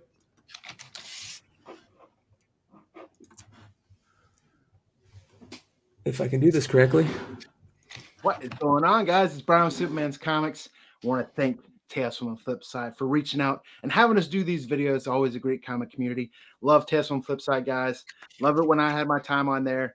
Either way, they reached out and they asked for us to answer some questions for them, and I'll be happy to do so. The first one's going to be, what is the biggest lesson learned in 2020 in the hobby? I say the biggest lesson learned is comics is too big to fail. I don't mean that in a bad way. We've had COVID, we've had pandemic, we had distribution stop, but the hobby stayed strong. We had people innovate. We had people, whether it be distribution, they came up to different distribution groups on top of Diamond, which is always great. I think we need more. I think we need better distribution. Diamond sucks. Start off 2021 with a bang. But either way, I think the comic hobby stayed resilient, and that was one of the biggest lessons learned. Everyone thinks it's going to fail. It's not going to fail. You can talk about print, you can talk about physical media. Either way, comics are going to be here. People love comics. So that's my answer to that question. Next one, biggest surprises in the hobby in 2020. I think, not good or bad again. Just an observation is the prices for some of the modern comics, like real recent releases, how they took off on the secondary market, which reinforces my first question where the comic hobby was resilient. But you're seeing prices for moderns go for, I mean, year after year, it seems to trend upward. It's going to be crazy to see what 2021 does, but seeing the prices for some of these moderns, these new characters, the prices people are paying for free previews magazines right now. I always say, buy what you like. So I'm not knocking anything, but I'm not buying into that because I don't like it. But yes, that was one of my biggest surprises of 2020. And the last one, what am I expecting for 2021? I'm expecting comics to stay strong. I'm expecting the return to movie theaters. I'm expecting return to more movie speculation that people are always on. I'm not big into speculation myself. I tend to collect. I've said it before on my own channel. I tend to collect more for nostalgia. I buy it my childhood, but I recognize the fact we had a stall in movies. We had a stall in movie production with COVID. So I'm expecting that to ramp back up as production gets back. We get more releases and more movie theaters open. If not movie theaters, you saw it in 2020 where they're going straight to streaming now. And I think that's a good thing as well. I expect the community to continue to grow. I expect new readers to come into the hobby. That's one of the things I'm always excited about is introducing new readers into the comic book hobby. There's good and bad. There's good and bad in everything. But hey, as long as you're having fun, then that's why it's worth doing. And I'm continuing to do so. With that being said, thanks again, guys. Thanks again, Tales from the Flipside. And I wish you guys all a happy 2021. This has been Brian for Superman's Comics. There we go. Shout out to all the fam out there. We appreciate everybody. It's going to be a crazy 2021, and there's a huge community that has grown over 2020 and the comic book YouTube community, and that's one of the things that I really hope continues to grow. The next group of people we're going to bring on are some really good friends of the channel. Some of these guys have been here since the beginning, and some of these guys are new to the channel that have really put some major work in on this channel and have done some good stuff over here, and they are part of one of the biggest growing markets in the comic book hobby, and that is the Star Wars market. So I'm going to bring in everybody. Say hello to the Dark Side crew. This is Tales from the Dark Side crew. Marco, Mike Morello, Solo Wookie, and Jen. Jen is back. She is just a workhorse like everybody else at this channel. What's going on, guys? How you doing? What's up, Marco? Oh, not much. Hey, look, we got Stein here too. Stein, listen, we heard what you said about the list. We heard about you talking about real quickly the Star Wars list. You know, that was one of our first topics. Where's Pete at? Bring Pete at in here too. We forgot. Where is Pete? Where did I lose Pete? I was sitting down here. Peter's like sitting down there by himself. Hey, look, when Stein said it about the list and everything that was being put together, I just stood up and applauded, and he's got it right. And that's kind of one of the things we were going to talk about. Like Mike, Mike, the CBSI guys, all those guys over there have been a big influence on the Star Wars list. I remember when I was, it was right around this time, right before everything got shut down. The last con I went to, somebody showed up and he goes, and Jen heard the story this weekend because she heard from the guy. I walked into con. He goes, hey, there's Star Wars stuff that way. He sent me the other way on the con and came back. I was like, what was that all about? And he's like, well, you know how I was asking about Star Wars? Well, CBSI just put out a list. And that was the first time I heard about that list that they had put out. And the guy, it was usually 50 cents for the Star Wars stuff. She can acknowledge this. It was $3 that day, and I was ticked. It was $3 that day. That's the influence that type of list has on people. And when Ben brought it up the other day, people could say what they want, but it's true. Like that list made a big difference in this industry. It really did make a big difference in this industry. And you got to thank people like Mike Morello. You got to thank Ben. You got to thank Pete for that. You got to thank the CBSI crew for that. And look, we get the DMs all the time, Mike, and you know this too about this. And like, it's a living list. I know for a fact because I've done it before. you can submit stuff to them. Make sure you do it nicely and you have your facts in place, but they will change stuff on the list. It's a living list. I've done it. They've changed stuff that I've given them suggestions on. There's some of it that they haven't. I disagree with that, but hey, you know, it's comics. Who cares? I mean, people disagree with what 180 and 181 is. I mean, you're always going to have a little bit of a disagreement, but like 180. And as we look through, and find new information, I mean, we're digging into old stuff here. You know, we're digging into 70s and 80s comics, and we find new weird things like UK first appearances and odd Lego appearances and things that we didn't know about before. And we're happy to change that stuff. Ben is happy to change that stuff. Many edits have been made to the list. It is very much, as Marco said, a living list. And that's part of what's great about it. We're happy that people are excited about Star Wars again, like we have been. And we want to share all that stuff, but we certainly don't want to pretend like we're some amazing, perfect, bunch of savants here. There's corrections to be made, and we want that constructive feedback. So keep sending that to us, and we'll make sure that we update stuff as appropriate. Yeah, and that's it. Like, you saw those guys' comments down there, and I saw Jedi's video, and guess what? Jedi is like one of the true OG do or dies for our show. He will be on our show. Don't get it wrong. He's going to be on it. But yeah, that's really cool. It's really cool to have it. You know, when we call ourselves the crew, it isn't just like one person. Like, it's not Marco that's doing it, or it's not Mike or Pete. It really is. And unfortunately, Leaky couldn't be with us. It's really a group. And when Ben said that the other day about the thing, I mean, hey, you got to give it up to the other Ben, and you got to give it up to CBSI and what they were doing over there. I hated it when it first came out because, like I said, it made my 50-cent books $3. But like, it's also made a lot of money for me too. So like, you don't ever get it twisted. Like, you can dislike it as much as you want, but it's the truth, man. Anyways, so what else do we got today? That's our little PSA for following lists on CBSI and the boys. But no, you guys are your knowledge of this stuff is so like it's up here, and I'm down here just looking up. Like I have no idea. Wrong, Ben. I'm still with you. I'm just kind of along for the ride with you. I mean, seriously, half the stuff you guys are talking about, I'm like, you talk like it's nothing, and I'm just like, I don't even know who that character is.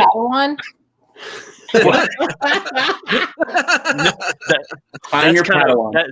That's kind of being nice to me. Ben's the youngling. He's the Padawan.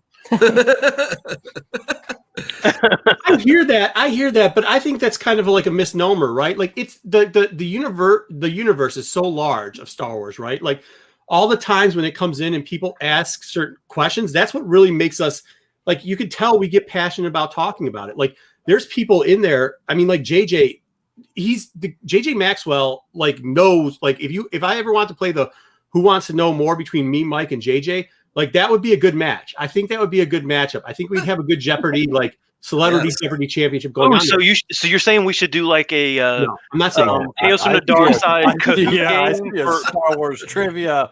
a little Kahoot. There we go. On live. Boy, I heard it. I kind of consider you guys like kind of like on the Jedi Council, right? So you guys are up there with the Jedi Council knowledge. There's people who are Padawans. Like, everyone's a part of the Star Wars family and like loves it, right? But we're all like at different levels of like jumping on or of like knowledge. But it's cool because you guys, will answer questions all the time. Like, if you have a question, you guys are like free flowing with that. You're not like, you don't withhold anything. Yeah. Well, yeah, I mean, because we're not trying to just sit here and speculate on stuff. We like to share this stuff. Jen, you too. I mean, don't pretend like you wouldn't be on that Jedi Council along with us. I mean, you are definitely up there. I would lose pronunciation. Can't do it. No, can't do it. I agree. That's where I was beginning to the point. His balls about that literally before the show. We would have to have a phonics judge to allow or not allow some of the pronunciations. Absolutely. But that's like kind of some of the fun stuff, right? Like, when you start getting into it, like, then you go to Jen, who's got like this low, everybody's got a different view of it, right? And none of ours is correct. But like, just how you see it, or Solo, like what he's into and what he deep dives into, or even Pete, who's always like, I don't know anything, but hey, dude, you know those comic packs, bro? You want to talk about those? Like, yeah, dude, I do.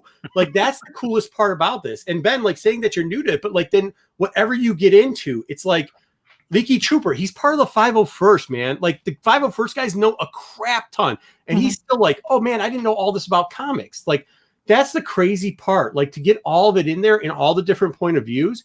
It's amazing and it's fun, man. And honestly, I've said it to our group before, and if people haven't heard it out loud, this has kind of got me through this last couple years, this last year. I never wanted to do this. I've known a lot of the guys for a while, and I've been asked to be on shows and stuff, and I didn't want to do it. I mean, getting online and talking wasn't something I wanted to do.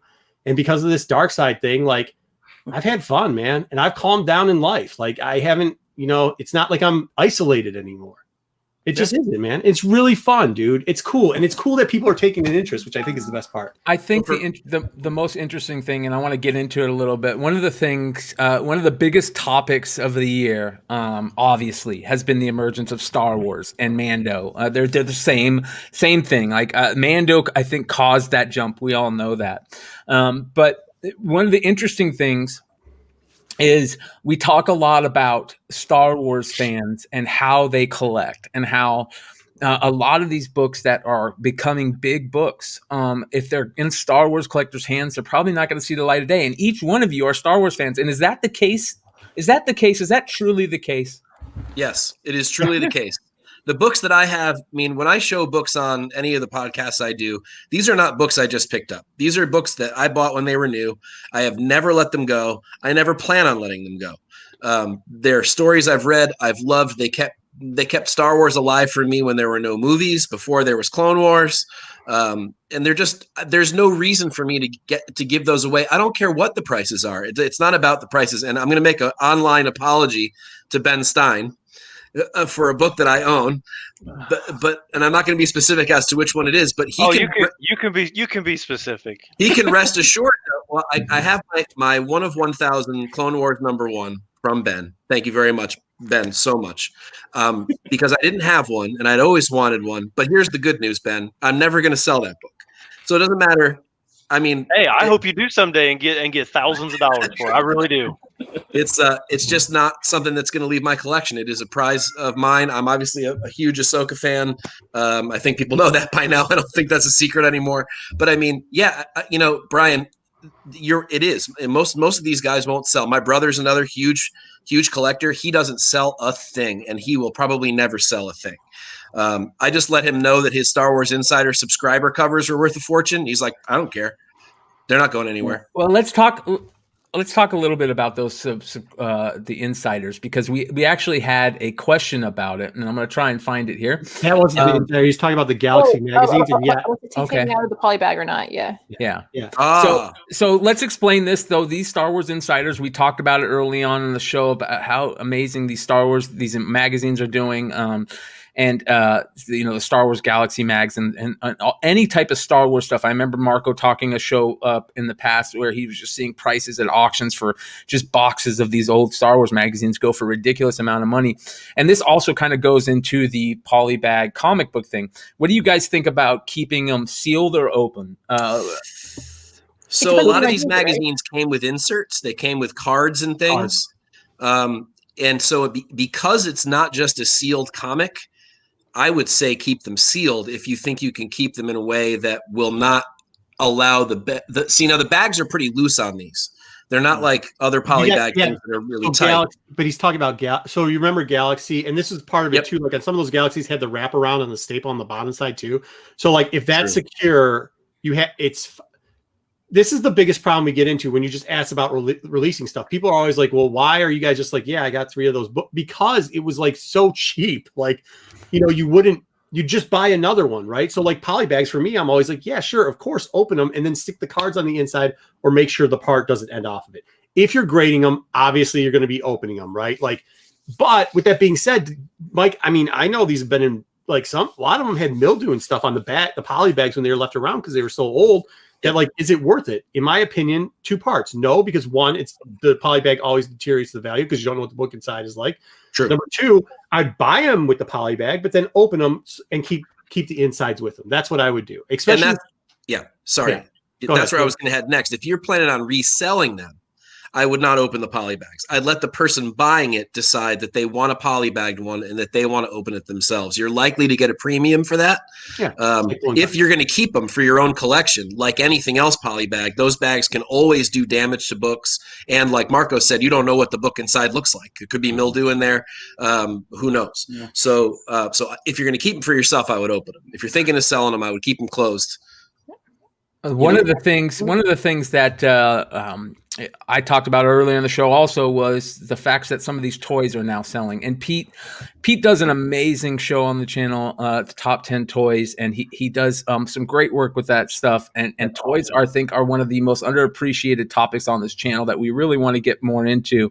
And he's just doing amazing stuff. And I hit him up all the time, and one of the things that he's got in the background there is that the stages of the Mandalorian, I think, is one of those back there, and some of those figures you did one on the comic packs, and we're seeing that Heir to the Empire comic go crazy. What do you think we're going to see from the figures in the future? Do we see them starting to sell more, or are they going to settle back down? Because the toy market is a weird thing. It's a very weird thing. So you never know. It is weird, but I think a lot more people are buying toys these days because toys are more than just what they used to be. Like when I do the top 10 toys, a lot of this stuff's old. Like I did Cobra Kai, Karate Kid, and it's hitting the channel tomorrow. But like a lot of those figures, the molds on those are really crappy. They look like hobbits. They're kind of dwarfy, stumpy little figures. They're not the best like pieces. I mean, it's the only like Daniel LaRusso you're going to get from 1986, but it's still not the best figure. The figures today are molded like beautiful little sculptures. So it's a way for people to get an Ahsoka that they might not want to spend what Mike spent on his statue, but they might be able to get one in a box for $20 and put it on their desk, put it up somewhere in their house, and display their fandom and their love that way. And some of these things are just getting harder and harder to find because people just want to buy them.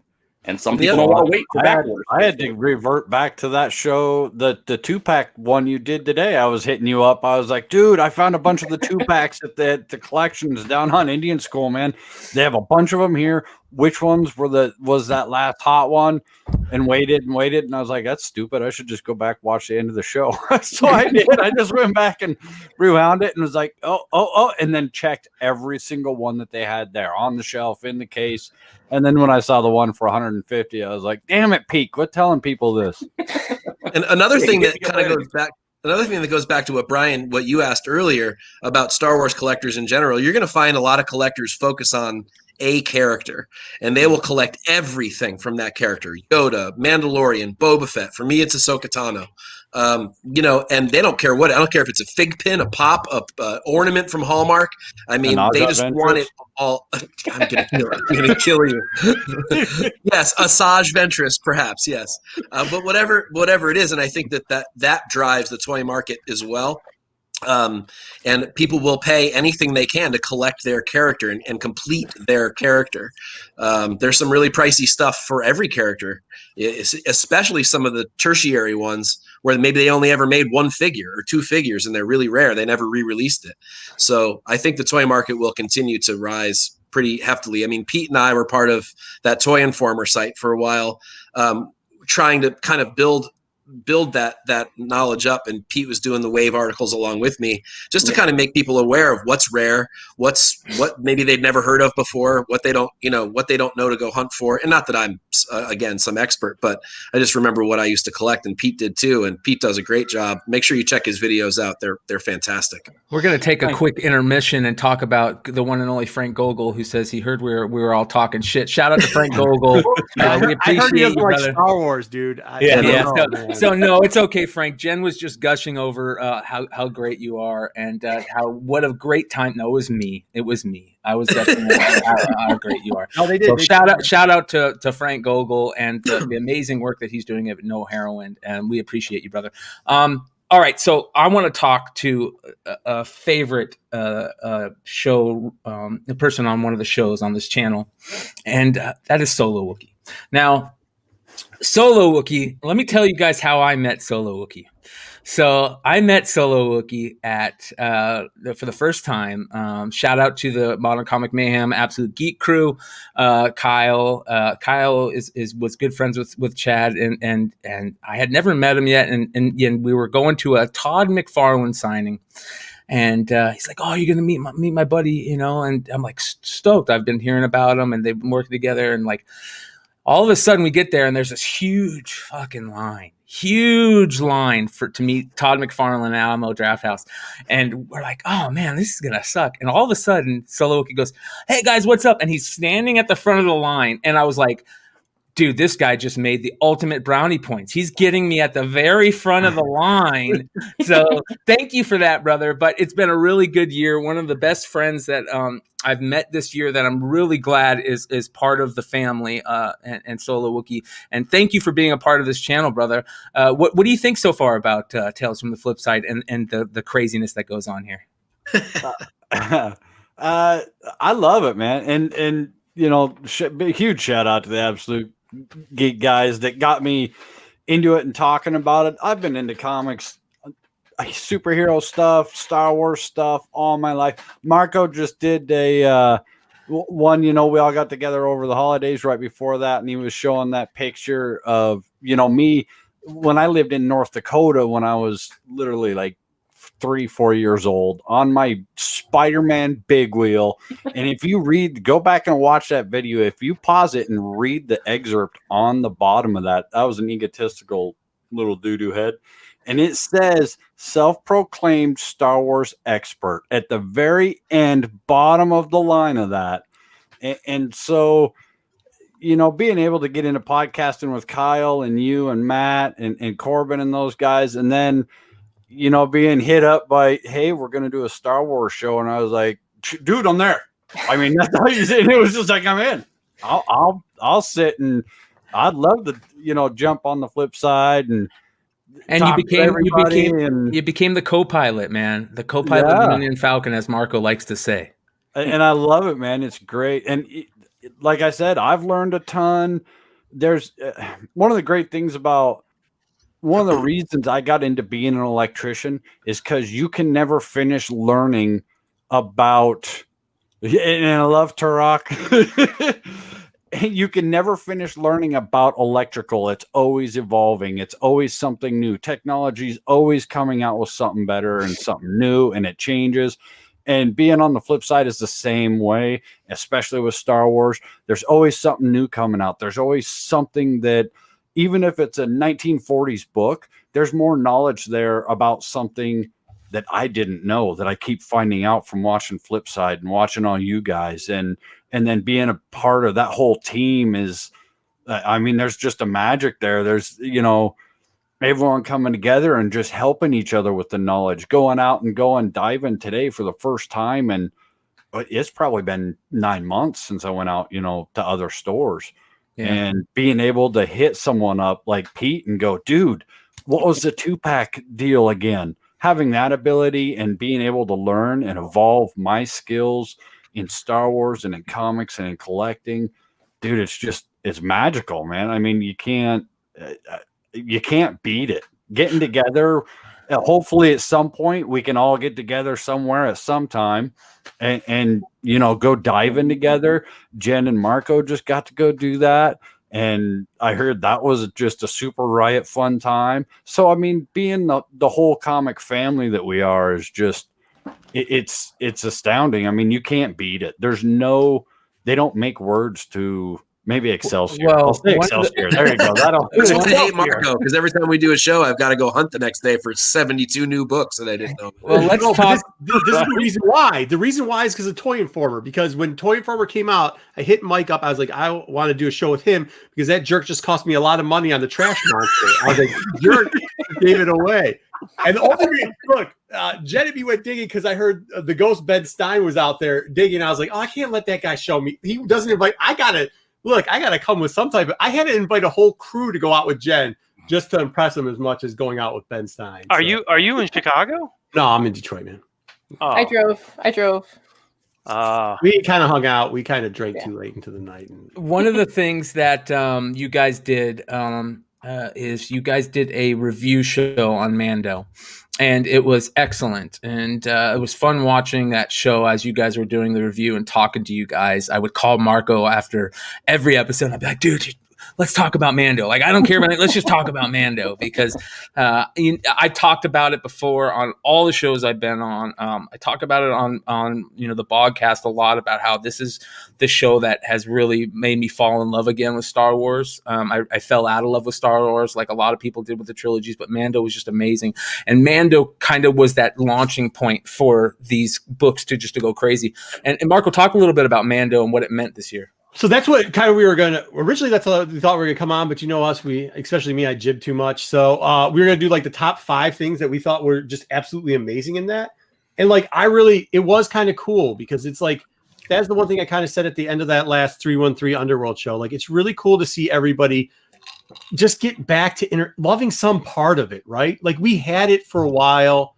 You know, we had it when they came back out and Lucas redid the things. We had it a little bit during Clone Wars, not as big of as a group.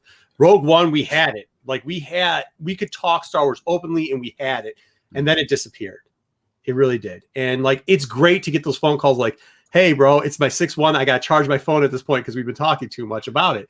But I mean, like when you look at it, the first one, like, right, you get Boba Fett right off the bat. Like, I mean, if you weren't buying Boba Fett stuff, if you didn't collect it already, who doesn't? I mean, whatever, you had it, right? Like you knew it was coming. You should have had it. You did. There's so many cool Boba Fett covers.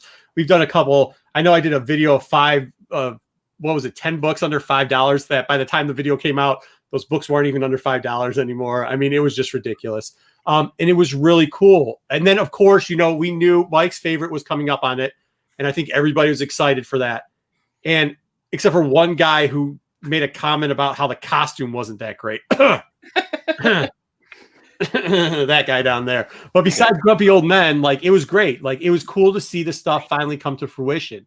You know, I really geeked out about Bo. Like when Bo came down in that group, if you ever go back and watch that video, just to see Bo-Katan and see Mandalorians, how Mandalorians. Now, I knew there's a whole new fan group that doesn't know about the taking off the helmet and stuff, but like to see a Bo-Katan come down, like, dude, to see that, like how important of a figure she is in Star Wars lore to come down and do something like that as far as Mandalorian lore is in the current canon, like that was just crazy. And it was played by the voice actress, which I know me and Mike were both like, we want I don't know. Like I always wanted Eckley to play Eckstein.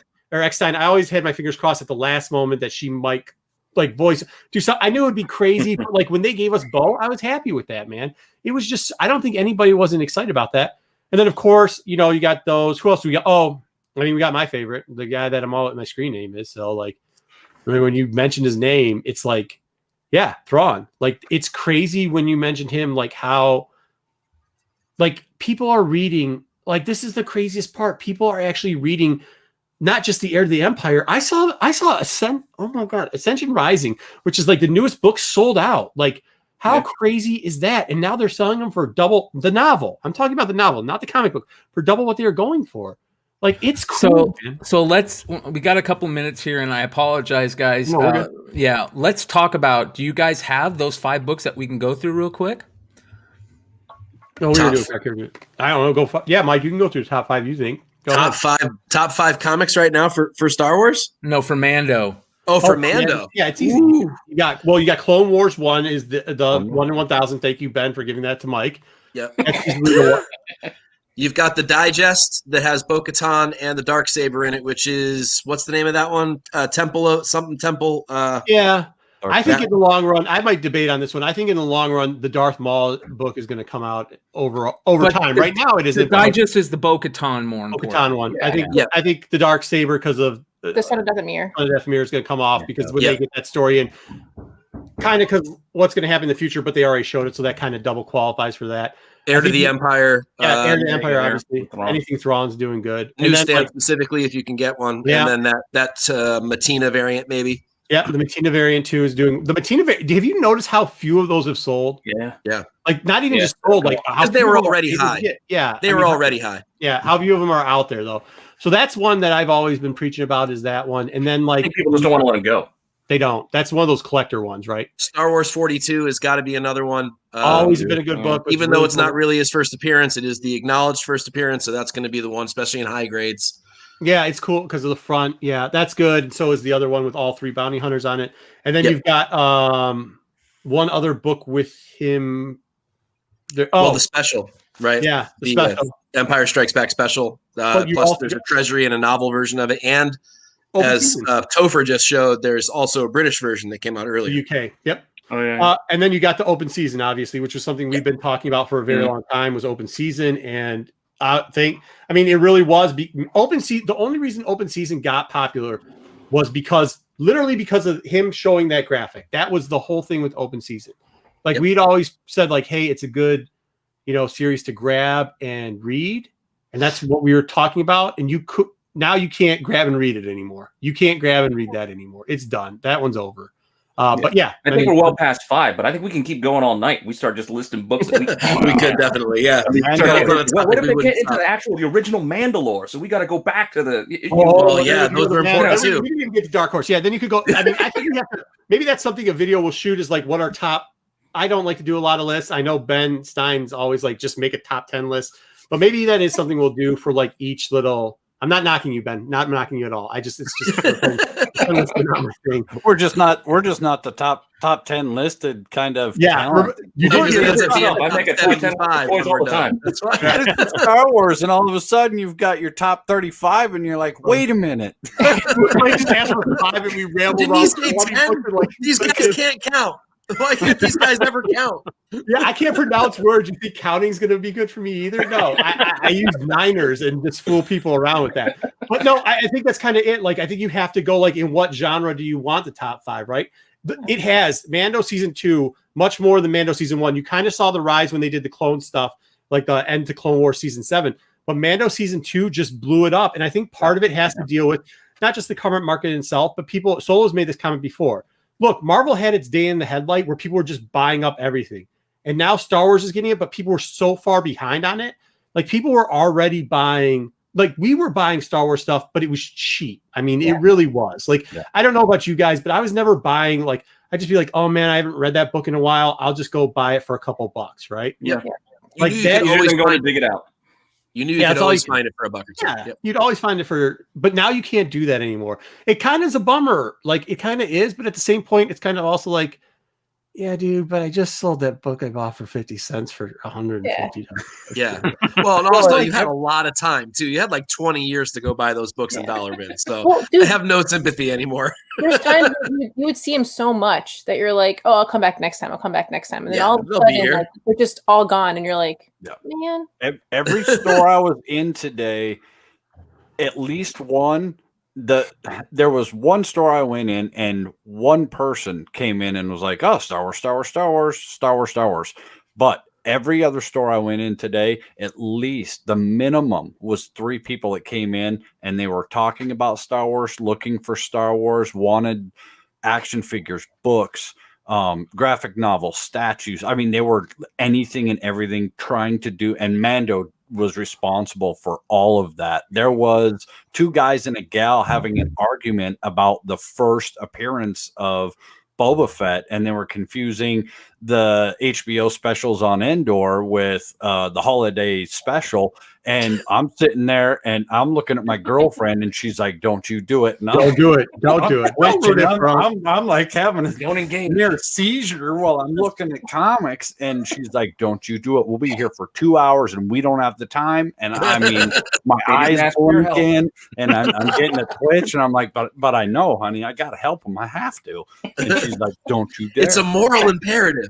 It was. And it just really was good to see a lot of I'm starting to see a lot more of that good positive Star Wars hype, where we had a period that the fans were so sad about Star Wars, it made it hard to be a Star Wars fan. And I even so negative took a step back for a little bit. And now it's very nice to see Mando has really brought back the good feeling, the good hype, the good community, everybody just talking about it and looking for it and wondering about books, wondering about action figures, wondering about the whole encompassing world of Star Wars. Hold on, Funko Fix.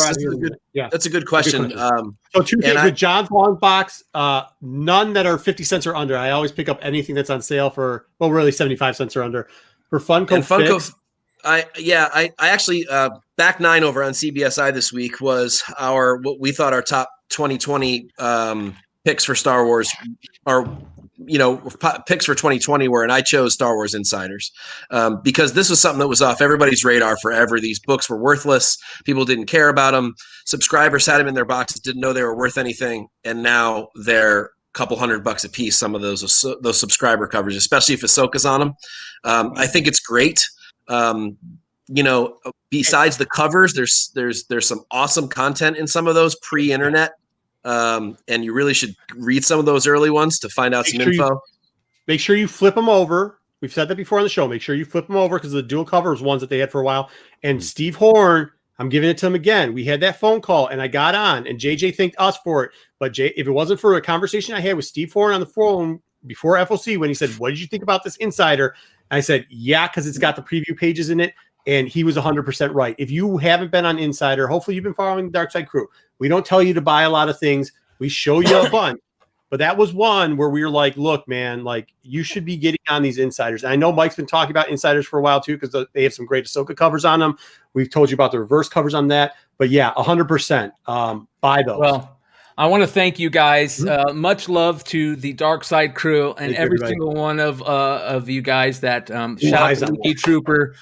We really appreciate what you guys are doing, and thank you for being part of the family and being part of this community. So make sure you guys and to the greatest, you know, our chats are live, man. Our guys in the comments, I love you guys. You guys keep the and show girls. going. We have a couple girls. And girls, yes, absolutely.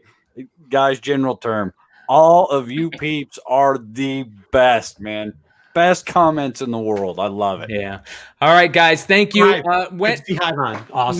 Make sure you guys like and subscribe and hit on those notifications, all notifications, so you know whenever Darkside drops a new episode, you guys will be notified. And thank you, guys. We appreciate you. Thank you. All right, later, guys. I will take. All right. So now, you guys, we have some interesting stuff. I'm going to bring in Nico really quick here. The one and only Nico Esquire is back in the show. And what's going on, brother? Good to be back. Hello, You there, Nico? Ben. Hey, what's up, man? No one is safe. Yeah, it's true. Before we've been lucky enough to have the guys from Hive Comics come on, and man, they've been killing it this year. And we're going to talk some independent love and what's going on in the independent comics community. Before we do that, I just want to run another quick video, and this is we asked everybody to send something in, answering some questions for us. And this is what we got from Team Nerd Herd and Hood Rat Comics, who's a big friend of the show. So here we go. What's up? Let's do this. Oh, hold on. Let's redo this. We got some computer issues here. Brian, the professional podcaster. Professional podcaster. What's up? This is Hood Rat Comics from Team Nerd Herd Podcast. This is Rogues Law JR from Team Nerd Herd Podcast. Comics and Pops, Alonzo from Team Nerd Herd Podcast. And the biggest lesson I learned in 2021 is there's no I in team. You have to work together, especially when you put together a podcast. You have to have a solid team, and we have a solid family here at the Team Nerd Herd Podcast. We got the Rogues Law, Comics and Pops, Fire Sale Comics, Hip Hops and me, and Rob's Nerd Haven, and I appreciate you guys for that. The biggest surprise of 2020 for me was definitely Luke showing up in the Mandalorian. They topped Yoda. I didn't think they could top Baby Yoda, but they did. Oh, yeah, they did. And what are you expecting for 2021? I'm expecting cons. I miss cons. I miss seeing creators. I miss seeing people. So that's what I want, and that's what I'm expecting from 2021. And I want to just say a happy New Year to everybody out there in YouTube land, and to all our homies that supported us throughout the last 8 months, especially all those cats that show up in our live chat. We really appreciate it. And remember, if you want to do it right, collect what you like. Amen. Shout out to Team Nerd Herd and Hood Rat Comics. We appreciate them sending in that video. And all right, guys, without further ado, let's welcome the guys from Hive Comics. Thank you guys for joining us tonight. So here's interesting. Right as we brought you on, Frank Gogol showed up in the chat, and he has some nice things to say. He says, shout out to Jonathan and James over at Hive. They're some of the best retailer partners I've had the pleasure of working with. And I wasn't lying when I say you guys have had a killer year. You guys have put out some of the biggest store exclusives in the game. You've worked with some of the best properties, especially some of the independent properties. It's been an amazing year, and thank you so much for coming on the show. Oh, thanks for having us. Appreciate it. All right, Nico, I'm going to let you take over for a little bit here. I'm going to run the pictures because we've got all kinds of fun here, but have at it, brother. So I kind of want to talk a little bit about independent comics generally. I know Stein and Brian and everyone here at the channel supports independent comics. They're near and dear to our hearts. They're what we collect. Personally, they're what we hoard. And I don't know that there's anyone in the industry that does more to promote independent writers, independent creators, independent artists than you guys. It's been a heck of a year. Can you talk to us a little bit about why you have a focus on independence? You go. All right. Well, I mean, I'll just start with like a little part of my story is I started collecting comics. Like I was like, this was only like 9 years ago. My parents wouldn't let me when I was growing up. They thought it was like I was going to go to hell or something like that. So I remember seeing them on the racks, the spinner racks at the grocery store, and being like, "Oh, freaking Spider-Man!" And my mom's like, "No, let's go. You can go read a novel while you're, at home or some shit like that." But I was cleaning myself up, and I wanted to teach my youngest son my son at the time, who's my oldest son, but to enjoy reading more.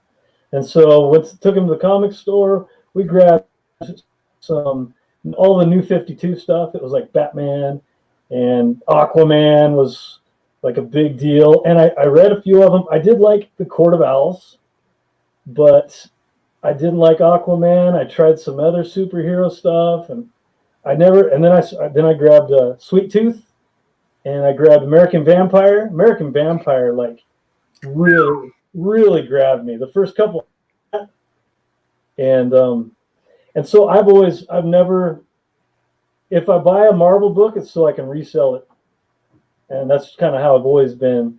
And I started by reaching out to a good buddy, Travis McIntyre. He's the CEO of Source Point Press, Oxide Media. And I mean, I just reached out to him by message. I was like, and I remember the book, it was The Rejected, but it was the second printing.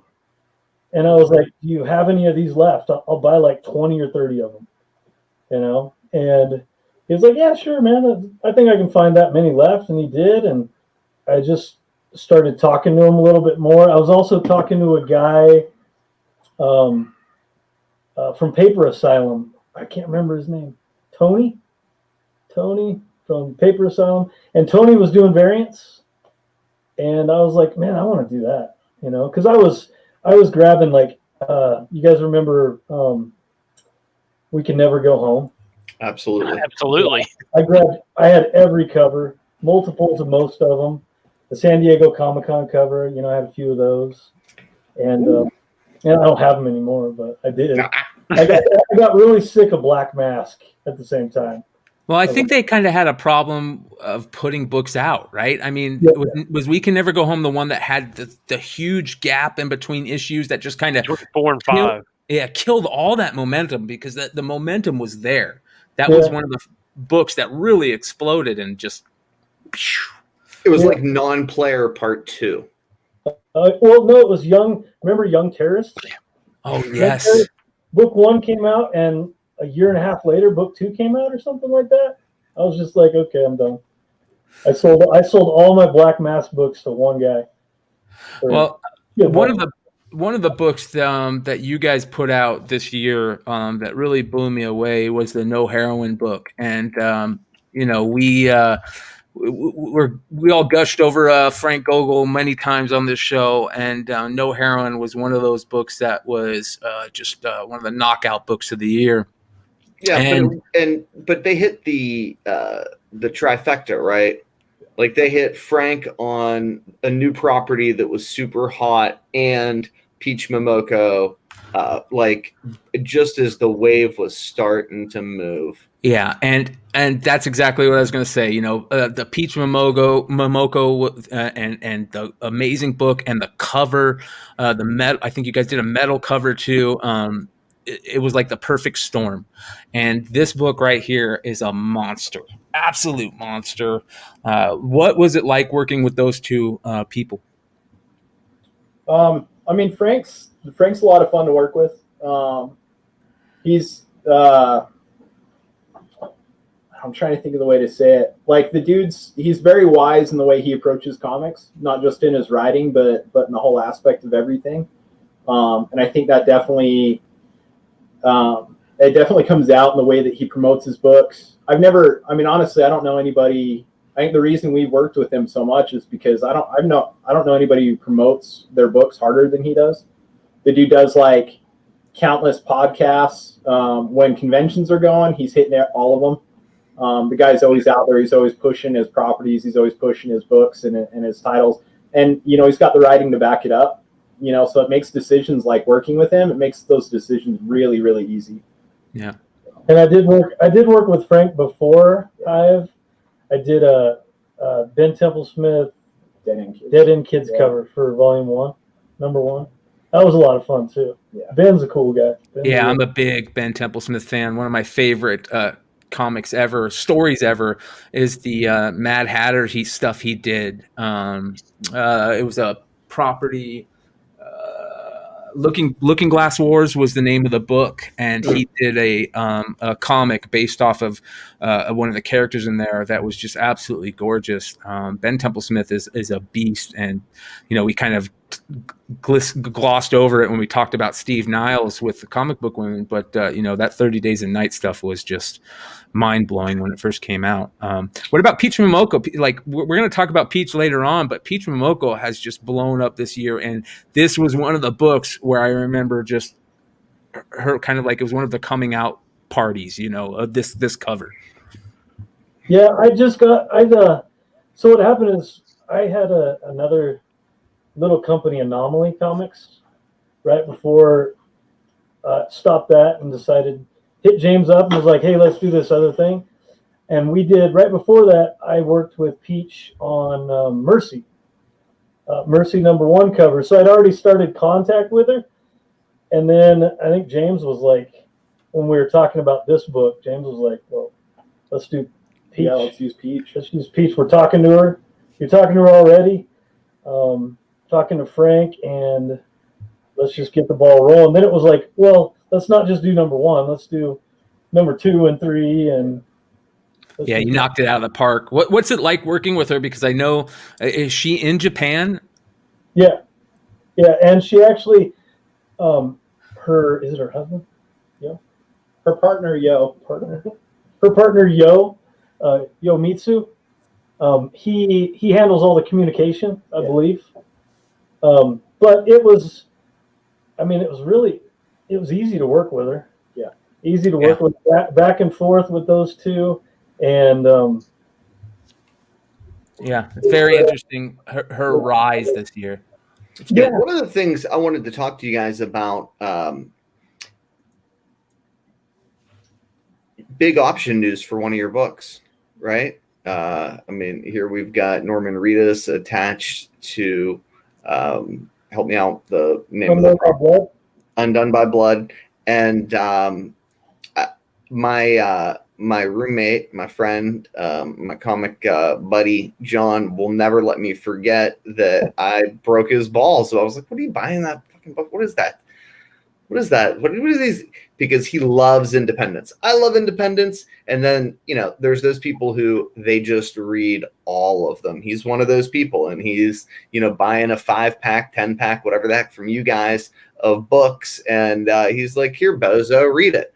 And it was, 6 months later, optioned. Oh, it was like a year. A year later? Okay. That was an anomaly. Yeah. Wow. Dan Yak did. Do you guys assume that we're going to see an onslaught of options coming, in 2021 for independent creators? That's my intuition. There's been so much success with Disney Plus and Marvel we're just starting to get our feet wet with these options?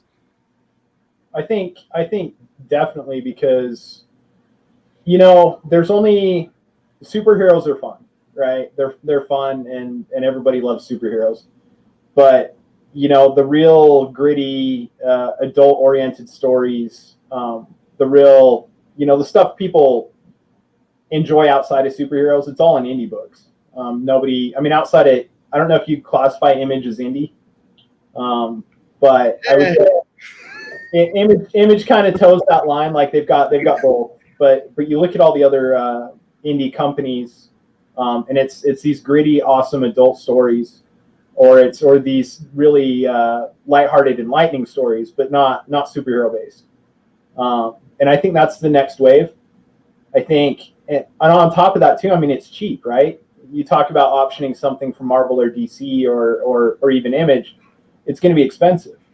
But you try to option something from SourcePoint Press or Aftershock, I mean, it's got to be cheaper.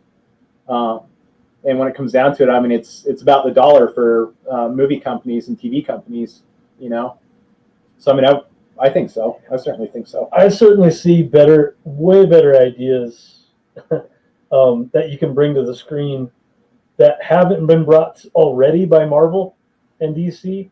I mean, they've been brought by, Iron Man and the Avengers and all that. I mean, the newer Marvel stuff that they're going to bring, if you think about it, it's pretty much the same story, different characters, maybe a different setting. To me, not a whole lot of difference to it. But with indie books, you get a whole nother world for every book you read.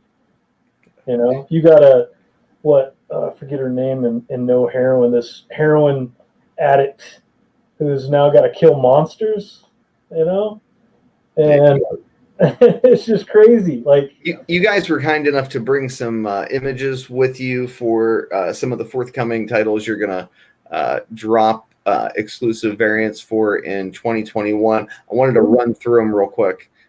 This is awesome. Tell me more. We just got that one today. We got it 2 hours ago, Yeah. 3 hours ago. Yeah. That's our cover for Black Cotton issue 1. Boy, you want to try and explain that one? You guys got to have who is it? Brian Hawkins. Yeah, Brian Hawkins and Patrick. Let me see. Hold on a second here. Patrick Foreman, the creators of Black Cotton. So what Black Cotton is it's definitely a social issue book. But it's flipping everything around. Okay. African Americans are in power. Women are in power. It's a total flip on the social order and hierarchy that we see going on right now. But the story's around a family called the Cottons, who grew their empire from they're multi-billionaires. They're the 1%ers, right? And they grew their empire from from growing black cotton for centuries and centuries, like generations of their family, and they grew it into this giant empire. And then something happens with one of the Cottons that's kind of like toss that to the side, like toss the family wealth and the family hustle to the side, and is doing his own thing. But it rocks the entire family to its core. But it in a very creative way. The book approaches some social issues that we're going through right now, and in a really awesome way too. So I think the writers are, they were trying to strive to bring up some of these conversations in a safe context of a comic book, and I think they succeeded. We've gotten to see enough of the book to be really happy with it, and but we wanted to do a cover that got people talking in and of itself. We want people to see the cover and have conversations before they even open it up. So that's kind of the way we approach this one. And those dudes are super passionate about it. Which, that's another thing about indie compared to a lot of the big two stuff. You get these little indie writers like Frank Gogol, like these Brian and Patrick, and they're so passionate about what they're doing. And they're just going out of their way to get it out there and talk about it. I mean, what do we get from Marvel? We get Donny Cates saying, "Oh, hey, there might be something in the next book," to sell like another 30,000 Marvel copies. You know, it's just. I'm super excited about this book. Super excited. Those bigger publishers are a machine, right? That's how they operate. Where, like you guys said, the independent stuff has always been really story driven, and that's why a lot of people flock to it. Real quick before we get into some of these other ones, there was a book I wanted to talk about. You brought up, and I'm sorry, I'm running through these like an idiot. Yeah, I'm a professional podcaster here. There was you talked about Stan Yak, as I believe that's his name, and one of the books, God damn it, was that Teenage Mutant Ninja Turtles book you did, which was a limited exclusive that was probably one of the best Ronin, last Ronin covers out there. Unquestionably. Yeah. Thank you. It was another one of those gorgeous, absolutely gorgeous covers where you hit it out of the park again, and here we go. Yeah, that made the hot 10, right? That made the hot 10. Of course it did. It 2 weeks in a row. 2 weeks in a row. 2 weeks in a row. Yeah. Yeah, and also has the privilege of being a book that Ben and I like, and it's on the hot 10, which that probably happened. I don't know. And that we don't own. And it's too hard to get, right? Right, can count it on one hand. I mean, that's a winner, dude. Well done. So I've talked about a lot about covers of the year this year, and this is up there for me for covers of the year pick. A lot of people love I think it was the Aaron Bartling Last Ronin cover. For me, this is the best Last Ronin cover of the bunch. It's just in the top 3 for cover of the year. Absolutely gorgeous. For me, I think it's this, the DeKalb. Something is killing the children, and the Wanted Comics, John Gallagher, those 3 books for covers, and this one is spectacular. That should have been ours. That should have been our cover.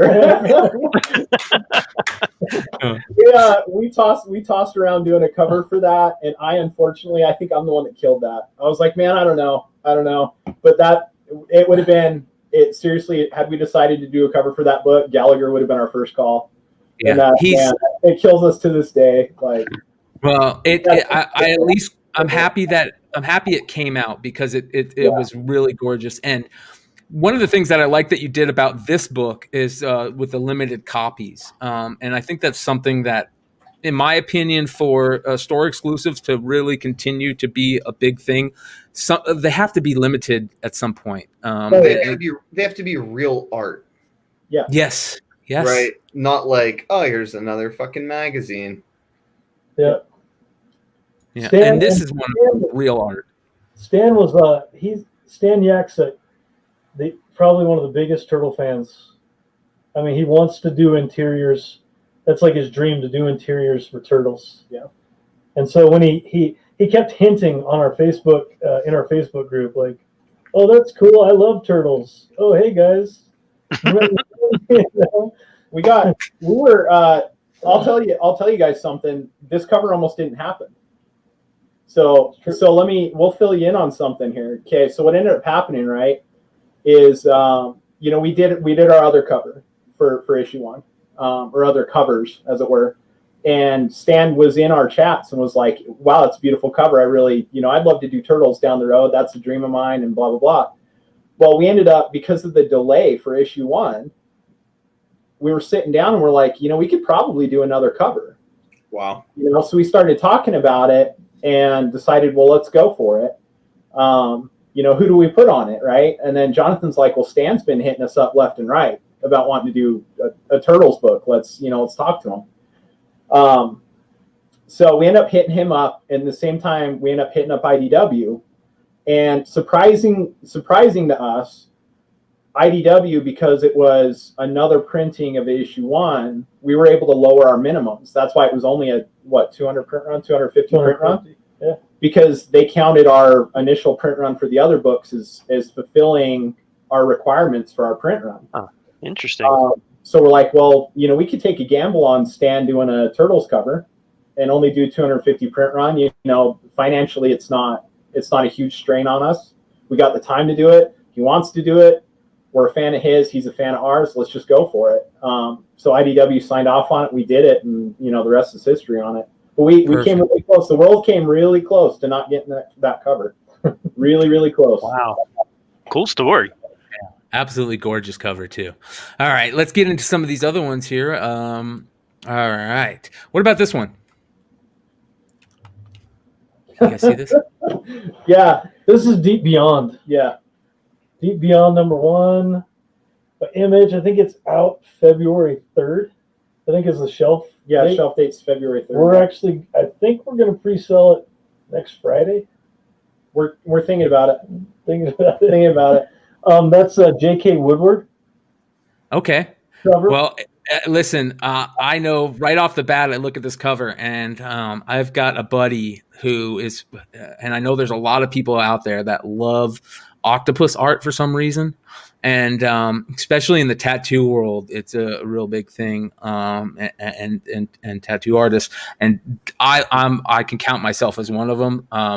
This is absolutely gorgeous cover, man. Really good. Reminds me of almost something out of like The Abyss. Yeah. It's kind of freaky in that dark freaking depth of the ocean, man, where those big things can come out of nowhere. So, well, this is cool. This is something people haven't really seen yet, then, huh? No, I think we just posted it today on social media at all. Yeah, it just got final approval. I think Friday. So yeah, we just posted it up today. This is actually real quick. We've a lot of our variants in the past, like the Last Ronin books and stuff like that, have been done with an LCS of ours. Nerd Store, Utah. We did that, during when COVID hit. Comic shops were going through some stuff, but not only that, these guys have really good industry connections, so they've helped us out. So we continue to do variants with them up into this day. So we started a little thing called Brain Dead Comics. That's kind of our thing with them, and also we get hit up constantly about people wanting to do.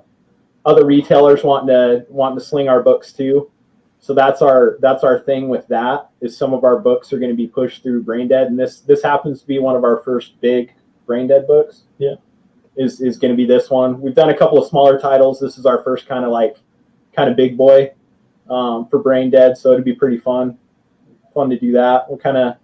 We're new into the game, but we're already splitting off into two different directions, I think, with this, and it'd be pretty cool. So. Oh yeah. All right. This one. What is this? One of the original variants you did? No, this is that's issue 3. That's from in issue 3. Staniak again. Yeah. Oof. Man, you're right. He should be a turtle. He should be drawing turtles. Jesus. Absolutely. Colors are by Robert Nugent. Yeah. Okay. Yeah, he did. He actually colored Undone by Blood too. That cover that Staniak did. Yeah, this pops. Yeah, it looks good. We'll be doing that'll be in sets with a sketch variant.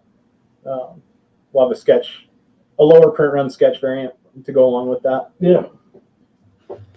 Hopefully they start getting those out on time. Yeah.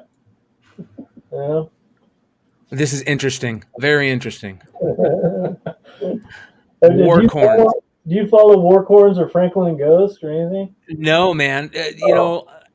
That's why. So one of the things that we really wanted to have people on that are deep into the independent game, because I feel like there's so many things that people just aren't hip to yet. There's a lot of stuff out there that's coming out that unless people tell other people about, we'll never find out. And this looks like it's one of them.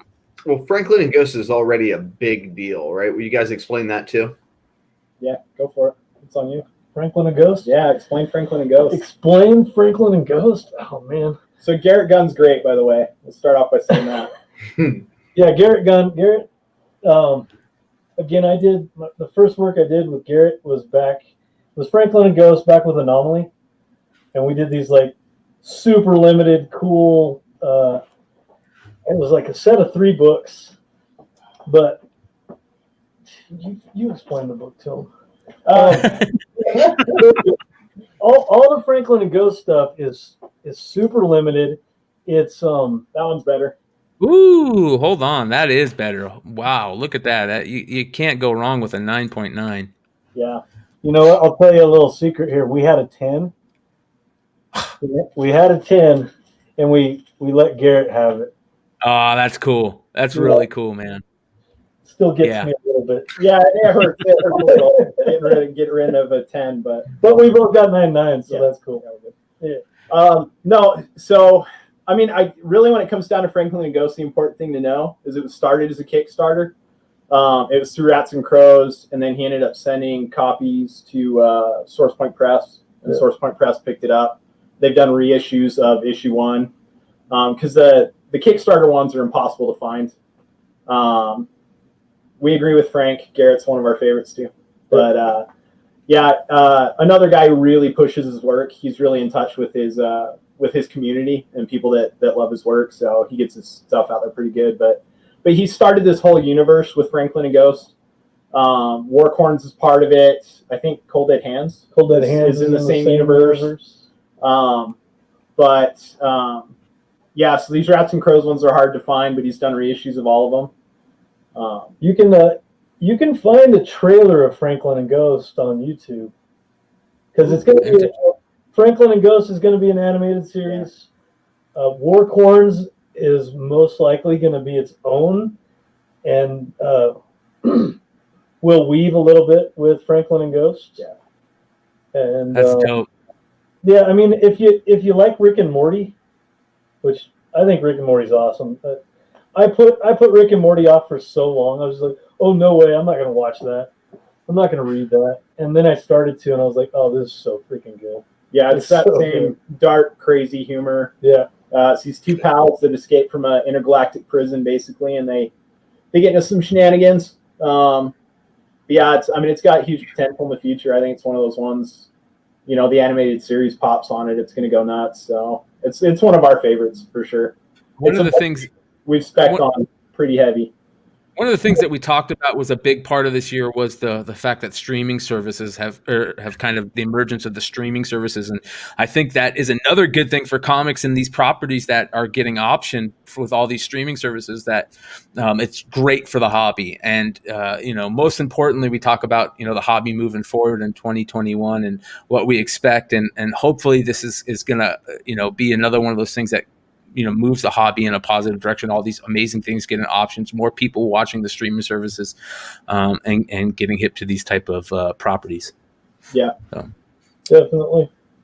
This one is absolutely gorgeous, and I would have almost thought this could have been a Warcorns type book here.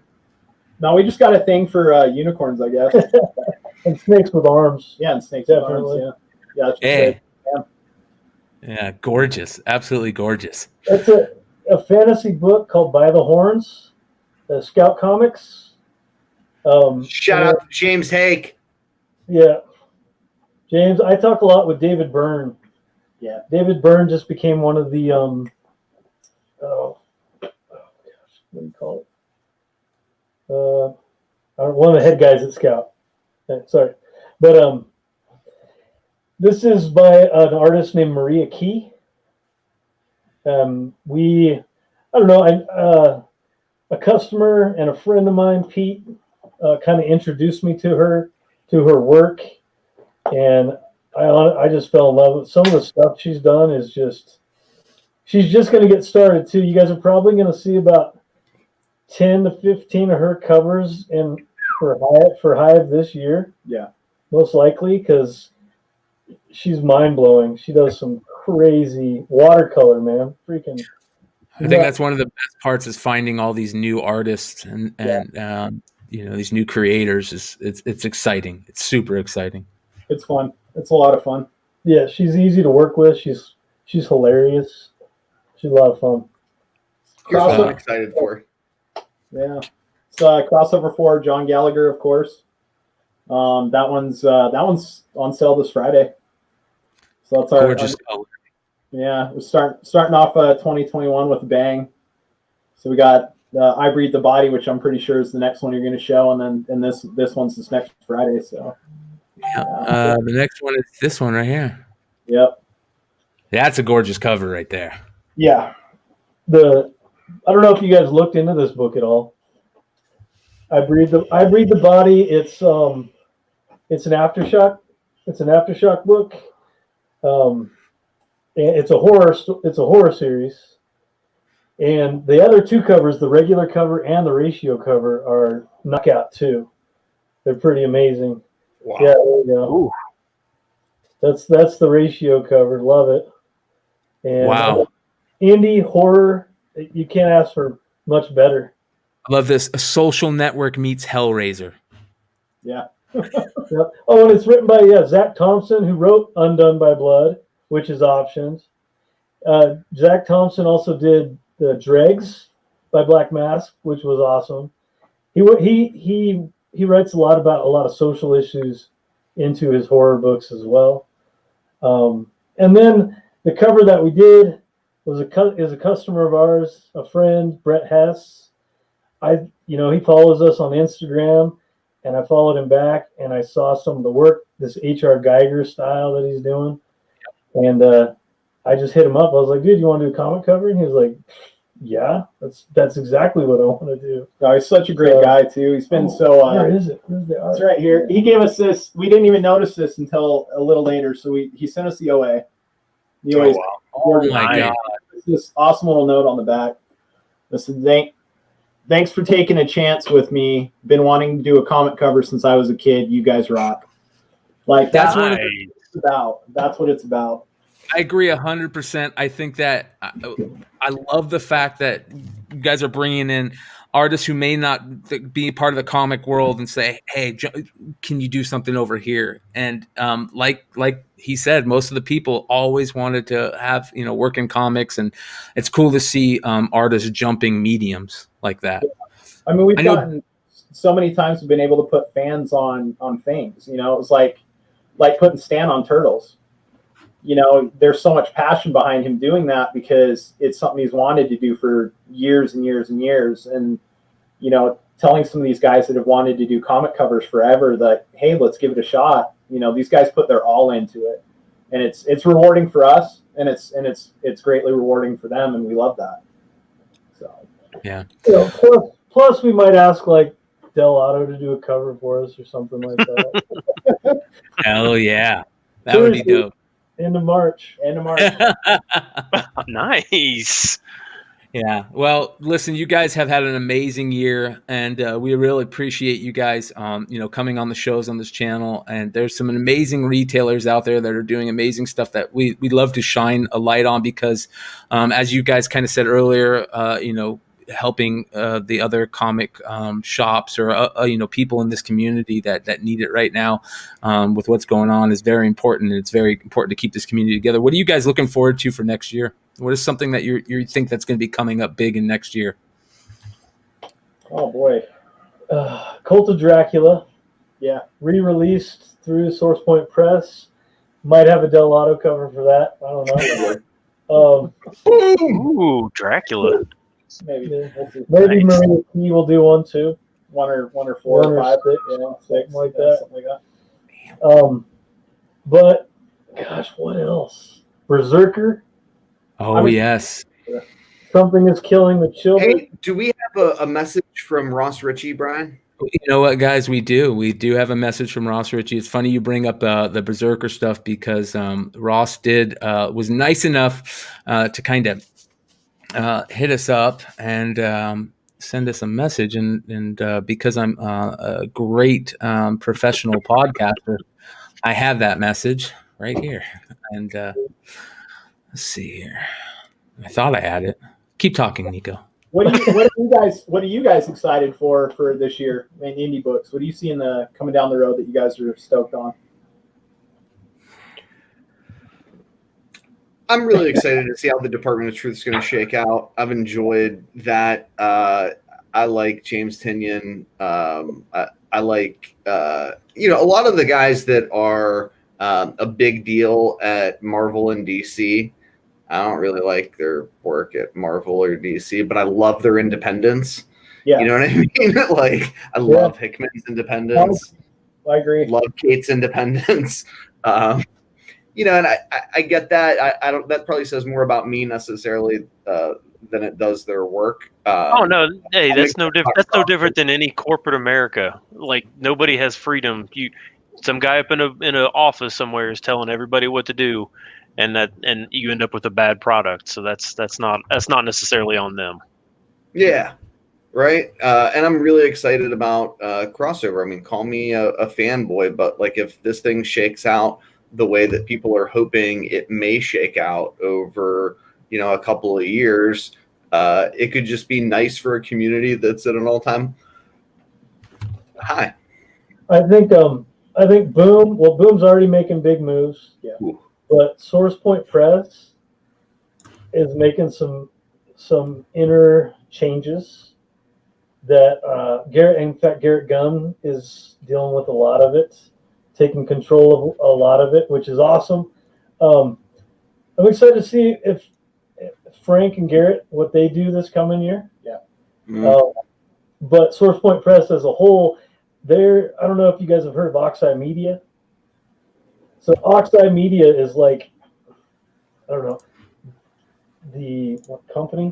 The Oxeye Media is the big company, and then there's Source Point Press and Deepwater Games, and maybe a couple of other things or companies involved. But they also, I don't know, did you guys watch Rotten Tail last year? No. Have you guys heard of it? No. Oh, do you guys like B-rated horror movies? Yeah, I'm writing it down now. Oh, yeah, gosh. First time I've had my notepad out all podcasts too. So. You guys give me your addresses. I'll send you a copy of Rotten Tail. Nice. The book is good, but the movie is stupidly better. All right. And then I want to know if we're going to see No Heroin Volume 2. I saw a little rumor from some FG guy. I don't know what his full name was, but it suggested that there may be some writing going on. So I'm hoping maybe I get a little bit of that. If it doesn't happen, it would be a shame. Yeah. I think such a great character was built in that first little story that it would be a shame. It would be a shame. So. Speaking of Berserker, here is the message. Let's do this here. Hey, Flipside gang, here's my message for 2021. Keanu Reeves' Berserker is coming. Oh. So that's what he's super excited for. Yeah, that's a singular focus from, it speaks volumes, right? Like, there you've got the CEO for a publishing company. Can you imagine if Kevin Feige was like, Spider-Gwen, whatever that girl's name is that was 7 on House, is coming. Like, that was her message or Feige's message for 2020. You'd be like, this guy's a little excited about that. One singular focus from Ross Ritchie. I'm pumped. Well, when you hear him talk about like the stories of him and Keanu Reeves pitching that idea, these guys got me excited about it. And then I watched your interview of Ross Ritchie, and I was just like, I should have bought one of those freaking variant packs from one of the online retailers. Kickstarter. Yes. Yeah. Well, that's get one. Kickstarter. You guys brought up Kickstarter, and Kickstarter has been a huge part of this year for comics, and I think Indiegogo and all those type of places, and I think that's really promising. And it's showing a lot of these creators that you could do it on your own. And in this type of world with the third market and everything, it's easier to create your art and with the social media and all that stuff and connect to people like we're doing right here. So I really, really love the Kickstarter and Indiegogo campaigns that are out there that are just killing it. So a lot of fun. I think we're both real excited to meet new artists this year. Hopefully by the end of the year, we're going back to cons. Yes. And, we're hanging out with these artists and publishers and writers. It'd be nice to meet Keanu Reeves, Yeah, damn right. Yeah, McClay's on your side of the United States too, so he'll be easier to hook up with. Yeah, one of these days, we were talking earlier, when we can get to the point where we can get back to these cons and meet a lot of these people that we've met through this channel and through these shows, it's going to be super exciting. And I think 2021 is going to be even a bigger year for comic books. So let's cross our fingers that everything works well. And listen, you guys over at Hive Comics have been killing it, and we appreciate everything you're doing. And keep it up. Keep killing it. Thanks, man. Thank you. Thanks for having All us. right. Absolutely. Thanks, All right, guys. guys. We'll catch you next time. Gentlemen. Yeah, see ya. Thanks, guys. Oh boy, man. All right, you guys, listen, this is we're almost 4 hours into the night. We've got some more stuff coming up. Everybody that's live in the chat and in the studio, we appreciate you guys listening with us and everything. Remember, Flipside giveaways are crazy, and we got a book that I'm going to go find here in a second. I'm going to let these guys take over for a little bit. But we also got some topics to come up.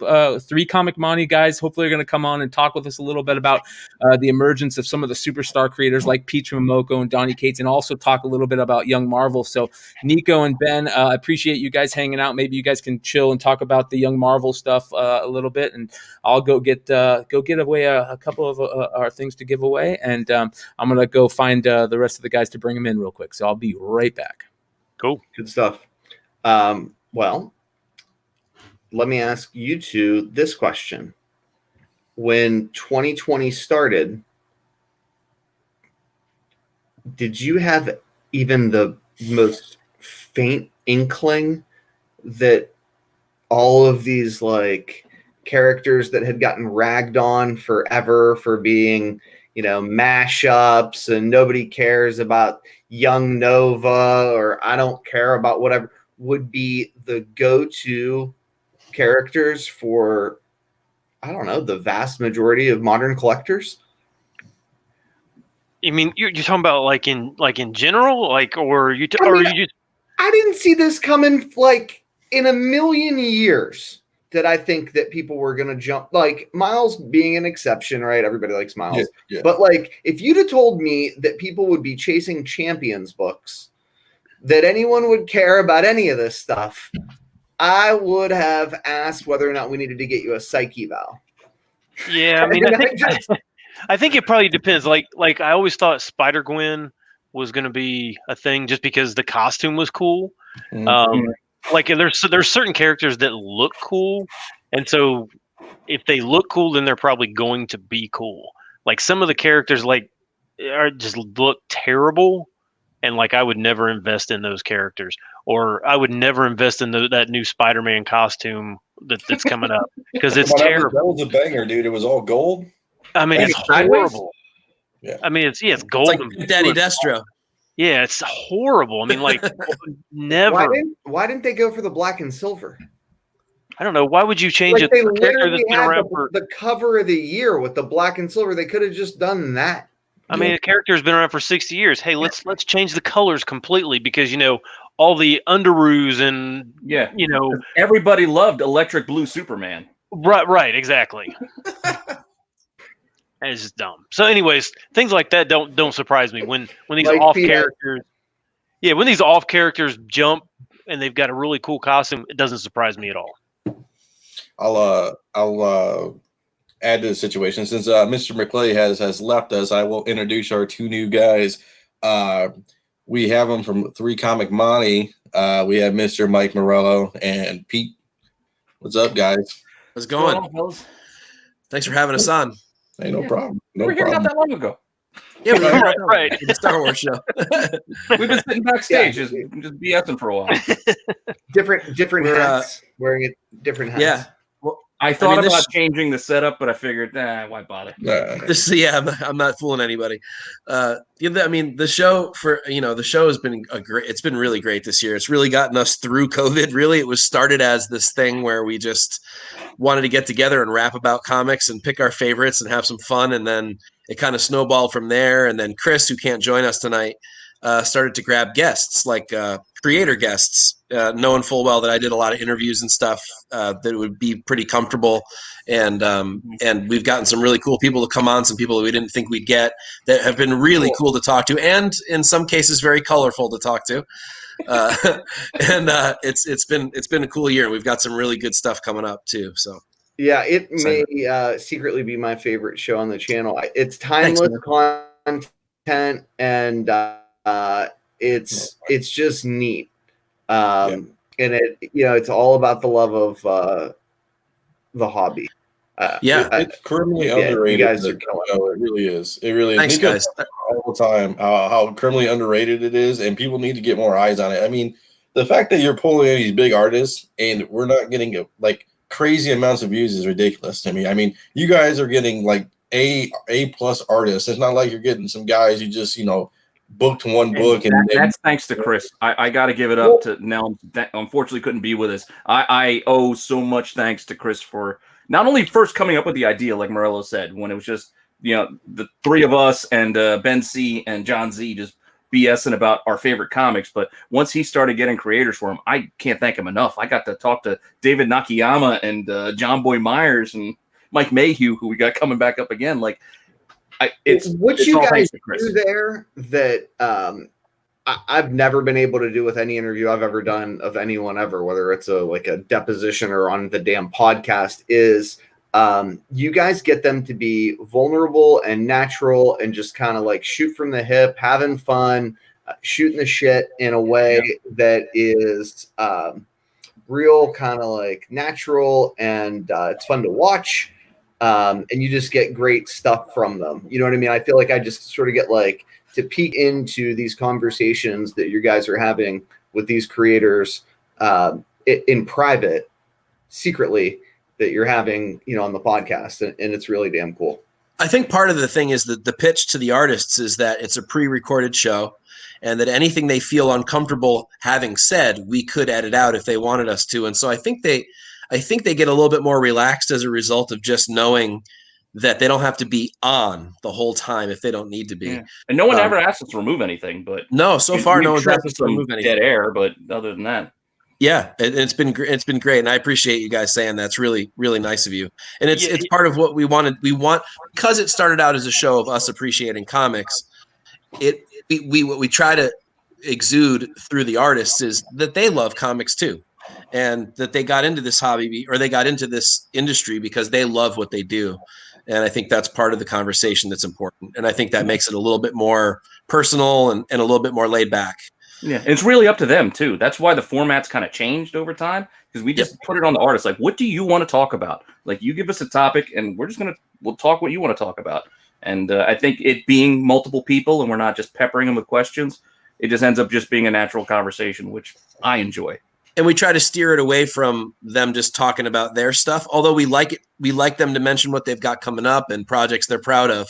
But we like to try to pull them away from that a little bit and push them more into what is it that got you to love comics? What comics do you actually like? Like, what do you like reading? What do you like collecting? What have you liked owning? And what have you liked working on? What would you like to work on that you've never worked on before? Stuff like that. And I think that drives it towards a less of a speculator kind of a show and more of a just chill chat with a bunch of nerds talking appreciation for comics. Yeah, and saying with that, I mean, the two subjects we really want to talk about with you guys with is the two people that's probably influenced the comic market for good or bad in the year 2020, which is our good friend Donny Cates and Morello interviewed. Yeah, and Pete. Got him. Yeah. Also, got her. Yeah. Nice and early. Yeah. So. And Donnie's an interesting example because I think his responses to things have changed over this past year or so since his two books. And when I say two books, I mean Venom and Thor specifically, the two that have kind of driven the rest of what he's done. And that's not to take things away from Redneck or any of the other sort of indie books that he does because they're fine too. But Cates is a guy who brought things back from a story perspective. And it wasn't just about cover art.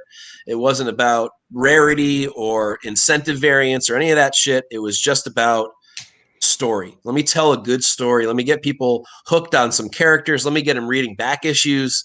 And he created sort of a market that I think has been dead since, in a lot of cases, the sort of the copper age, if you want to call the copper age, since the Neil Gaimans and the Alan Moores of the world were creating great story.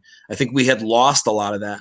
And in talking to Donny, he not only is excited about the characters that he writes, but he puts a lot of himself into the story arcs. And I think that vulnerability of his storytelling is probably what gets people to latch on and feel what's the word, sort of emotional about characters. That, you know, feels like the characters are real because there's a little bit of Donny in all of those characters. And I think that's probably what drives it. Cool. Good stuff. You don't want me to talk about Peach. Kate's reminds me more of like Frank Miller than Alan Moore or Neil Gaiman, because his stuff's just fun. It's not real heady, but it's smart. You know, he avoids kind of like the trap of Hickman, a little too smart for his own good. You know what I mean? There's just those writers who are, look, they're exceptional, and I love them. I'm as big a Hickman fan as anybody. Or for example, who's the guy that wrote the X-Men for not Bendis, but Grant Morrison? Just a little too smart for his own good. You know what I mean? And I love his work, but like Hickman was able to just make comics, or I'm sorry, Cates was able to make comics in a lot of ways fun again. Yeah.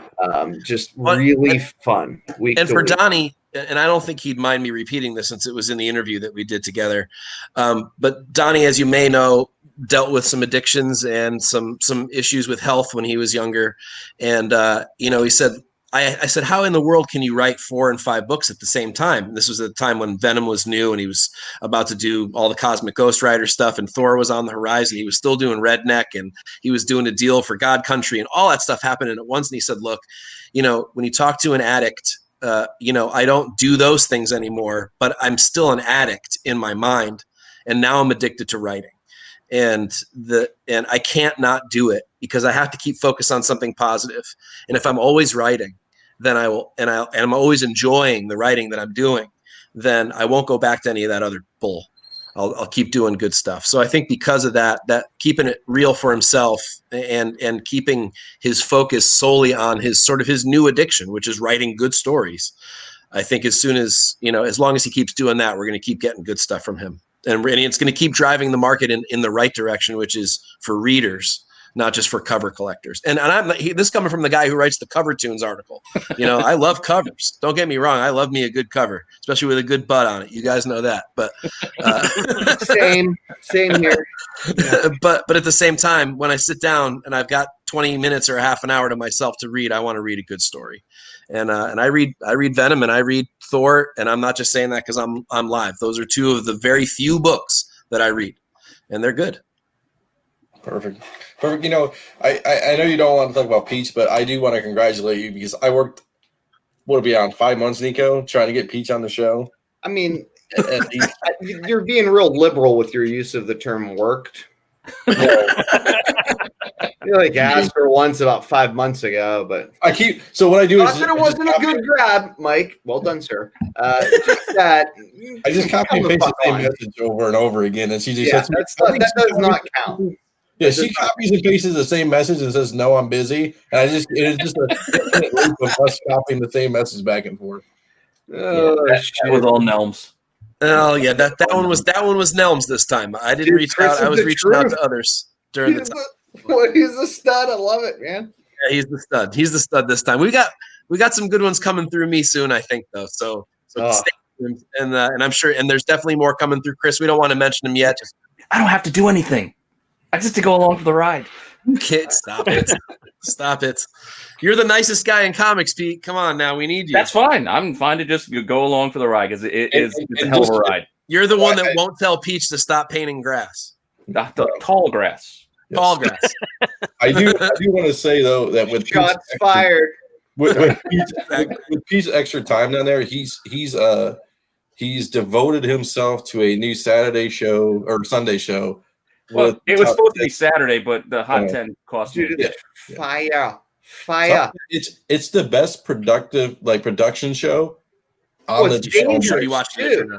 Yeah, it's dangerous too. Because like I've avoided buying this stuff so that I don't have to file bankruptcy at some point in time here in the near future. And then I watch Pete's YouTube episode and I'm like, yeah, I can't help it. It's bad. Looking up on my eBay. Then Nico, you're lucky I stopped doing Mike's Closet because that would have gotten you double. No, see, it's easy because going to Mike's Closet, I know I can't afford a lot of that stuff. So that I can just say, all right, that's not for me. I can appreciate from here. Mike gave me one look around his house, and I almost had to take out a loan from a bank. I was like, just to look at it. I was like, wonder how I can get some of that stuff. So keep in mind, I did it when that stuff was I can get this series. There's not that many of them. I can keep in mind, I did it when it was cheap. I didn't buy it at prices I didn't buy it at now prices. I bought it at then prices. So did you guys get too deep into the craziness that has been the Young Marvel and stuff? Like, did I miss all that conversation? We didn't talk about it at all. Okay, so let's get into it a little bit. One of the biggest things of this year that we have to talk about is the Miles Morales craziness that started the year off, right? I think Miles was the guy that the character that kind of hit first, right? That everybody was going after and freaking out about at the beginning of the year. A lot of craziness that was happening with those Ultimate Fallout 4s and the Marvel's previews and all this crazy stuff that just shot those young Marvel characters into the stratosphere. And I think some of that, we kind of dovetailed this into talk about Peach and Donny Cates, that not only do the Young Marvel have great characters that they've kind of built the last couple of years that are finally catching on, but they also had one of the best writers, whether you like him or not. The stuff that he has been putting out has been just super crazy, energetic with people checking in, whether it's Thor, Venom, all that stuff. Marvel just killed it this year, and Young Marvel and Donny Cates, and to a second degree, a little bit more Peach Momoko, where she came out with the Spider-Gwen cover with the phone, which was just, it's kind of like that perfect storm. How much of that do you think that is us reading into what Marvel Phase 4 is doing, or kids that have grown up with these characters? Because we talk about it a lot in the Star Wars world of Ahsoka, about how kids have grown up with these younger characters, Ahsoka, Sabine Wren, Bo-Katan. I think the same thing is going on with Young Marvel, and I just, unfortunately, DC didn't put out as good a product to have the kids catch on as much. What do you guys think? Pete, you first. You want me to go? I have a weird answer. So you have a weird answer. Yeah, always. Yeah, I mean, it's interesting to think about because we talk about these young characters like Spider-Gwen. It's not like she showed up last year. Like, she's been around over a decade. Like, this stuff has been percolating. Like, even Miles, like, he's been out there. So there's a lot of, as you mentioned, Brian, like, kids who know who these characters are. Like, my son's got as many Miles Spidey PJs as he has Peter Parker Spidey PJs these days. He's 8.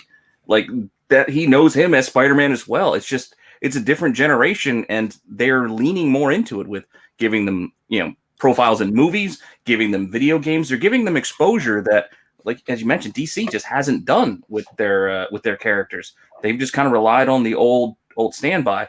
And while a lot of people at first complain and were angry at forced diversity and what have you, like, over time, it's just, this is natural. This is the way things are. This is real life. Like, you go outside your door, these are the people you see. Like, when you go out, like, it's not crazy that there's a half black, half Hispanic character out there. Like, this is our world. Like, there shouldn't be weird to anybody anymore. Yeah, and so don't we should forget, get behind these characters because they're good. We should talk about Kamala Khan too. She's definitely rolled into that. She's the only one that's got live action. She's cast, and it's coming quick, fast, and in a hurry. Yep. Well, I think that, so somebody said along the line, and I don't remember who it was, Nico, it may have been you a while ago, that whatever you see teenagers cosplaying as is what you should be paying attention to for the future of the market. And while I don't know that it's going to be Phase 4 for all this stuff, it is certainly going to be Phase 5. Yeah. I think that when those kids when they're in their 20s, these are the characters they want to see on screen. This is their Marvel.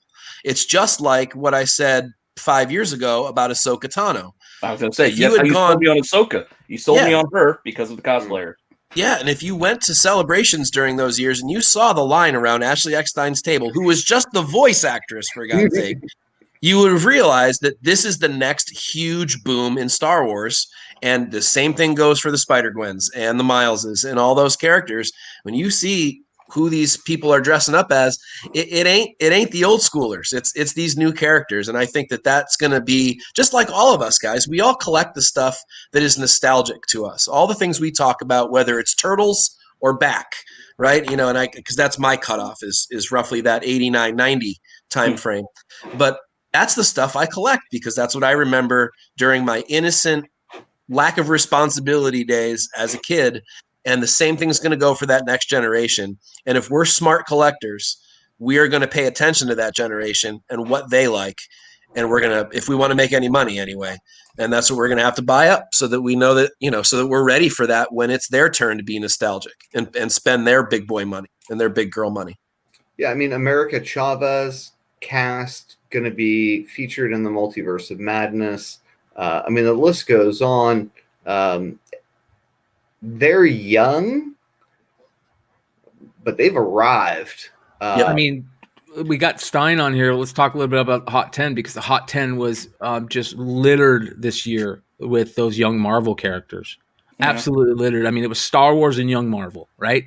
Yep. A lot, yeah. Yeah, it was. But I mean, I think what you guys are saying makes all kinds of sense. I'm not completely sold on all of these characters. I think some of them we think are. It's kind of like us as the comic buyers, the adults, are kind of projecting on some of these characters that they're going to be big, and they may not actually be big when it actually comes to reality. Like when I'm thinking of kids from 2000, you know, and what they're going to be buying, I'm thinking SpongeBob. I'm thinking, you know, seriously. I mean, things that kids were, you know, into in 2000. The characters that we're saying, you know, Kamala Khan, America Chavez. These if the kids are into that now, they're only these characters are only 3 or 4 years old. It's going to take another decade before they actually become a thing that's going to be super expensive, like Miles Morales, that's been around since 2006. Yeah, but what about Riri? Riri's not as old as Miles, but she's got movement on coming. You ready? So I'm curious to see how it plays Live out. I action. agree with you that there's not a history there for a lot of people to really absorb, but I'm curious what Riri's will do for this. Marvel has been careful with the characters it thinks are good. The ones that it thinks are organically created and could have a future in whether it's animated or live action. Take X-23 Laura Kinney, for instance. Cool. They're very careful with that character because they know they've got lightning in a bottle with her. And I think that, I mean, the Logan movie obviously did a lot to propel that character forward, but just wait until you see a 20-something-year-old actress in that all-new Wolverine costume for the first time. You won't care that it isn't Logan. You're going to be fine with it being that character on screen because they've done such a good job with her in creating the character in the first place, retconning her origin story, giving her her first movie as a kid.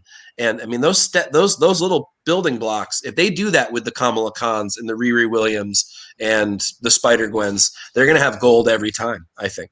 And when you talk about cosplay, I think this is why the Logan movie was made. I mean, you talk about people dressing up as things. It's got to be this. It made it happen. I mean, it just. You know, is that banana? Where did you even find that thing? Jesus. I mean, you know, I'm just.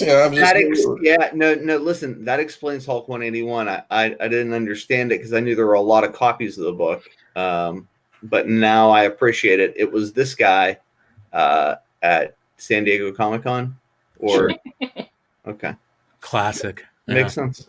Yeah, I mean, I just makes sense. I just go on the internet and I look for. I just type in cosplay and I just go through and I'm like, oh, that's dangerous. Winner, winner, chicken dinner. Hey, Wonderworld Comics in the house. Thanks for coming by. Represent Detroit. My brother lives there. Great shop. You should check it out if you're ever up there. Yep, I was there. Me, Carter, and Half Price were there with Paul's Problems last week, actually. Hanging out. Good stuff. Yeah. So what do you guys see? I mean, are there any young Marvel characters left? Amadeus Cho. Moon Girl. I hope it's Amadeus Cho. I hope it is. Yeah, Sam Alexander still hasn't really hit. So. Great too. Yep. Those are our picks, I think. Right Are now. we missing? I think we might be missing a couple big ones that just aren't in the thought process yet, but it might be a good time to buy them, and that's Hope Summers. Oh, Hope Summers, yes. And Get your hands on those X-23. Finch. Get your hands on those Finch variants from Second Coming right now, because man, How those many- are ghosts. Well, hold on. How many years away would we be? That's a good I don't question. know if they're going to be bringing the X-Men back. We already know X-23's got to be a big part of that because of how But good that again, movie right? was. How many years? So I just wonder how they do X-Men. And, Mike says 5 years. That's hopeful. Yeah, how do you get to X-23 before you get to Wolverine? Like, it's... Well, you can't. Well, Wolverine's already there. I think that he's going to be one of the people that they first bring in, right? When they bring in the X-Men. But you got to give him time to be Wolverine, though, in your universe before you can replace him. Did you ever think you could be this excited about live action comic book television? Holy shit. No, and that's the thing. I don't know what Marvel has done if they painted themselves into a corner with this shared universe, because are they going to have to write off a lot of characters? Because actors get old. Like, actors can't do this forever. Like, is that why we don't have Captain America anymore? You ready? Bruh, come on, Pete. You know the answer to this. Say it together with me. Secret Wars. Well, that is Secret Wars. But you could only play that card once. They got to save that in their pocket for a little while before they want to play that card. You do it once, you get all new actors, and then when it's over, you stop and you count $10 billion and hope that there hasn't been an Armageddon. Shit, I'll be dead by then anyway. Then you open up the Marvel theme park, and it's over. Oh. Yeah. This is an They interesting have one. recast some characters. I mean, we got Don Cheadle taking over Terrence Howard's role, and I'm not that upset when they recast actors. I just think of it like a different artist has come onto the title. Like, all right, so Yeah. different actors playing it. It's something that has to be done if you want the character to continue. I mean, Exactly. Read or die. Hopefully, you're going to finally get Shang-Chi done right, and maybe you get a new Iron Fist casting that's actually an Asian actor.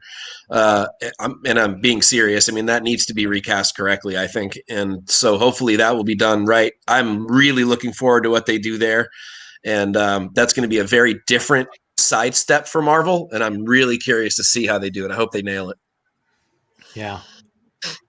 It's going to be very interesting to see what's coming. There's a lot of characters that we could have mentioned. I see people talking about it in the chat. There's a lot of characters that could be coming, but as Nico says, when? Yeah, that's the issue. Look, and I'm not trying to suggest like anybody not buy a book. These books are awesome. They don't have to fucking be on TV or in a movie to be awesome. The stories are awesome. I mean, don't get me wrong. But we all know that, like, when the live action news comes, it's like, oh, I bought 4 copies. Now they're worth 10 times what I paid for them X number of years ago. And, what a great time to be collecting comics. What a great time. It is an interesting question, though, of when. Because, like, the X-23, like, when is she coming? Like, I had my 9.8 of the NYX3. I sold it because I figured I've got years before I got to worry about that again. And that book is just steady as a rock. Like, it's not going up. It's not really going down. It's right there. So if I want it back. It's the exact, and I don't know if I've mentioned this to you guys before, but I've made the parallel with that book and with ASM 300. ASM 300 was the most nervous with that. It was the most steady book for 7-8 years. It was the exact same price. It was $1,000, 9.8. Sale after sale after sale.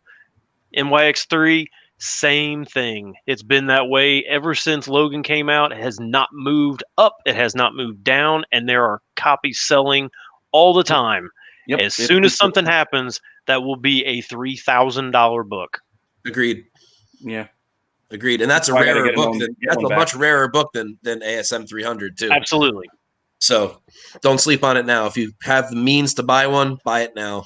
Don't wait. Wait, Mike.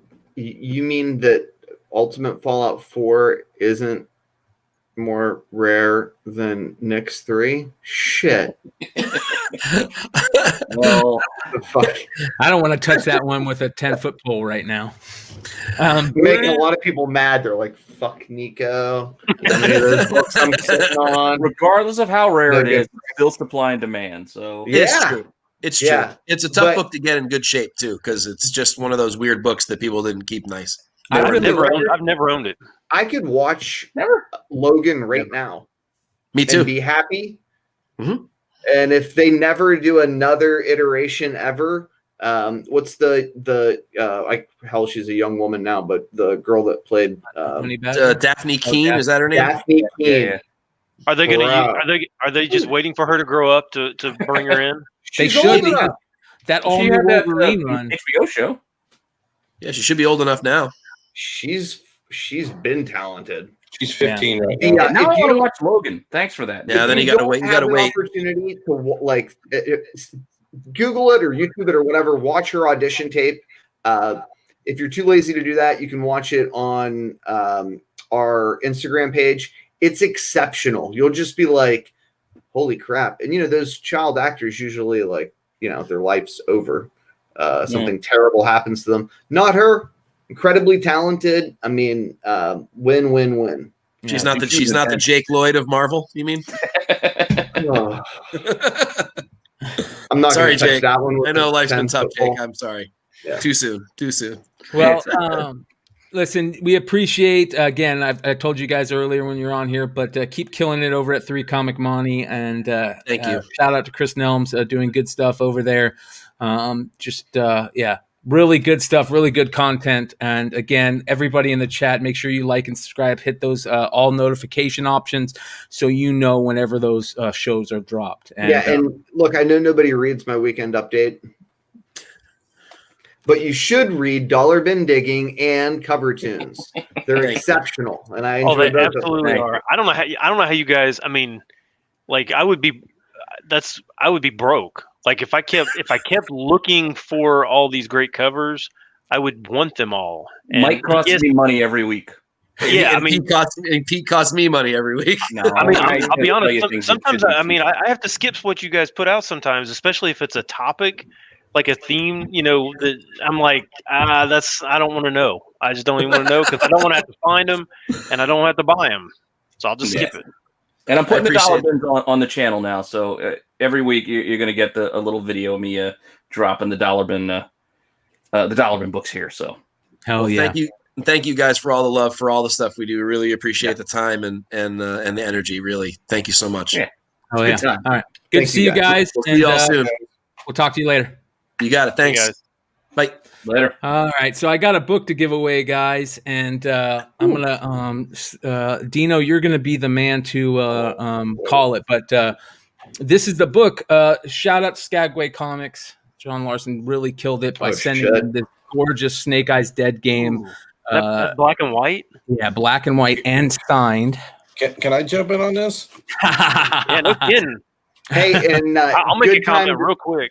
It's a good time to plug the CBSI GI Joe list that Ben put out. Not this Ben. Right. Yeah. The other G.I. Ben. Who did he send us a message?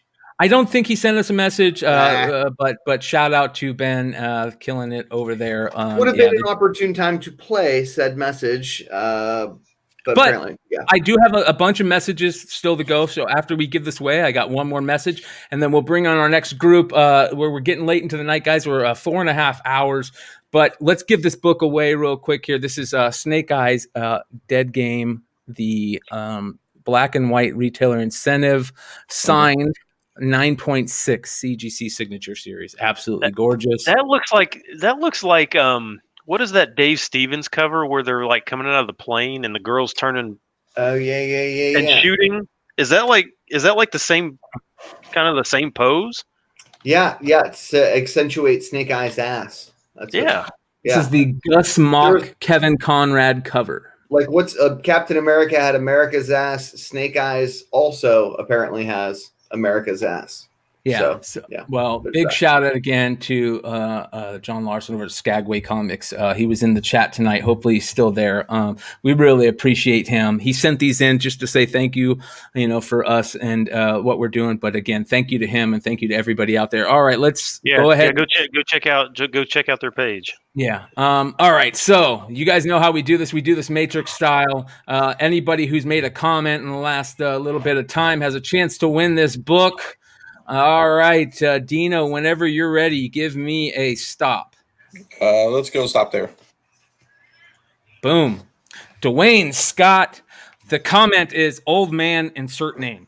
So great comment. Hey, he had one run underneath it that said old woman, insert name. So Dwayne Scott, shout out to Dwayne Scott, a great fan of the shows. I see him on a bunch of shows, so we appreciate him.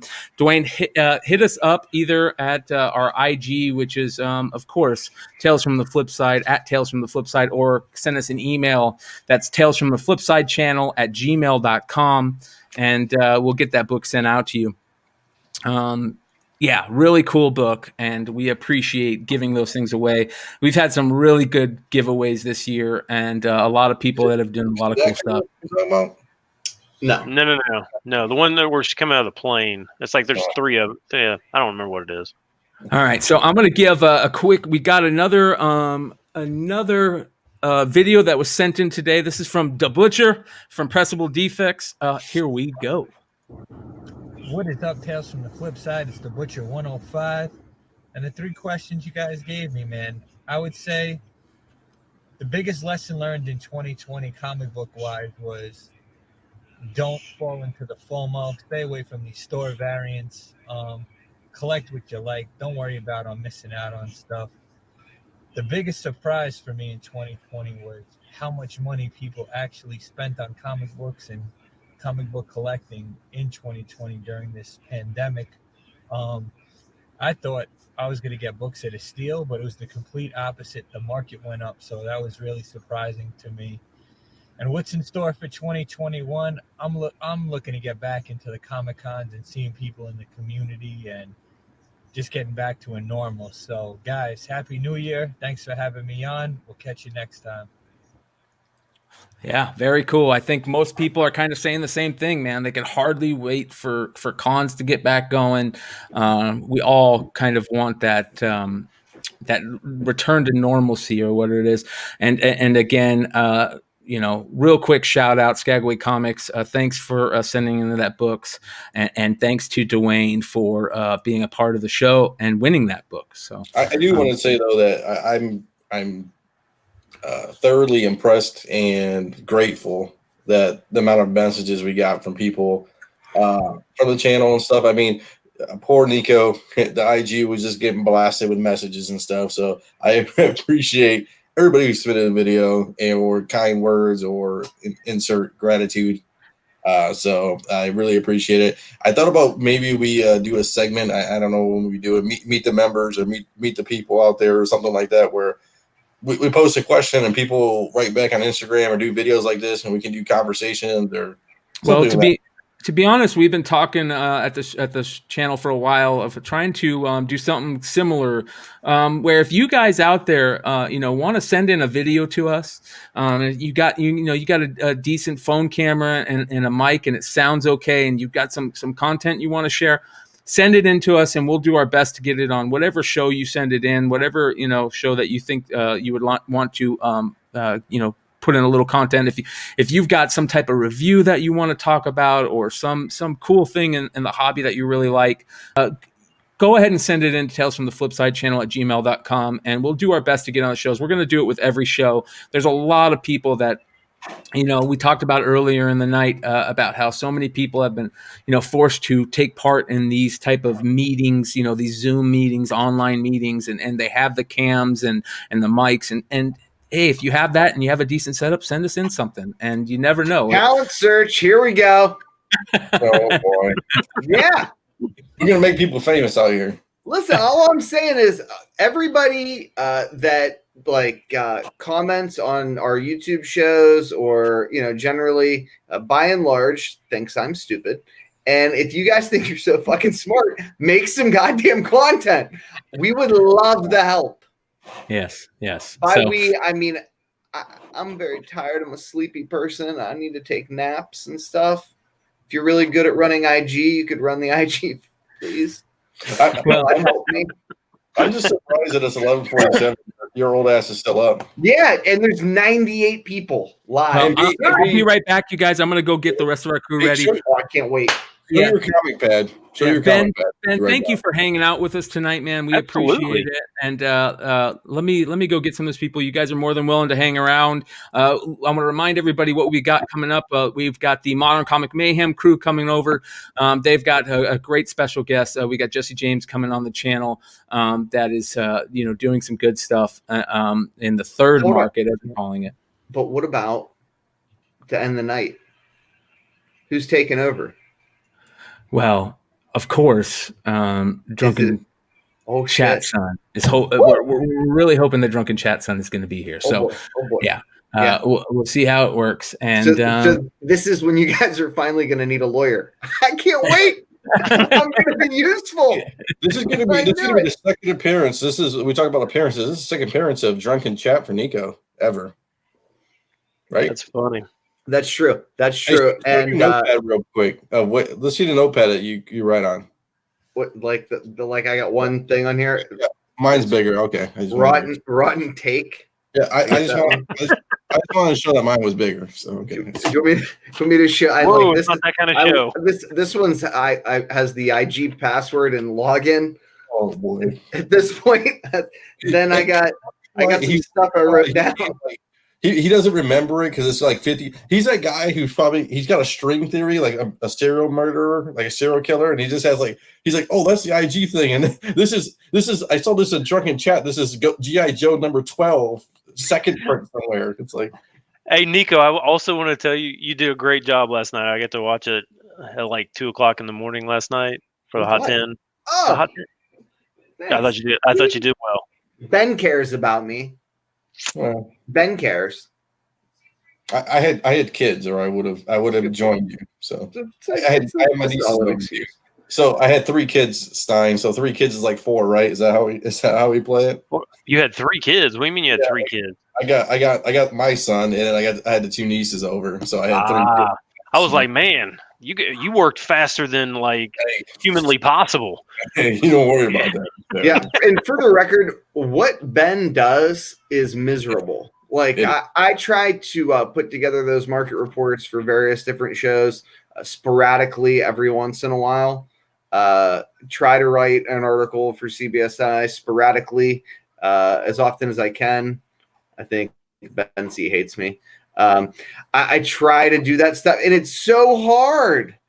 And you do it tirelessly and uninterrupted, and everybody hates you for it because they think that, I don't know, they're mad because they don't have the books. They're mad because you're smarter at comics than they are. Whatever the fucking reason is. And you do it without thanks, and you do it without interruption. And it's and awesome. he's made people a lot of money. And oh my God. And for the record, we made a top 10 perspective list, and it took 20 people. So yeah. Wait, in a year or half a year or something. I mean, so I've got 17 different candidates. If we get them all together and make them vote, I think it'll be on the up and up. They all pick, if we make it easy, they all pick 1 or 2 books. That's enough to whittle it down. Well, listen, you guys, one of the biggest topics of the year has been the third market. And also, go ahead, Nico. I want to say hi to Jesse and then bounce just because he's awesome and was kind enough to talk to me and endure me for a little bit of time, which I still appreciate to this day. Yeah. But right. I wanted to give you notice that I was going to say hi and bounce. Yeah, me too. you guys I'm gonna got ask you, if you guys and got to then, bounce. you can jump in. Yeah, Yep. you're more than welcome just to bounce out. All right, you guys. Of course, also we're bringing in one of the newest groups on the channel, and that is the Modern Comic Mayhem crew, all the way from Absolute Geekland. This is say hi to Matt and Solo Wookie, and of course Marco. And ladies and gentlemen, say hello to Jesse James, the one and only Jesse James, who just walked away. I was There saying, he is. with the comic books. How you doing, brother? Hey guys, how's it going? Happy New Year to everybody. This is going to be excellent stuff. One of the things, of course, that we got to talk about is the emergence of what is called a third market. And one of the people that I thought about instantly was, of course, Jesse James. And Jesse has been doing running the stuff on the quote unquote third market, which is, I guess you would call social media and stuff like that. That's kind of been created just this year. I think it's really blew up just this year. So Jesse, thanks for coming in and explain to everybody a little bit about the third market and kind of how it popped up. Yeah, third market is a great market because what you're able to do is you're able to socially network with your customers all day, 6 hours, 7, 8 hours, tell them what you're doing. Like today, we're running around town, buying a whole bunch of cool stuff.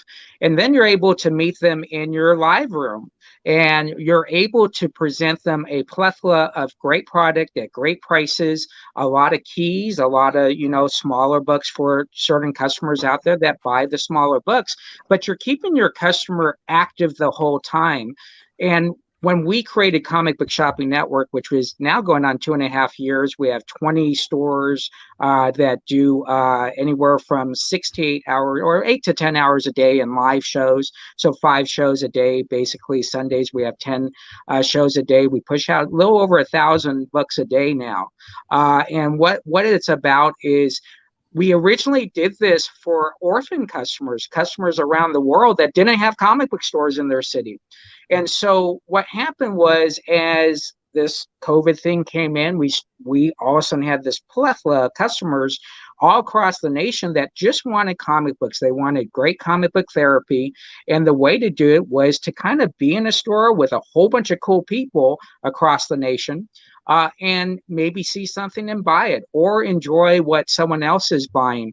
But the notion is keeping them active in the comic book industry. Supporting stores across the nation was our big goal. And so when third market came into play, we also started to understand that customers really just want books. And they're not really eBay conscious to prices or some of the apps that tell you about prices.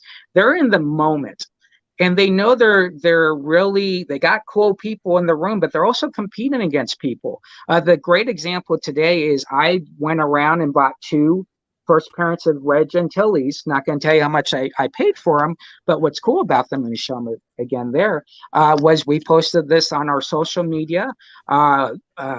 We saw them for $80 each within seconds. When the show went live, those customers came in. We showed people what they actually bought on social media. And then we went on and sold about 120 books in less than 35, 40 minutes right before this interview. So third market, I think when you put it all together, is just getting a group of active comic book fans together to whether they're going to spend money or be part of the comic book industry. I think that's the big goal of third market. Yeah, and we're gonna let's tell people if you guys are asking what's the first and second market. Obviously, the first market is local comic shops and all that stuff. Second market is kind of your eBay, right. And stuff like that. So of course, like you said, there was a big void in our hobby when the pandemic kind of started shutting down everything, and the same thing that happened in the tech world with these programs like Zoom and StreamYard and all these the hardware to get that stuff rolling. Same thing happened. It kind of moved its way into the comics world.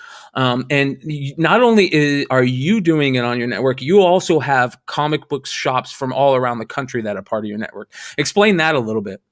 Right. So when we started this, we wanted to make sure that it wasn't Jesse James Comics eccentric. This is, you only then buy from Jesse James Comics. And, I've been very blessed. I have a great eBay store. I have 48,000 people who follow me on Facebook. We have an 8,000 square foot store. So we've been very blessed in the comic book industry. And, you know, we can go out and make exclusives. We've done 309 exclusives. So we really don't have to follow Wednesdays. We can just do our exclusives every week. But I didn't want to do it alone. So I was able to team up with my good friend Jen King. And me and her took this big chance to do Comic Book Shopping Network. And we approached a lot of stores. And what it really came down to, Aaron at A Comic Shop and Jimmy J and Tom at Big Dog Inc. came in and said, listen, we're going to support this. We really don't understand what it is, but we're going to support you. And we were running our shows all the way to 3 a.m. because I was like doing 4-hour shows because I didn't have backup. But as we started to promote it and other stores started to come to us and say, listen, I'm a small store in Indiana. I don't have a lot of customers. I would like to try this out. And so we started coaching stores and literally helping stores just say, this is how you turn on your camera on Facebook. And letting them know that you're going to have to get in front of the camera and you're going to have to become this quote unquote personality. And customers will then buy the books because they like you and then they also need it. And so that's how it really got started. And as it started to filter out and more people and started to join, and, you know, there's an article I think I called 1 week, 147 stores, just to say, how can I help you? Let me show you how to take a pen, paper, your phone, turn on the camera, grab a whole bunch of books, and let's help you sell some books. So that's really how it came together. We just wanted to help stores out there that weren't getting help by the mothership. And I think the mothership kind of said, listen, these are our top 50 stores. Everybody else, kind of good luck. And our job was to help those stores. And we felt this was a great platform to do it on. Do you think it's... what's it like for the people that haven't jumped into this type of market yet? Do you think it's much harder to get in the market, or because the market is kind of already built, or is it just even easier to build a clientele? I think it's extremely easy to do this. If I had to, I'm probably the worst example to use, but if I had to do this tomorrow with no Facebook following, no social awareness, I would say in 4 to 5 weeks, I would be running strong and really slinging a lot of books. What you really have to do is you have to understand there's nothing different than what we do now. A customer walks through your store, he grabs some books, you engage with them. Hey, you got to get this new whatever, XYZ. And they walk out the door and they're happy. The happiest customer in the world is a customer with a bag full of comics, right? Yep. And so I think now you're doing it like in our case, and just so people know when they watch my show, the number in the corner, that's not the number that's watching you. That's your friends that are watching you. The average show viewership I have is anywhere from 800 to about 1,500 people that watch my show every night.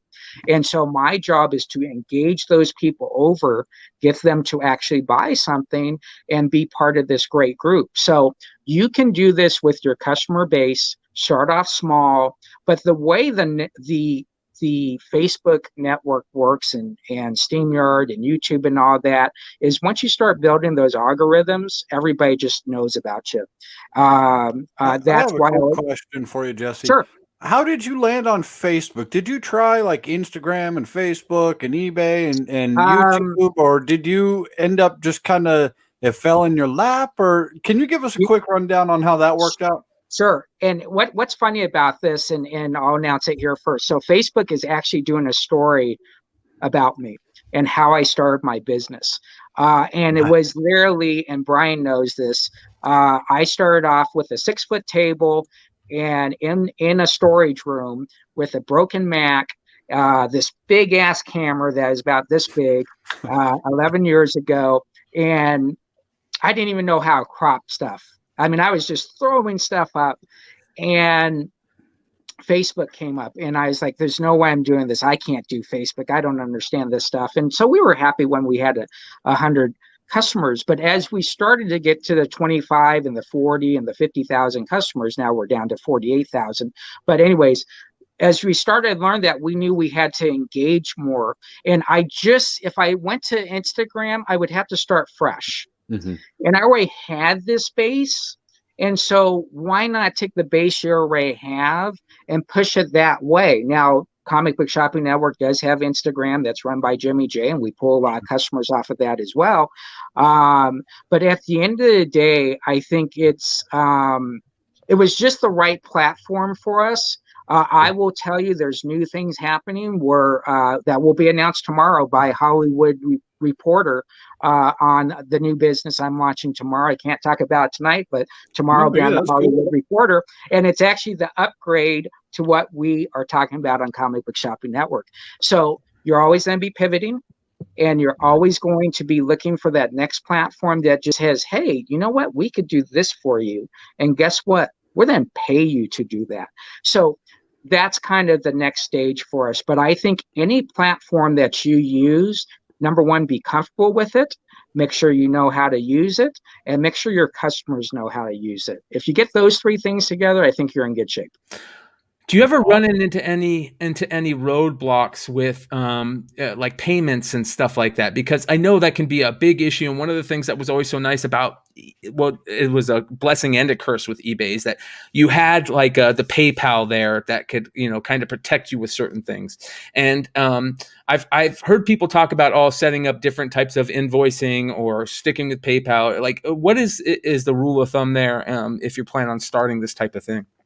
So what we did was we actually started with PayPal. This is a funny thing that happened because we invoice anywhere from 500 to 700 invoices a week through my show, which is called the Binge Bar. PayPal was flagging me, and they were flagging customers because they're like, "There's no way a customer is buying from you 6 nights a week." And so they were like literally flagging me to where I could not invoice people. So I actually contacted Square and asked Square and told them my situation. They built a program around the Binge Bar so that I would not have to worry about that. And so we moved everything to Square. We invoice everybody. It is the easiest way to do it. It's probably one of the best sets I've ever done. In fact, because of PayPal, I actually moved even my eBay store, which is a great store, does a lot of business. We moved that away from PayPal and went to eBay management, just so that we would be, the last thing you want to do is worry about getting paid. Because if you're worried about getting paid, you're not selling comics. And my job is to sling all day. And if I'm worried about payments, it's just not going to work. Now, I can give you real numbers, and based on which, again, we sell a little over 1,000 books a day. That's the whole network, not me. The whole network sells 1,000 books a day. Our retention is amazing. And even with our retention, our non-pays is less than 0.1%. We have a whole team that works on someone. If they're late, game over. That team starts the process. And we don't want our sellers worrying about it. Marco, I want to bring Marco into this because I know Marco kind of over the last couple of months has been having issues on that end. And I just saw you kind of be like, oh, here we go. Yeah, no, I mean, like, there's a couple of things we talked backstage too about, about what Jesse does. And it's amazing. Like, he brought the auction atmosphere. If you ever had to go to live auctions, he brought the auction atmosphere to online ahead of time, right? And that was something really dope because, like, if you go to online auctions, a lot of them before what he was doing weren't comics. You get a lot of people know my background. I was in toys too, so I do both toys and comics because they were there. And if you're going to wherever you're going for these auctions, there's all types of garbage and everything else that they were selling. Well, with Jesse doing it, he included like that auction atmosphere in his, and that's how he's become successful because he does do the thing where it gets everybody riled up and going. But the one thing we talked about back there, which I appreciate from him, is I don't buy books from Jesse. I just go to Jesse, and I'm not saying you shouldn't, but why I go to Jesse is because then you can verify where the sales are happening. Something that you picked out of a bin, you can't do that on the eBays of the world and stuff like that. You can watch Jesse's show and go like, yeah, those books did sell, 2 of them for 80, because I saw the person buy them 2 for 80. And he helped a lot of people that are show people like me that we don't have that verification anymore with the shows. We can't go and see what fans are really jumping at. The fans, not the other people, but the fans are actually buying them in at what price. And if you go on Jesse's show, if you go on Binge Bar, you get to see that. But yeah, I mean, the dealing with the whole payment system, it's been a mess. I mean, it's all been a mess, and I'm not going to get into that again but yeah, like that's cool. He has it worked down. When he said Square, I was like, because that's why I run with my other business. I was like, I know exactly what he's talking about now. Yep. Absolutely. It's so cool how he got all these things to work, and he's helped out a lot of people. He helps me out in that way, but I know there's other people who have started up things similar to him, and he has helped them. And if it wasn't for him, there's a lot of guys that were doing shows that wouldn't be doing anything anymore. Like during this period of time, don't get it twisted. Jesse James, indirectly or directly, has helped out a lot of people with how this industry has gone up. And if you want to know where the boom was and where people weren't slowing down the sales, like when it started to come off, when the whole thing started happening and shows shut down and everything else, and then all of a sudden we saw that little 6 week period where stuff slowed down.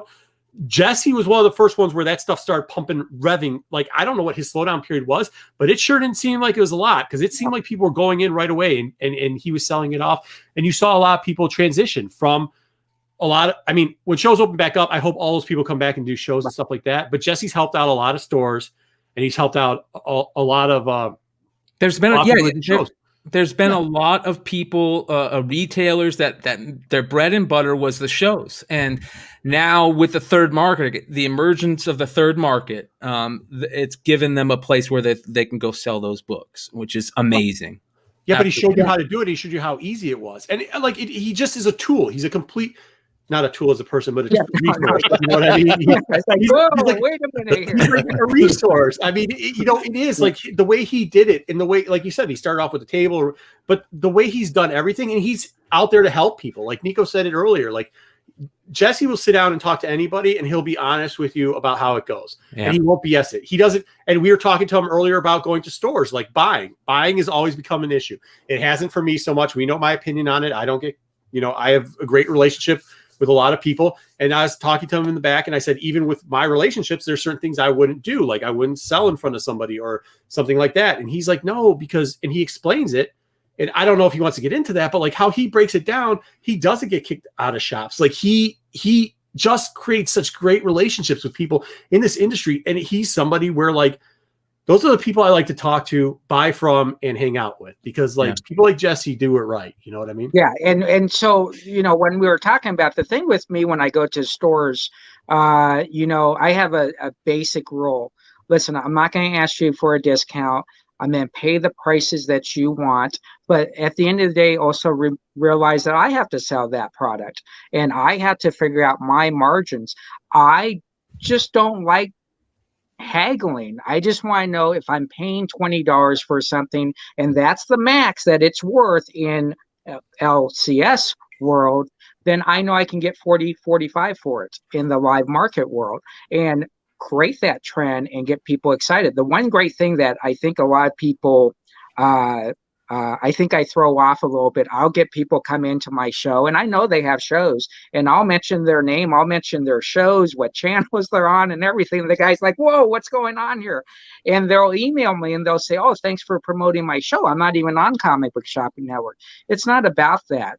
We have to sell comics, and more comics that are sold by people around the world and across this great nation, the better this industry is going to be. I can't sell every person, but I can make sure every person can buy comics.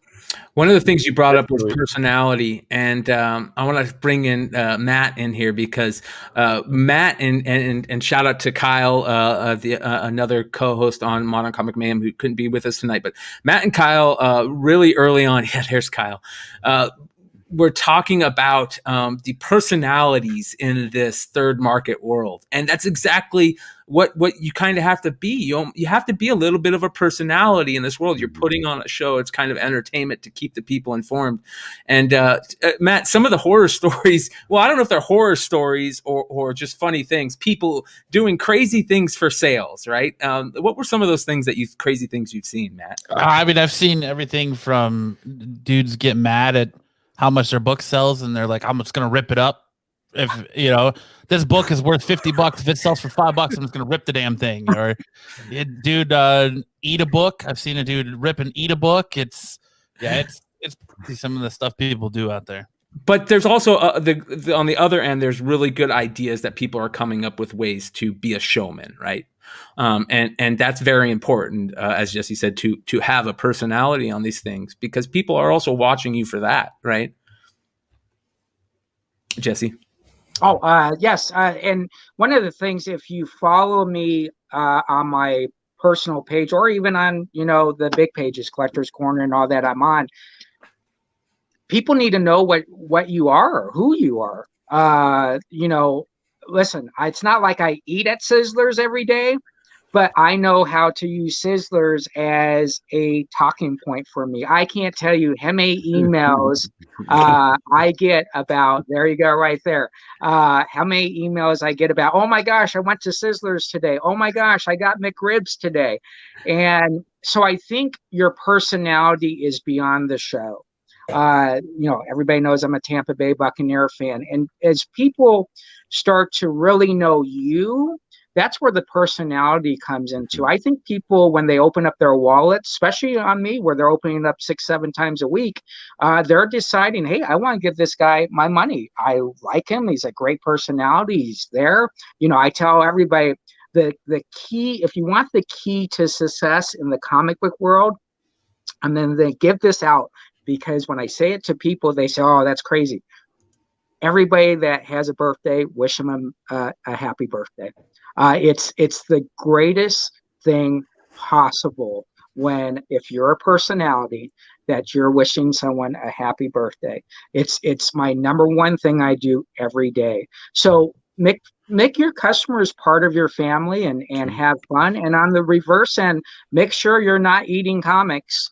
And you're not yelling at people, because that's probably not going to get you sales. But that's what he just said there is like the auctioneer's tip, right? Like if you've ever been around auctioneers or learned from an auctioneer, the reason why they talk fast and do the 1, 10, 10, 10, 10, 10, 5, 5, 5, 10, 10, 2 over here, 3 over there, guy in the lady head over there. It's not because they try to talk fast and everything. It's all about the entertainment value. And Jesse has put that into a space where it works really well. And don't forget what he said a couple minutes ago. Make sure you know your percentage when you're buying, because he was just talking back there, and it sounds like stuff Ben said before, Ben S, and everything else. Make sure you have your percent. I say it all the time too, but the percentage in your head of what you need for your profitability, and then go for it. Yep, 100%. And another key point that Jesse has said that I definitely want to stress: make it personable. Be a good guy, give a good deal, and be a friend. I'm more willing. I will give Jesse $10 over a book because Jesse undersold me a book for $1 that was worth $5, and I tried to give him $5. He's like, "No, I sold you the book. That was the price. That's what it is." It's like, okay, I'm going to buy 6 more things in your store, and that's the way it was. And it was very personable, and it was very trustworthy, and it made me feel safe. And it just really, it solidified that sale. It solidified that relationship. And I think that is huge, especially in today's market. Right.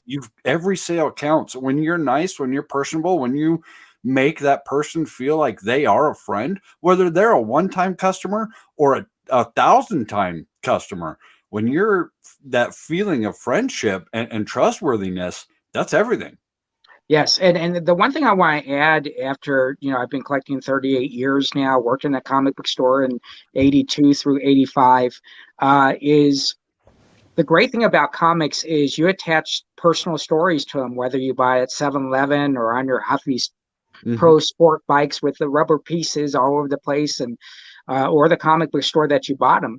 And I think that's a very important thing for me, for people to look at their books and say, I bought this from Jesse James, or I bought this from the Binge Bar, or I bought it from Comic Book Shopping Network, and adding those memories to the books that they buy.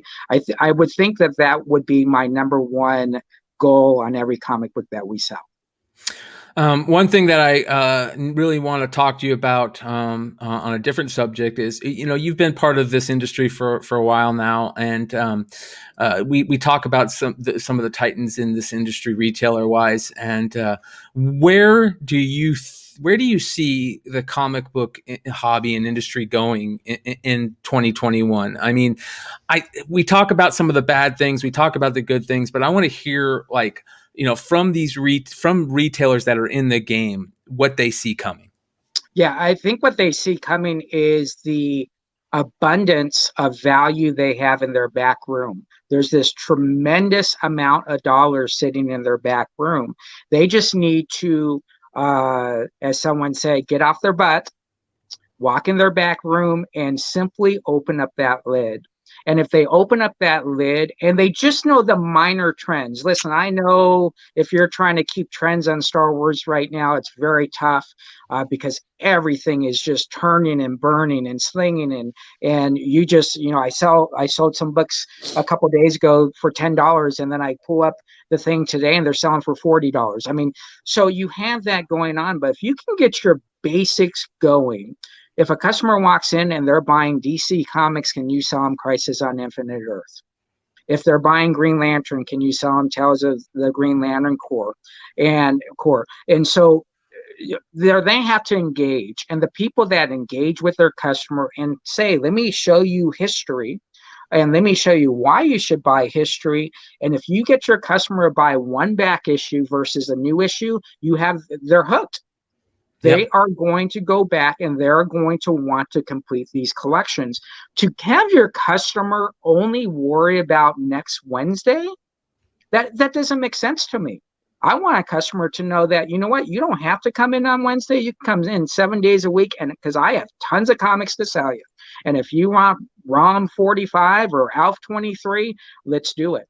So I think 2021 will probably be one of the best years the comic book industry has for the smart businessmen that sell comic books and have comic book stores or sell online or are doing eBay or doing third market. It's going to be those people that understand you need to sell a comic today to a customer, and when they walk out that door, hopefully they have two and not just the one they came in on. So I think it's pivoting away from Wednesdays. Wednesdays are still important, don't get me wrong. I think Wednesdays are very important, but to be able to coach your customer, inspire your customer to buy one more comic and it being a back issue. Listen, one of the biggest frustrations, and I'm going to say this because I have no horse in the race on this, is when you do have a pull box and a person walks in and they go, here, I'm here for my pull box. They grab their pull box, thank you very much, and they walk out. We need to be able to sell that customer and keep them engaged in the store for at least another couple of minutes and have something ready to show them. So 2021 is going to be an awesome year. I think third market, definitely. Second market, needs a little bit of help. But first market is going to be those store owners that want to literally walk into that back room and say, let's sell some books. It's going to be the store owner that looks at his book that's been on his freaking wall for 5 years for $100 and willing to sell that for $75 or $60. You got to turn your product, and the second you turn your product, you go buy some more stuff and start slinging again. Amen.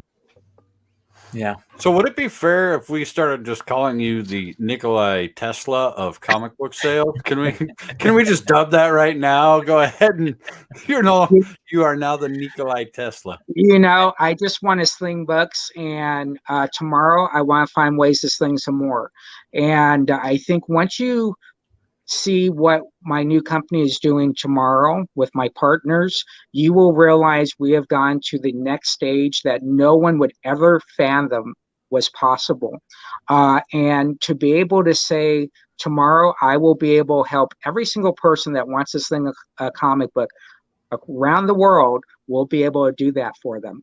And so that's very important. Man, I'm excited because I'm sitting on about 5 long boxes I got to get rid of before my girlfriend starts slowly poking me with like an awl or a screwdriver in my sleeve. So I slowly bleed out. It took us 2.5 years to get to this moment tomorrow. And when you're selling books and you're looking beyond, Brian knows this. You could say whatever you want about me. The only thing I'm going to say to you is, can I sell you some comics? Call me everything in the world, but can I sell you some comics? I want to help other people sell comics, and I want them to get past that barrier. And once you get past that barrier and realize that even though you're in Cincinnati, you can sell that person in Florida a whole bunch of cool books, I think that the doors open up for you. But you have to have support. Yeah, the third market has just been amazing. It's been it's one of the top 10 moments of the year. We really appreciate having you on. Before we let you go, I want to remind everybody, one of the most important things that Jesse James taught me has been talked about a lot on this show throughout tonight from the people sending in videos, and that is comic karma. Comic karma is real. It is very real, and it works wonders, whether that is, creating customers, positive karma in the future for you to find that grail. Whatever it is, comic karma is real, and I thank Jesse James for teaching me that moment over the last 10 years. I appreciate that, brother. All right, awesome. I really appreciate it, guys. Been a great day. Where can everyone find you real quick, Jesse? Let our guests and viewers, we had a question earlier too. How can they find your shop and look you up, and how can people get a hold of you? So I'm very fortunate to have my name being Jesse James and Jesse James Comics. I will warn you, it is Jesse. Do not say Jesse to me, because you'll frost my burgers. You don't want to do that.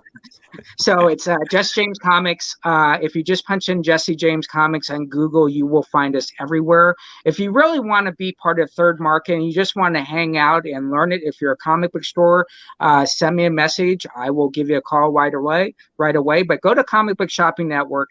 Check it out. You do have to apply for it. Just put you listen to Jesse James or Jesse James. I'll get you into the group. And you will see that there's a new world to be happy out there about comic books. And comic book therapy is going to lead the way in 2021. That's the way you can follow me. So I appreciate, guys. It is a great honor. Let's do this. Thank you, brother. Thank you, Jesse. We'll talk to you later, man. Always good to see you, man. All right, bye soon. Jesse James is the best, really. We appreciate him. All right, so let's get into the next segment, and we wanted to bring in the guys from Drunken Chat because they've been such a big friends and family to the channel. I don't know what's going on with Mel. He might be still drunk from the 2 days before. If you guys realize how hard he goes sometimes, so we might see him on here. But the one and only Ultra Maximus, Raw Reporter himself. Thank you, brother. How you doing? I'm doing well. How about you guys? Oh man, it's been a long night. We're 5 hours in. We still got 99 live viewers I'm seeing right now. Make sure you guys all like and subscribe. We really appreciate you. We gave away a really cool book. Just a lot of information tonight, and it's been a lot of fun to talk about the year in review. I think we've got some more stuff that we can get into.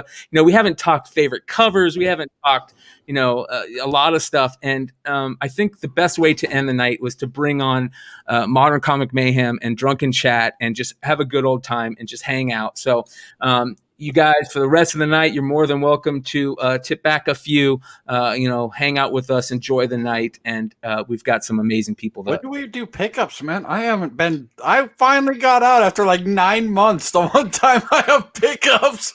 Well, I think one of the things that I really want to talk about is one of the last items on the top 10 list of the year's moments. And that is Marvel Phase 4 craziness. And the reason why I wanted to do this once, you guys were on is because Drunken Chat and Mighty Mel V really did a good job at coining the term Disney Shima. And when that live, what was it, like an investors summit meeting was going on, we all were watching. And it was so exciting, and we didn't expect a quarter of that. I didn't. Not only did we get all those Star Wars shows, all the Disney stuff, we got a ton of Marvel stuff, and it really goes to show that next year is going to be even crazier. We're talking about 2 weeks. Yeah. Wait, did he just? He came in frozen. So excited. Star Wars. Yeah. There he goes. There he goes. Huh. Well, is that me? Like seriously, Yeah. that was me. Something like that. Oh, You're good. You're good. You're good now. man, look, no, there was a glitch in the matrix, everybody. All right, something changed. What changed? What was it? I can't handle your level of excitement. No, so it was an Allspark short for sure. The electric universe we live in, So Marvel Phase 4 was something that I could only sit back and watch happen. I couldn't participate in all the fun that happened, exactly that day. I was in the middle of preparing for a trip, so I was heading out of town, and then I watched all of that information just get loaded, and I'm just like, oh my God, that book's going to be hot. That book's going to be hot. And then I watched eBay get wiped out of so many different things. And then I just remember the last time I was actually bin diving at my LCS and being like, if this goes down, this would be a good book, and remembering all those Secret Invasion books that were in there.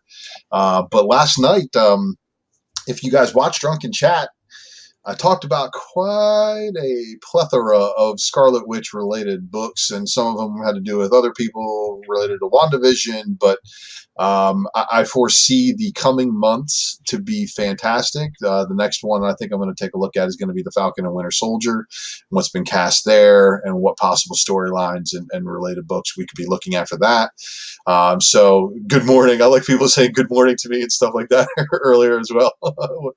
I usually do close things out though, and I like being on the tail end of things, but Matt DeVoe brings up a very interesting point, and where he talks about we're moving into multiverse stuff, and somebody that has talked about that for a while is Matt, and Matt kind of has been talking about the Spider-Man universe and that multiverse universe and where we could be going with that.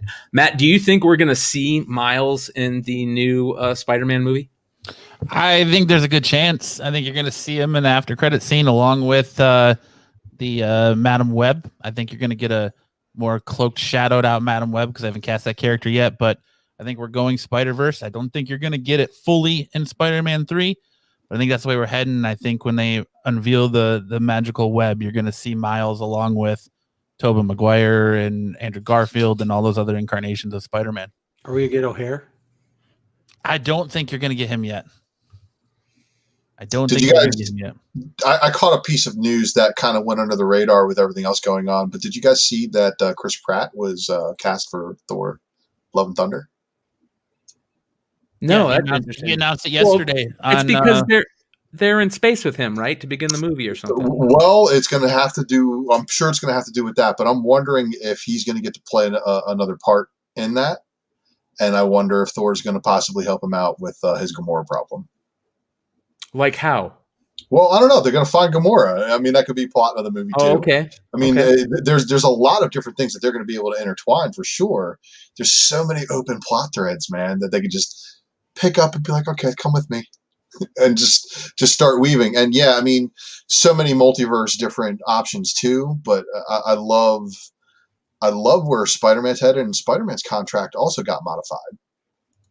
That was like the last big news where they said, "Oh, there's been some adjustments and some changes." Ooh, but really? I don't know, man. You get too many Chris's on one movie, it just doesn't work. It doesn't sell. I mean, how many Chris's can you have on one movie? Like 4? Look, man, I think every single one of them has redeemed themselves as a different DC character now Marvel, so they're all good, right? Isn't that the case?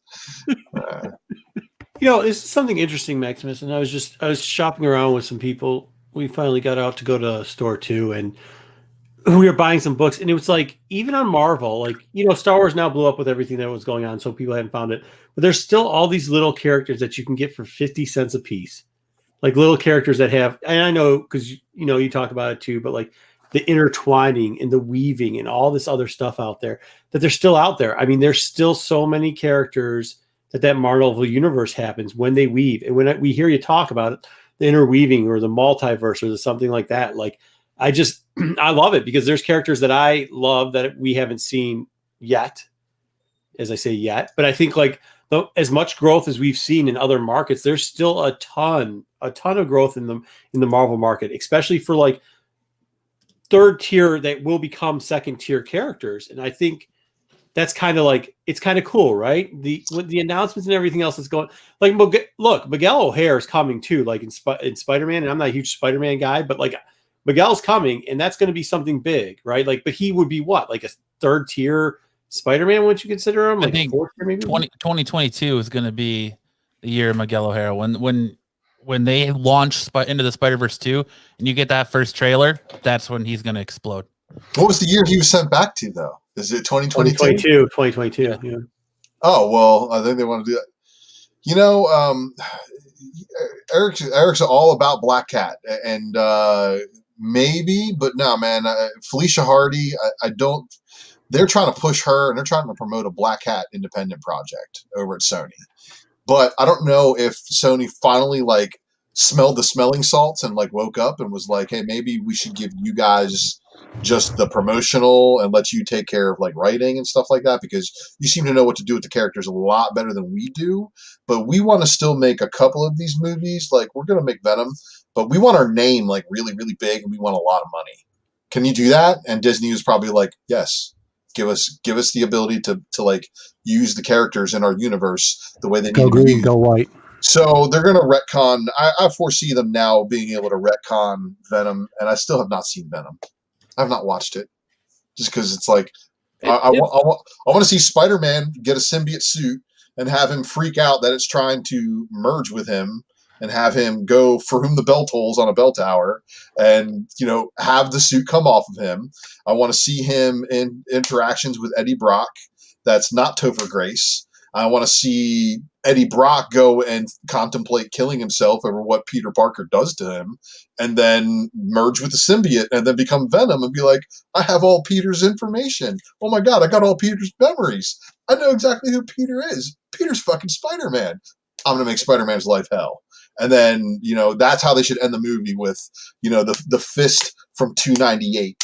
And then they should go on to, the follow-up movie after that should be Spider-Man versus Venom and take place, have chance. I wholeheartedly agree with you, and I would love to see them do that. I strongly encourage, go check out the Venom that they did do. It wasn't as bad as maybe I didn't think it was as bad because I went into it expecting way worse, because everyone was like, oh, it was horrible.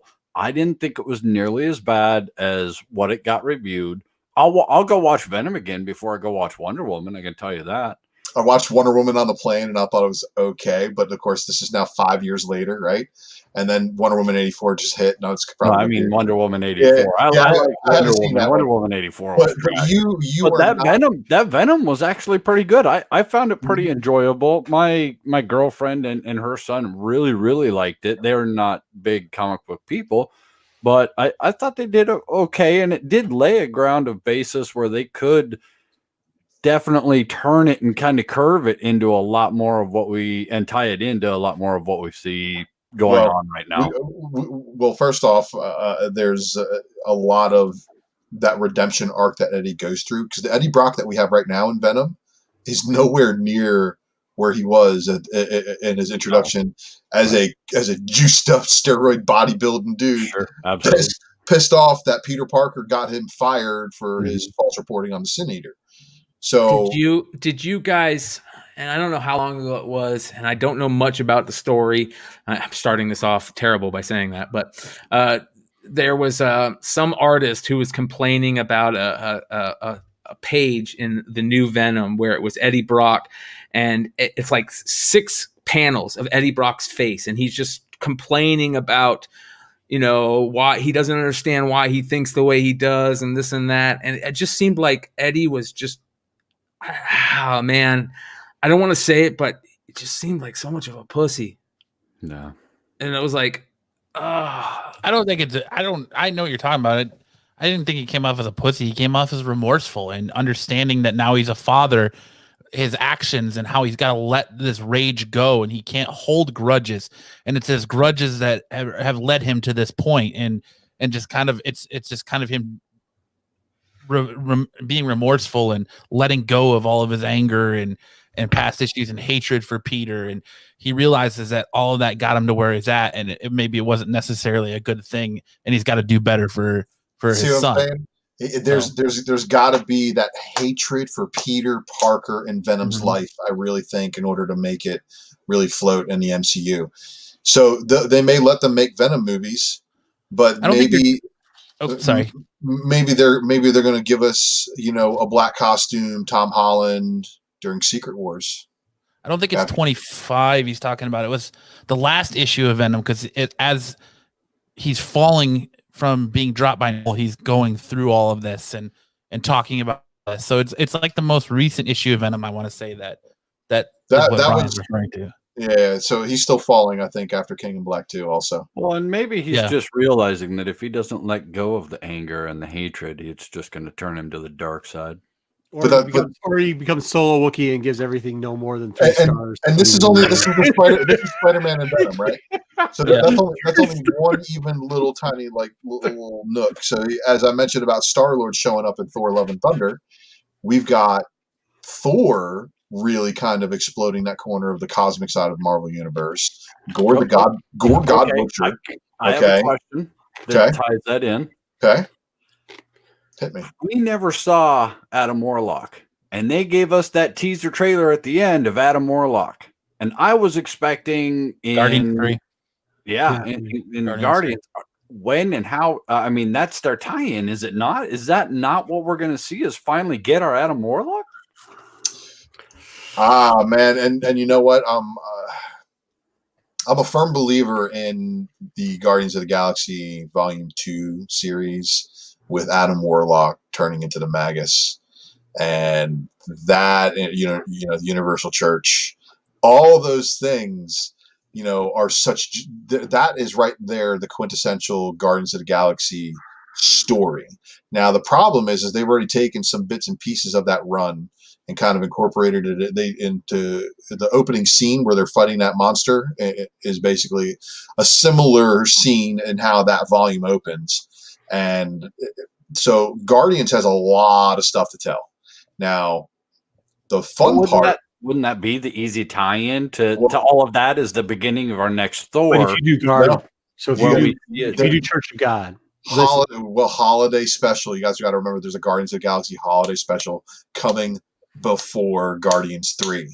So Gunn has the ability to say, okay, I want my character to be here when this movie starts, so you can do whatever the hell you need to do with him during Love and Thunder.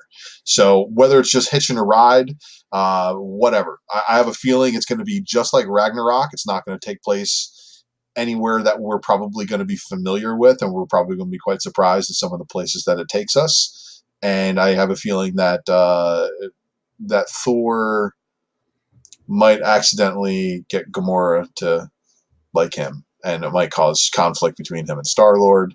I think that's where unworthiness might come into play, and how he loses the ability to yield the hammer. And because again, that has to happen somehow without Nick Fury and Original Sin. Okay, let me ask you this real quickly, Maximus. If you and all you guys for that matter, everybody that reads X stories, but now with having WandaVision, with owning the rights to mutants again, you have all these great things going on. We're seeing what Guardians is doing with having Secret Invasions coming in. Do you see the end game being now the Space Odyssey end game and all those storylines that are coming into play? Like you could use Church, right? Like, because you could use Church to get to the bigger bad after you kind of do the max. Like you can really flex that Warlock mag thing, right? And you can, if you do that and you do the like slick little invasion thing, obviously you're not going to have the Civil War tie-in or everything to that. But like you do that, then all of a sudden you're still going to have something up like a Beta Ray Bill, which you can substitute out for Chris Helmsworth contract. You can still finish up with some of the Guardians of the Galaxy because they don't have their full contract done. You can now. I gotta pause you for a second, because you said one thing that I don't think after Mandalorian kind of changed the game in the season finale. What you just said about how they can't do the Civil War scene with Secret Invasion. Yeah. I want to remind you guys to what Baron Zemo says to Steve Rogers at the end of Age of Ultron. Bit of hint of green in those eyes. Yeah. I thought you said the Wookiee is awesome. That's not what he said. No, he said the Ultra Maximus is laying it down. I could have sworn he said Wookiee was awesome. So yeah, he says in fact, I see a bit of hint of green in those eyes to him.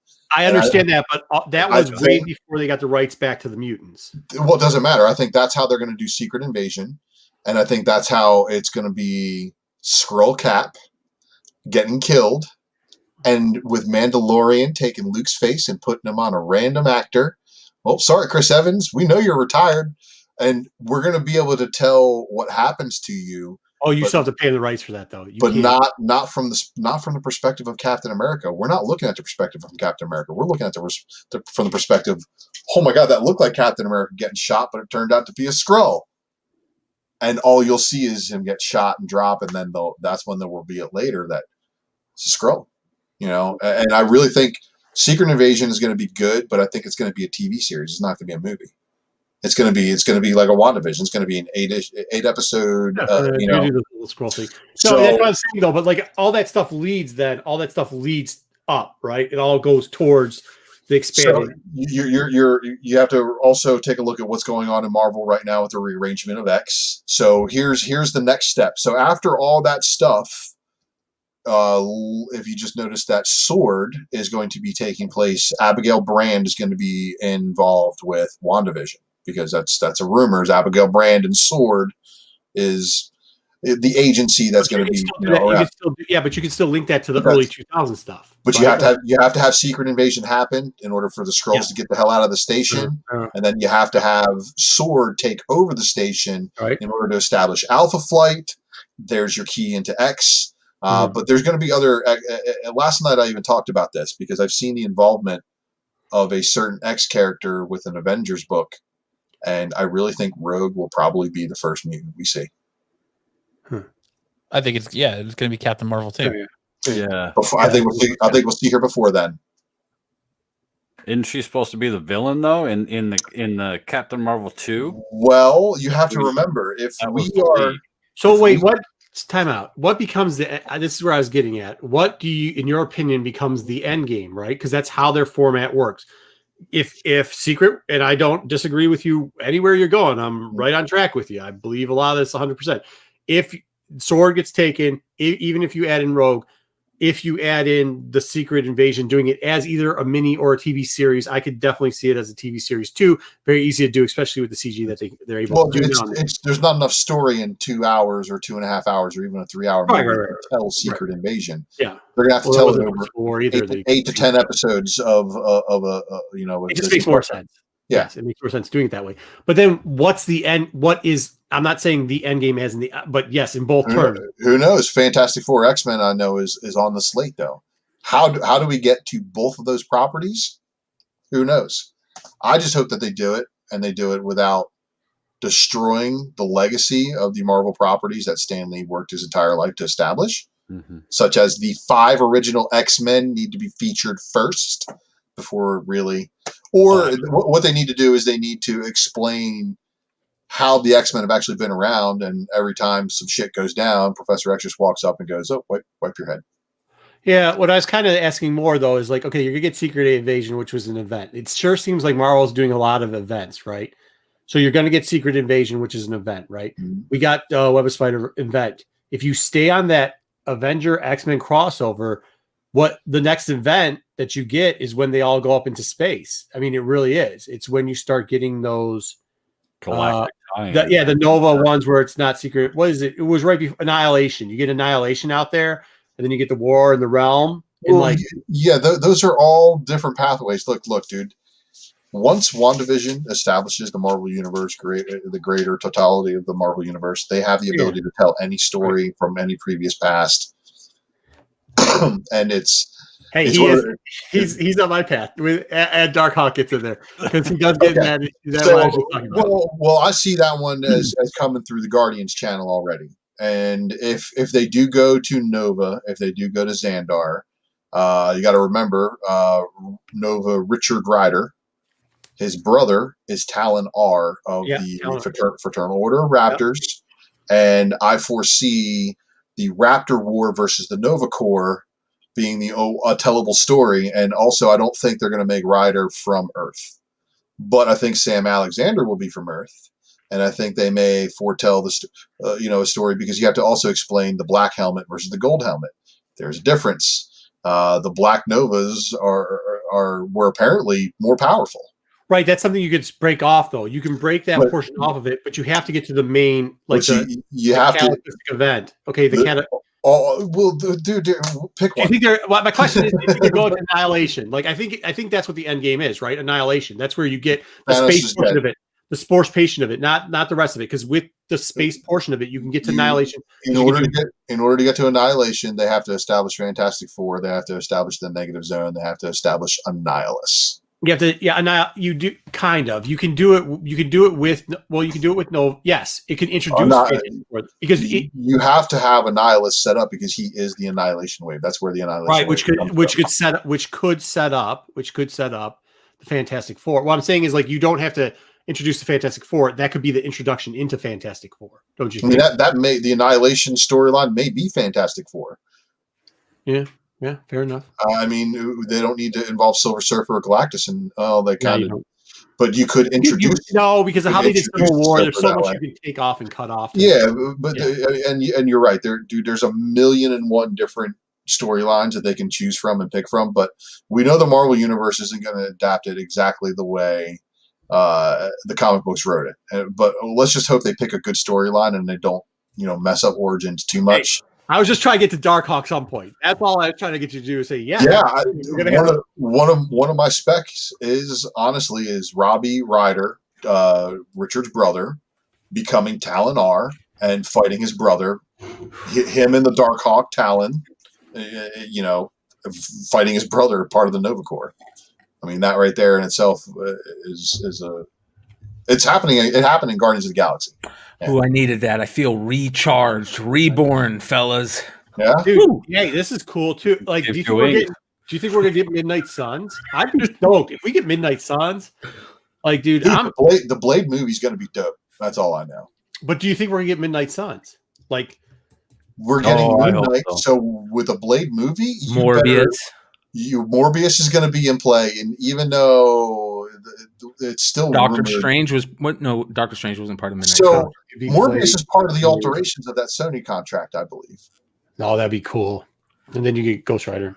We know a guy who might know something about that. So one of these days we should ask him. Know a guy who knows a guy. The guy who knows a guy who fell off the truck and told us. Basically, he mentioned that there were some alterations to their contract that basically opened up a wave of new things, which is one of the reasons why I think, Matt, like a while ago, you had mentioned Gwenpool showing up. And, the more and more like, as much as we would love to have a live action one, I think we're going to get her in that claymation format, which is going to be on that MODOK show. And if you're paying attention to what's going down in MODOK, there's also MODOK head games, everybody. And I don't know if you're reading that, but it's the first appearance of the MODOK family. And that's the most recent MODOK's release. Yeah, issue 2 hasn't come out yet. So, but MODOK is basically malfunctioning, and he's envisioning his family. And he's like, did I have a family? Do I have this family? And it's like, it's like a human looking kid. He's like perfectly normal. Like, he's not a floating head. So Avengers. Jesus Christ, man. Dude, and speaking of some Pet Avenger stuff, supposedly Jeff the Land Shark's getting a project being pushed for this year. Live action. No, not live action. No, that's what he said. He said live action. This guy's trying to make me cry. Beast Boy, would he be considered a pet Avenger? That's DC anyway. We don't care. I know, but you could have that little crossover there, and you could just have a green dog that wandered around. It'd be great. Well, I mean, to touch back on the Gwenpool thing, I think you're going to see another boom in Gwen, but it's not going to be Gwenpool. It's going to be Spider-Gwen, as I think that Emma Stone is going to play her. She's going to show up at Spider-Man 3 as Spider-Gwen, not Gwen Stacy. God, yeah, they're going to cast her again. I hear lots of rumors, man. I hear so many rumors. Like Alfred Molina was going to be Superior Spider-Man. I thought that one was a major reach, though, and I didn't agree with that news being reported. But A major outlet actually put that one out. I think the big thing with the contract was not only the use of Morbius, but also getting Kevin Feige to stay on board with them to oversee the Spider-Verse stuff and more use and more resources and things to flesh out that Spider-Verse storyline that they're going to try and pull off. I think Feige said, look, if you want access to the Marvel library of storytelling to base your movies upon, play with me in my sandbox and let me use the characters that I need to in my projects. Yep. And just make sure, other directors, when they're taking part in like a TV series, that, if there's an episode that they're not directing, and they have, another guy handing them a script, and they know where the character needs to be at the beginning of the movie, and they know where the character needs to be at the end of the movie, and they know what needs to, they kind of understand, like, this is going to be in somebody else's hands until it comes back to me, like if there's that gap episode in the middle. So it's kind of like handing over your baby to somebody else, but saying, hey, I need them to be at this spot at this time, and they no ifs, ands, or buts. So just get them there, and then they'll take back over. And sometimes it gives them the ability to, of course, fix, writing and stuff like that. And while I do believe a lot of the Spider-Man castings are legit, I just wonder if they're really going to give us anything more than just Doctor Strange being like, oh, by the way, Peter, you're part of a much bigger multiverse. And it's just a 3-minute, entourage of everything, and be like, I think you're right. I think you're going to sneak in and do a lot of that multiverse that they aren't leaking, they aren't saying, they aren't. I think multiverse is going to be a lot bigger hit and a lot bigger movie than what they're allowing us to think. I think there's going to be a lot of things that are opened up and revealed to all us fans as to a big direction that they're going to try and head with all of this. I think you're right on that point. There's so much to spec on this because they've already said that WandaVision, the events of WandaVision carry over into Doctor Strange, the events of Doctor Strange carry over into Spider-Man. So there's just so much there, just meaty goodness there to spec on. It's the next year or 2 years is going to be insane. Yeah, absolutely. And I do want to take this time and tell everybody, thanks for hanging with us, man. You guys are great. 5.5 hours in, you guys are still going strong. Well, I got saucy in the chat. That's great. I'm loving it. I got a if you guys video. happen to see Morello's birthday is on Monday, so big happy belated birthday to Mike Morello. And Solo Wookiees are trying to ask you guys all to say happy birthday to Solo Wookie. No, happy birthday, Solo. I'm an old bastard too on Monday, but here we go, guys.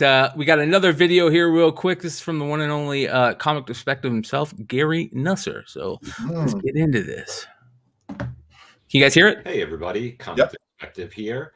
I've been asked to answer a couple of questions and to keep it brief, which, if you know me, is always a problem. But I'm going to try to do my best for Brian. So I'm doing it between halves of the Arsenal game.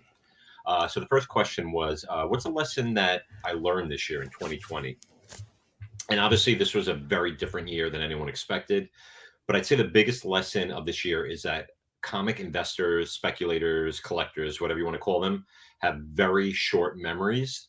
So if you can demonstrate some sort of self-control and are able to hold back, you can usually get the FOMO book a week or 2 weeks down the line. There are exceptions, of course, books that continue to rise up due to one reason or another. But for people who are chasing after hot characters or that like indie book of the week, I'd say for the most part, hold off. So my number one lesson there would be patience. Second question, what was the surprise of the year for me?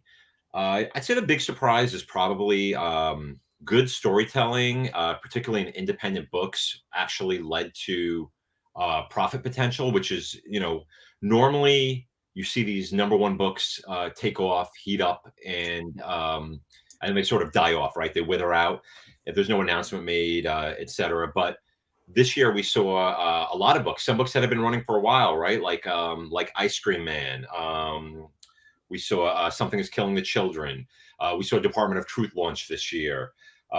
We still had Once in Future was another book that got hot, and then they continued to sort of rise up. And yeah, there were some great variant covers. But I think for the most part, solid storytelling across the board. I think also that that if a book has a great pedigree, for the most part, it's going to rise to the occasion. So I think there are still areas where money can be made on books like Seven to Eternity. We've spoken about the Hickman books before, that those image books like Manhattan Project and of course East of West, right? Is that it? Even books that came out this year, Tom Taylor with Seven Secrets, also Al Ewing with We Only Find Them When They're Dead. So many books that are under the radar, and there were just so many titles to keep track of. And again, it doesn't mean they're not great books. It just means for some reason or another, a book has heated up. Ice Cream Man, it might have been that issue 20, right? The Dr. Seuss homage, which then they kept repeating over and over again. That really flared up a book that had been hot early on and picked it up over and over again. So I guess my answer there, my short answer was great storytelling can still sell books long term. And finally, what is my lesson for 2021? I guess it's looking at what are those properties that really have tentacles all over the place. And I've spoken before about when you have different properties that can stretch off and have fan bases across the board, you end up in a win-win situation for everybody, right? So we saw it a couple of years ago with Spider-Verse. We saw it this year. We saw finally Star Wars, which was a surprise to some.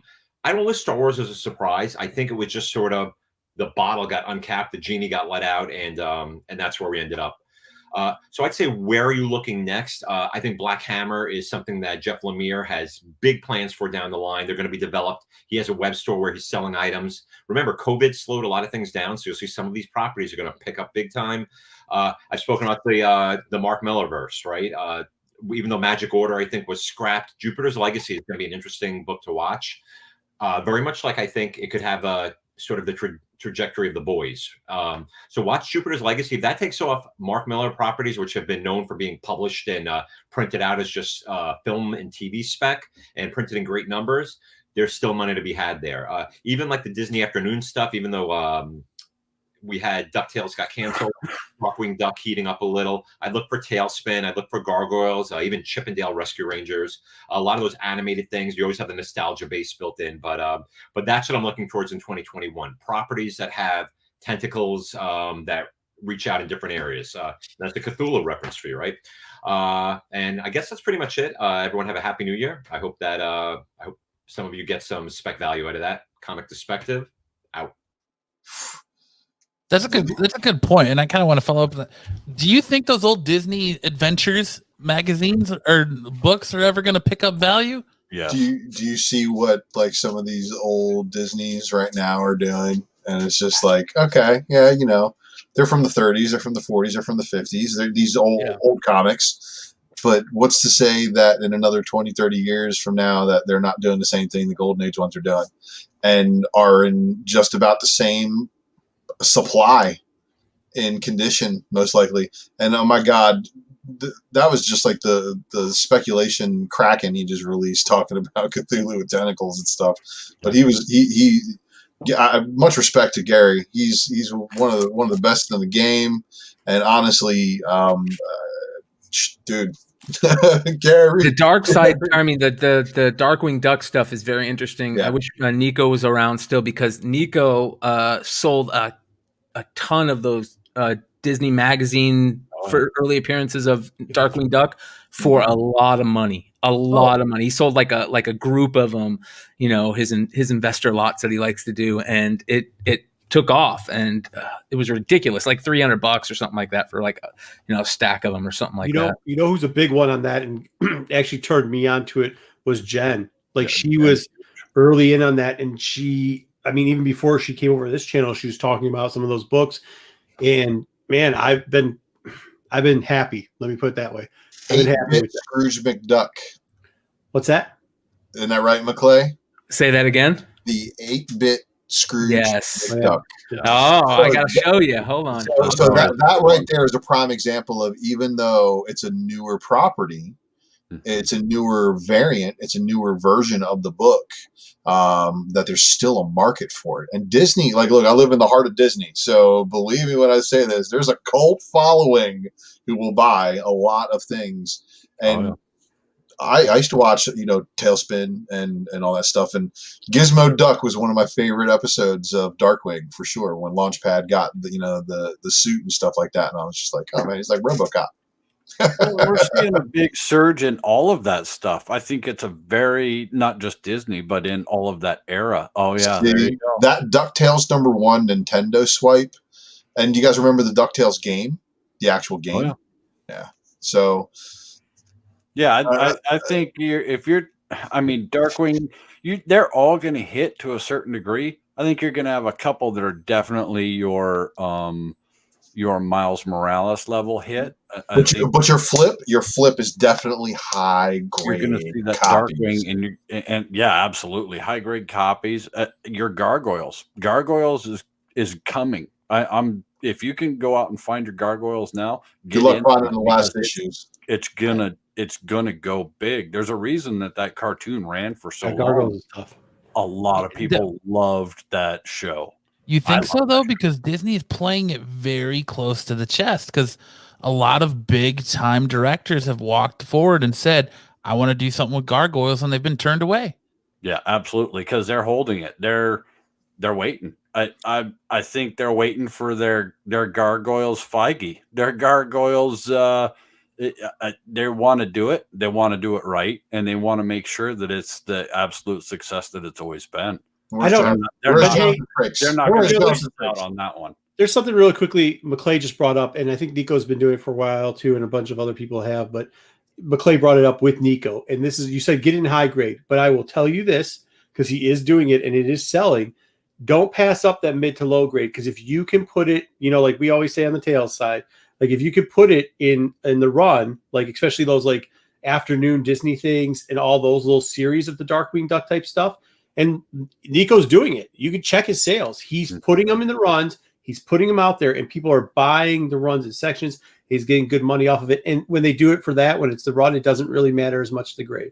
It really doesn't matter as much as the grade. So don't pass out those runs. Like, yeah, get them in high grade if you can, but if you can get them cheap enough, don't pass the money's in the high grade, but if you can buy it in a mid grade and trade your way up, absolutely. Well, go tell Nico the money's in the high grade, because those lots he's selling is Nico buys. Yeah, but Nico buys everything and makes money. He's smart like that. He's like, I want to buy that and wait, and sell.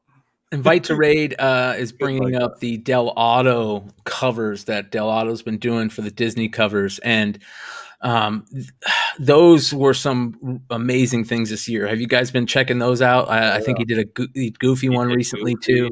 Donald, Scrooge, a couple Mickeys, a couple Donalds, I think too.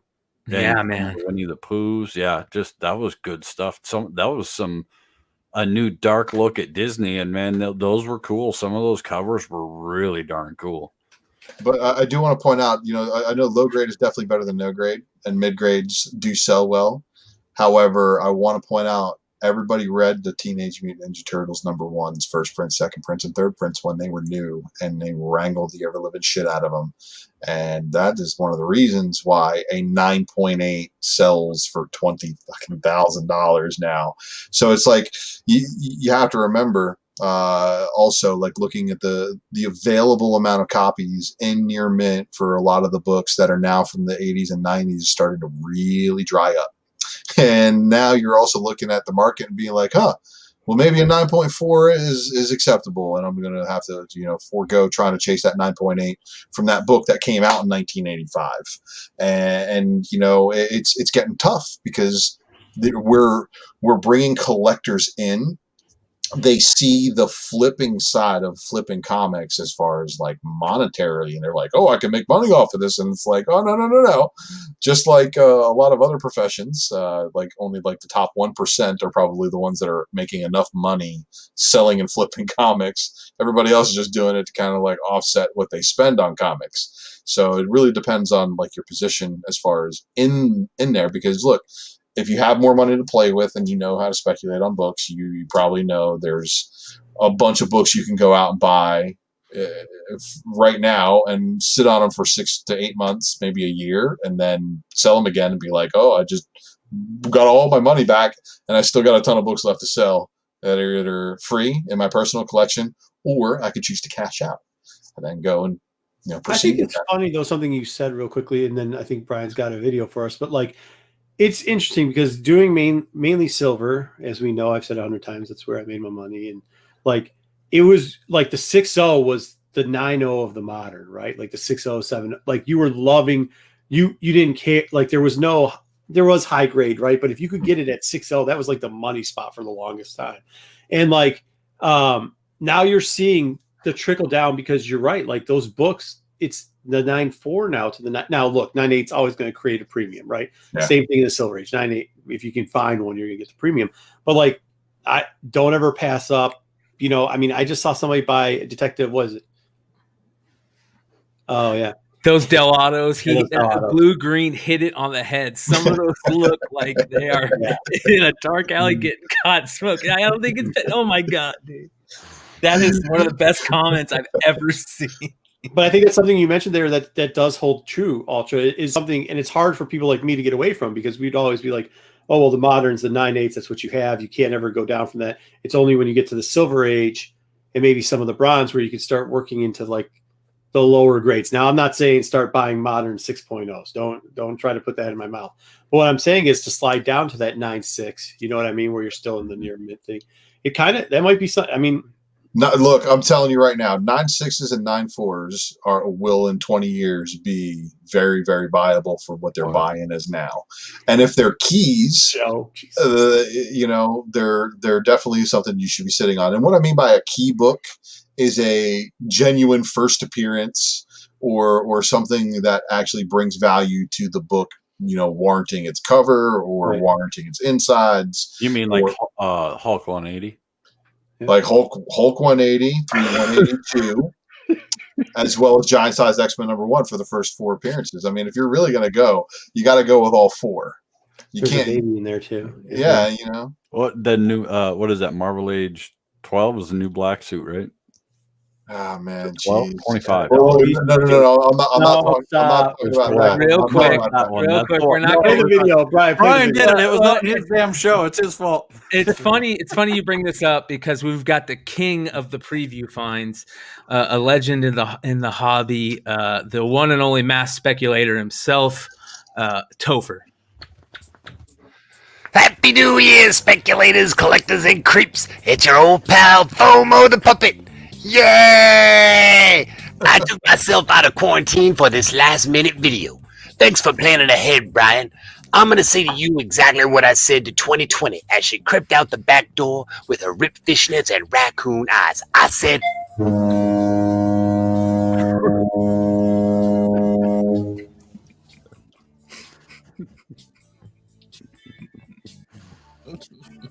Don't stare. On a lemon. So what did I learn about 2020? Well, I'll tell you this. You certainly can't hit warp speed without dilithium crystals. As far as comics go, previews appear to be here to stay. Biggest surprise? Yeah, I know. This ain't exactly some great insight. Looks like we were all caught asleep at the wheel on Star Wars. Let's see if it holds up. Gonna hold up much better than Star Trek, I'll tell you that. Okay, so what am I expecting from 2021? Here's a quick list. G.I. Joe gets hot. The market sours on peaches. Everybody in Jersey blows that stimulus on weed. A big dip in Trump's first appearance, but no gains for Biden's either. Something is killing the children, kills it harder. More mutant strains. And hopefully, with any luck, everybody, and I mean everybody, buys one of these. Happy New Year! Shit! Shout out to fucking the one and only mass speculator himself. I need like 70 of those things. I know, that was the best video of the night, guys. I was diving today, and I don't know how many boxes I had to re-straighten, and I was thinking, Jesus, I wish they had comic book barricades in these things, man. I'm dying here. So just looking at spine ticks of their long boxes and short boxes falling forward and bending, I was just like, oh. Do you really want to go down this avenue? This is my original comic shop news from the 90s of Ravage 2099. Let's see what Cadillacs and dinosaurs, everybody. Let's see your mask number one. You got to bust out a mask number one. I've been looking to purchase a mask number one. I do not own a mask number one. That's one of those nostalgia books, guys. Nor do I own one of those mask retail incentives that Mel pulled like a trifecta out of the box. I might know where there's 2 of them, and there might Listen, be a Turok. 1 through 5. I will check and get a hold of you. Don't make me go pull out my gold Turok number one, okay? Hey, I will. Hey. But so some of the funny things. Oh, what the heck? See, oh yeah, I got posters and all sorts of other stuff I shoved up in here. So if previews really are here to stay, well, I got the preview for Shadowhawk number 1, or Shadowhawk 2. I'm sorry, number 1. Oh wait, what's this? That's the problem. Like, you can just go open any of those previews and find weird stuff. Do you know what this preview has in it? Fantastic Four. Thor. Oh, Nice. look at that. Nice. Good But call. not only Let's that, talk a little bit about that. You guys kind of got into that a little bit about Gore the God Butcher and all of that. I think that's probably my favorite thing that I'm looking forward to in 2021 when it comes to like the MCU and all that stuff. 100% Gore the God Butcher. And before that announcement, I could care less about Thor 3 and the whole, because everybody thought they were going the Jane Foster cancer route, and I was like, I don't want to see that. I'm sorry, I don't want to see that. That's nice, not bad. So, I mean, all of these, if previews count, well, guess what? I got the previews to all that stuff. And You can find, that's the thing about with previews that people don't realize. There's a lot, they're in a lot of these magazines. We were talking about the first Black Suit Spider-Man, right? That image is in like 4 magazines that within 3 months of each other of those issues. Comics Interview and all those fanzines. So they're great. They're great if you're a collector. I'll go back to it, and we're beating a dead horse again. They're great if you're a collector of those characters. That's it. Yeah, but do you have Hero Illustrated with Pitt written all over with a golden paint pen? No, didn't think so. I'll tell you, for 2021, what I see some Ninjak, and come on, 2021, baby. It's my boy. If I don't see the gold logo, I'm passing. So somebody brought up Whiplash and Grifter, and here's the wizard or the hero for Kindred. And this is how old I am.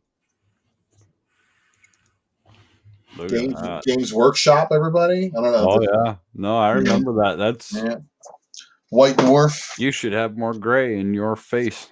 I know, but I age rather well. It's genetic. Can't help it. And another wizard. This is wizard number 30, written over in silver paint pen. Tons and tons of it. Yeah, Beavis and Butthead with the fold out. And it's funny to actually pick this up every now and then and kind of go through it and see the articles. Is that the first? No, the first appearance of Beavis and Butthead. That was that a Marvel Age as well? Which was the first appearance? Was it that wizard, or was it wasn't? It was just the first appearance is the comic book, but if you're the first preview appearance, it's in one of the others. I'm sure that's another Topher thing, right? Real quick, I'm gonna hit another video real fast, guys. This is comes from a big fan and a really good dude, and he watches all the shows, and really appreciate him. This is Colonel Josh, ladies and gentlemen. What's up, Flipside? All you Can you hear it? Flipsiders out there? I'm Colonel Josh. This is my commission for the 2020 Shit Show in a Dumpster Fire Year in Review. Going to start everything off with the biggest lessons of 2020, and that would have to be that the Force is strong in spec, and never underestimate the dark side. The bad guys in Star Wars are constantly on the rise. Every time one pops up, it just keeps going up and keeps going up. Whereas in other comic books, the villains will kind of reach a peak, and then eventually they'll just start to gradually drop. Not in Star Wars, man. Those guys are galaxies away and not looking back.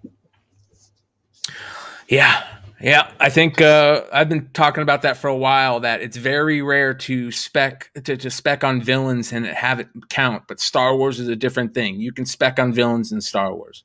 I mean, there's really, especially now, there's not even a reason to spec on some of these big villains other than maybe Gore the God Butcher. Is that that's maybe the only villain I can think to spec on other than Null, but Null isn't really I don't know. Villains are terrible spec other than Star Wars. Other than Silver Age first appearance villains are generally terrible spec.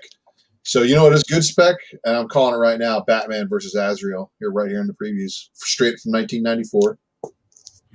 Dude, I am in the 90s box, you guys. You have no idea some of this nostalgia stuff I have, because this is all the stuff. Oh yeah. More Than Zero for DC's Zero Month, when all the Zero issues came out for 0 Hour. Some ancient history. And of course, I got the torn up one that I ripped out the Plasm Zero out of the center, and the Deathmate preview for X-Men. And this is also for the Batman 500 special on the other side. And I have another copy of that one for some odd reason. Let's see what else. This is, I think I got some 93s in here. Oh. Yep. 93. Good old Wildcats. So we got a question. What are your thoughts on Wanda being quarantined within Sword facility this whole time? If she's actually there, and she's in orbit, probably safer for all of us who aren't. So, yeah, that's a possibility.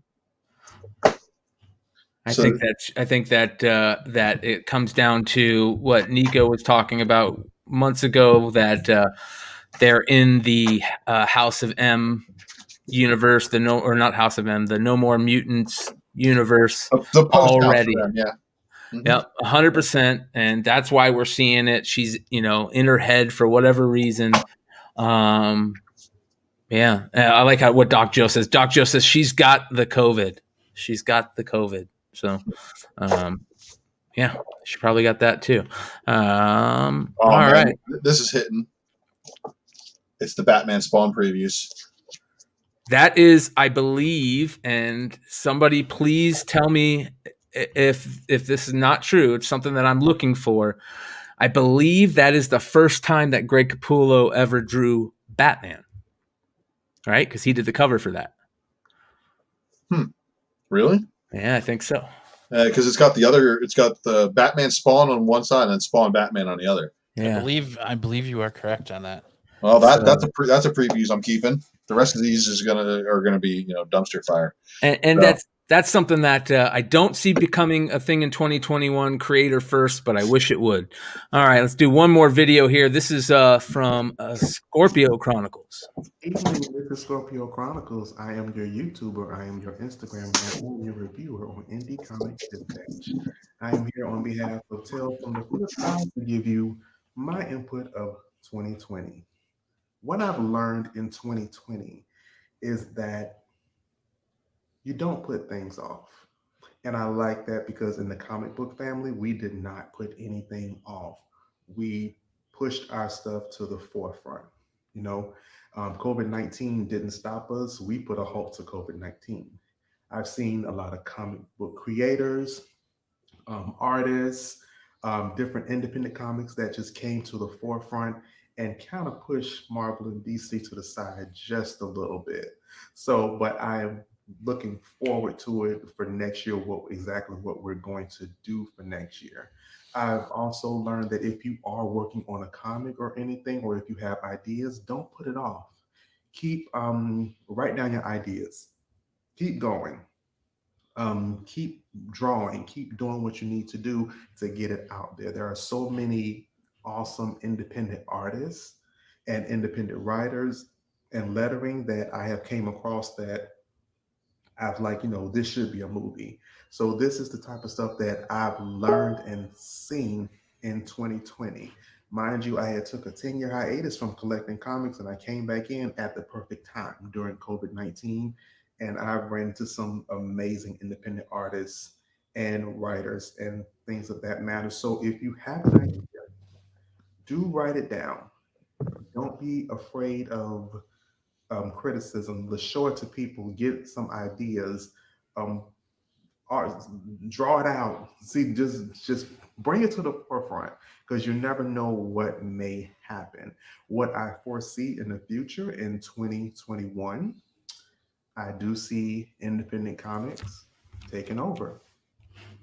Not saying that Marvel and DC are not going to be here anymore. I'm sure they're going to be here, but I just believe they're going to have some competition because I've seen some independent comics and some comic book writers that are just at the top of the tier when it comes to creating a story or dialogue and things of that matter. So I am looking forward to 2021. I am glad that I got back into collecting my comics and fell back in love with it again after a 10-year hiatus. I came in at the perfect time, and this is the perfect time for you all to start. Okay? That's the key word, start. Don't let fear get in the way. Don't worry about failure. If you fail, take note and just continue to keep going. Just look at fear, as they say, as false evidence appearing real. Don't let it stop you. It's a false reality. So just keep going. Don't let failure stop you. If you have an idea, bring it out there. Contact some people. Find some artists. Find some writers. Try to find people that have done it and see if it's something that they can assist you with. But that's what I have learned, and that's what I foresee in 2021. Independent comics are getting ready to take over. So I am Scorpio Chronicles. I want to wish you a happy new year. Stay positive, test negative, and don't let fear get in the way. Have a blessed one. That was pretty good. So I figured that would be a good time to bring that up when we got the comment about it. She had the COVID. So yeah, we appreciate everybody sending in stuff, videos to us. We got a couple more we'll play tonight. And it's been a long night. I think we're almost 6 hours in right now. So we are over 6 hours in. So you guys are like an episode of Drunken Chat. I did not want it to turn in one, but it did, my friend. It did. Wow. So I might be in here, but I want to ask, like, do you guys see why independent books are doing so well? Then, I mean, what can you name a couple of good independent titles from 2020 that you think are good spec worthy for 2021? Something is Killing the Children. Okay. What about you, Matt? Yeah, I mean, I think Ice Cream Man. Okay. Crossover. Phantom Star Killer. Yeah. I think that one has a ton of upward swing about to happen on it. And as people find out more and more about it, because James Hake even did a video where he even talked about it. He's like, dude, I can't believe how awesome the story is. And it really is. Like, first issue definitely got me to want more. But I do need to give it at least, almost a proper trade paperback's worth just to really be able to base any kind of like firm opinion upon it. But I do see that one as being a good one. And some of those micro variants, man, that VHS variant is a monster. Yeah. I think Department of Truth is another one.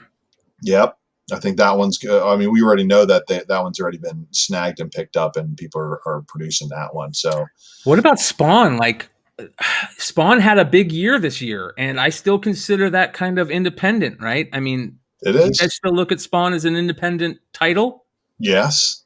And they had a killer year. I mean, they broke the record for 301st issue, which is amazing. The movie talk, which still isn't totally dead. I hope it's not. The Kickstarter, which I don't know if anybody's gotten their stuff yet. Did you order the Kickstarter, Matt? I did not. I think Solo Wookie did. Yeah, Solo Wookie did. And I don't know if he's gotten anything yet. But yeah, man, Spawn had a hell of a year. And the prices on some of those books from, Spawn variants and some of the really rare stuff has been absolutely crazy. So there is perfect time to ask him. Solo, have you gotten your Spawn toys yet? No. God, it's killing me. I'm dying inside, man. I'm not even kidding. So here's the update as I know and have read it. They are shipping out of China. They started shipping at just the beginning of December.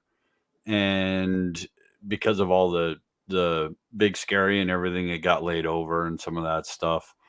So they went now from shipping all 3 at one time in one big box. Now they're looking at, you might possibly get each one in, if you got the large 3-pack of all of them, in a separate box, which is, here nor there. But, I'd like to get all of them at once, but it's still here, beginning of January. And I'm checking every day. I literally am waiting on my door every day. Like, come on, today's the day. And this has been going, and I get it. I mean, I'm not mad. Let me preface this. I'm not mad. It is not their fault. They actually did an incredible job. I can't believe that we're not waiting 6 more months. I want to give a big shout out to all the people that put in their time and effort and energies in all the factories, in all the work, everything that they've done to make this even hit this soon. We were supposed to get them in late November. So to get them in, early to mid January with all the stuff that's happened this year. Wow. Just wow. Good kudos to all the people that worked so hard on the Spawn, Classic Series Kickstarter program to get those out, because that's amazing. And believe me, I will come on, and modern comic mayhem guys, come on the show, because I will show them the day they show up, I will be saying, look at what I got, because I've been waiting since when was that? June? And end of May, early June, when I ordered those of last year. So it's been a while, but it's gonna be awesome. There is a ton of extra stuff in those from watching all the videos. And he sent out, I think they were all on Kickstarter, all the videos and updates.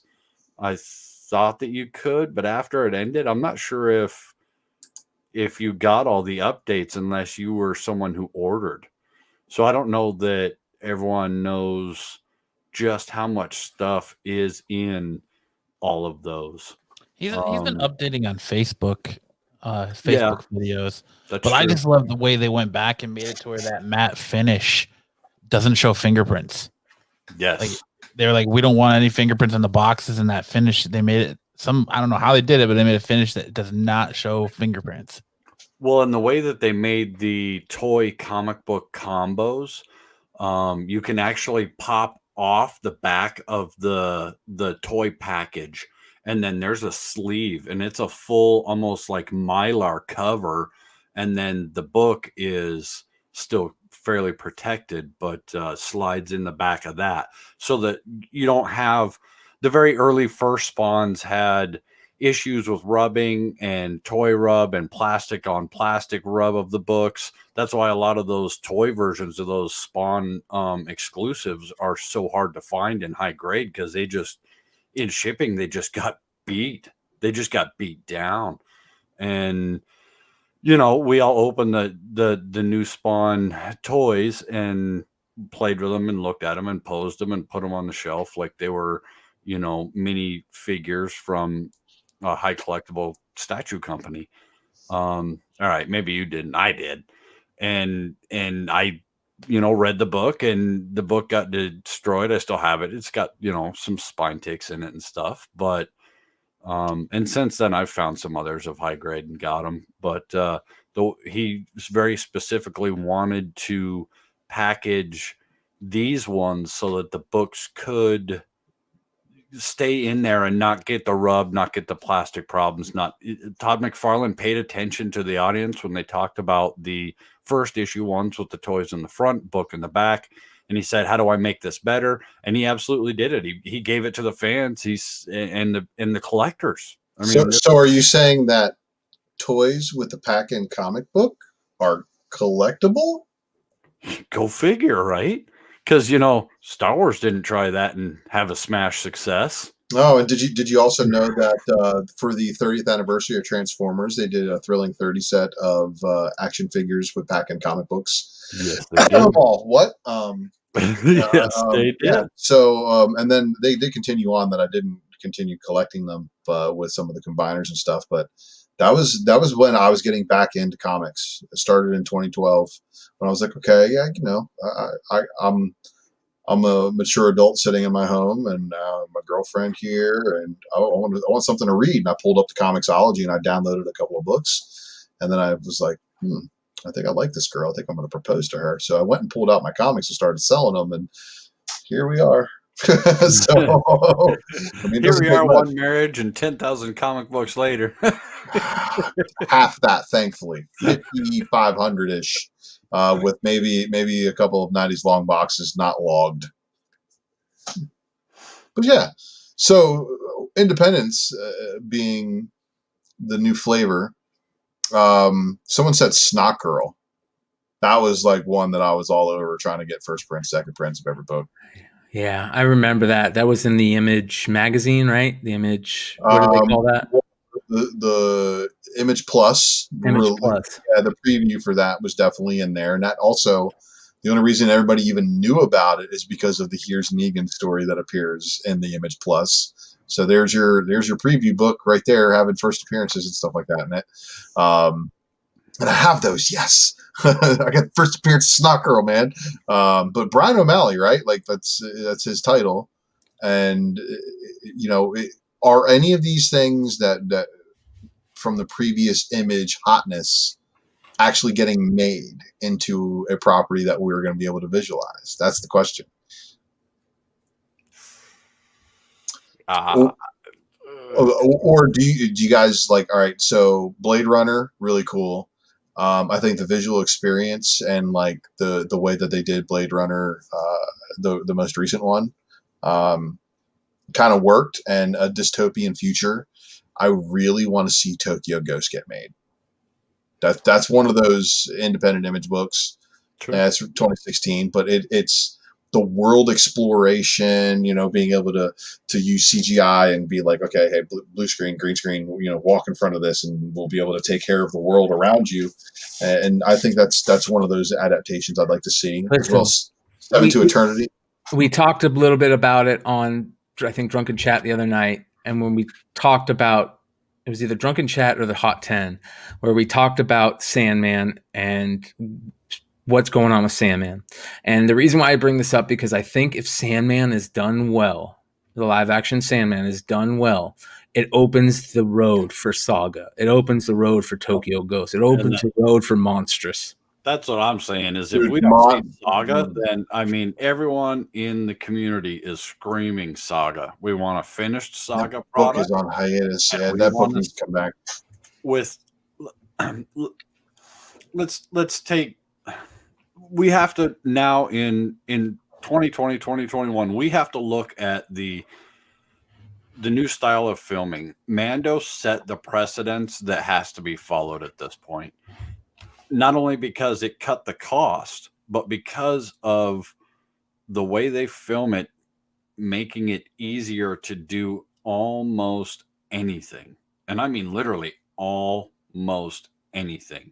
You now have a way that you can do a Saga, and you can do it on a good budget and make it very believable, very nice. So with this new technology, I only see 2021 and all the way up to 2025. We're going to see things now that are going to blow our mind. We're no longer talking, Dances with Smurfs on Fern Gully. When that first came out, everyone was like, man, the visual effects of that are off the hook. That is amazing. Maybe you're unfamiliar. I remember Fern Gully. No, I call Avatar Dances with Smurfs on. Oh yeah, well, Avatar also had to wait for technology to be invented for him to be able to produce his movie, which is now producing multiple sequels. Which, by the way, has a Dark Horse comic. I think that just came out this past week.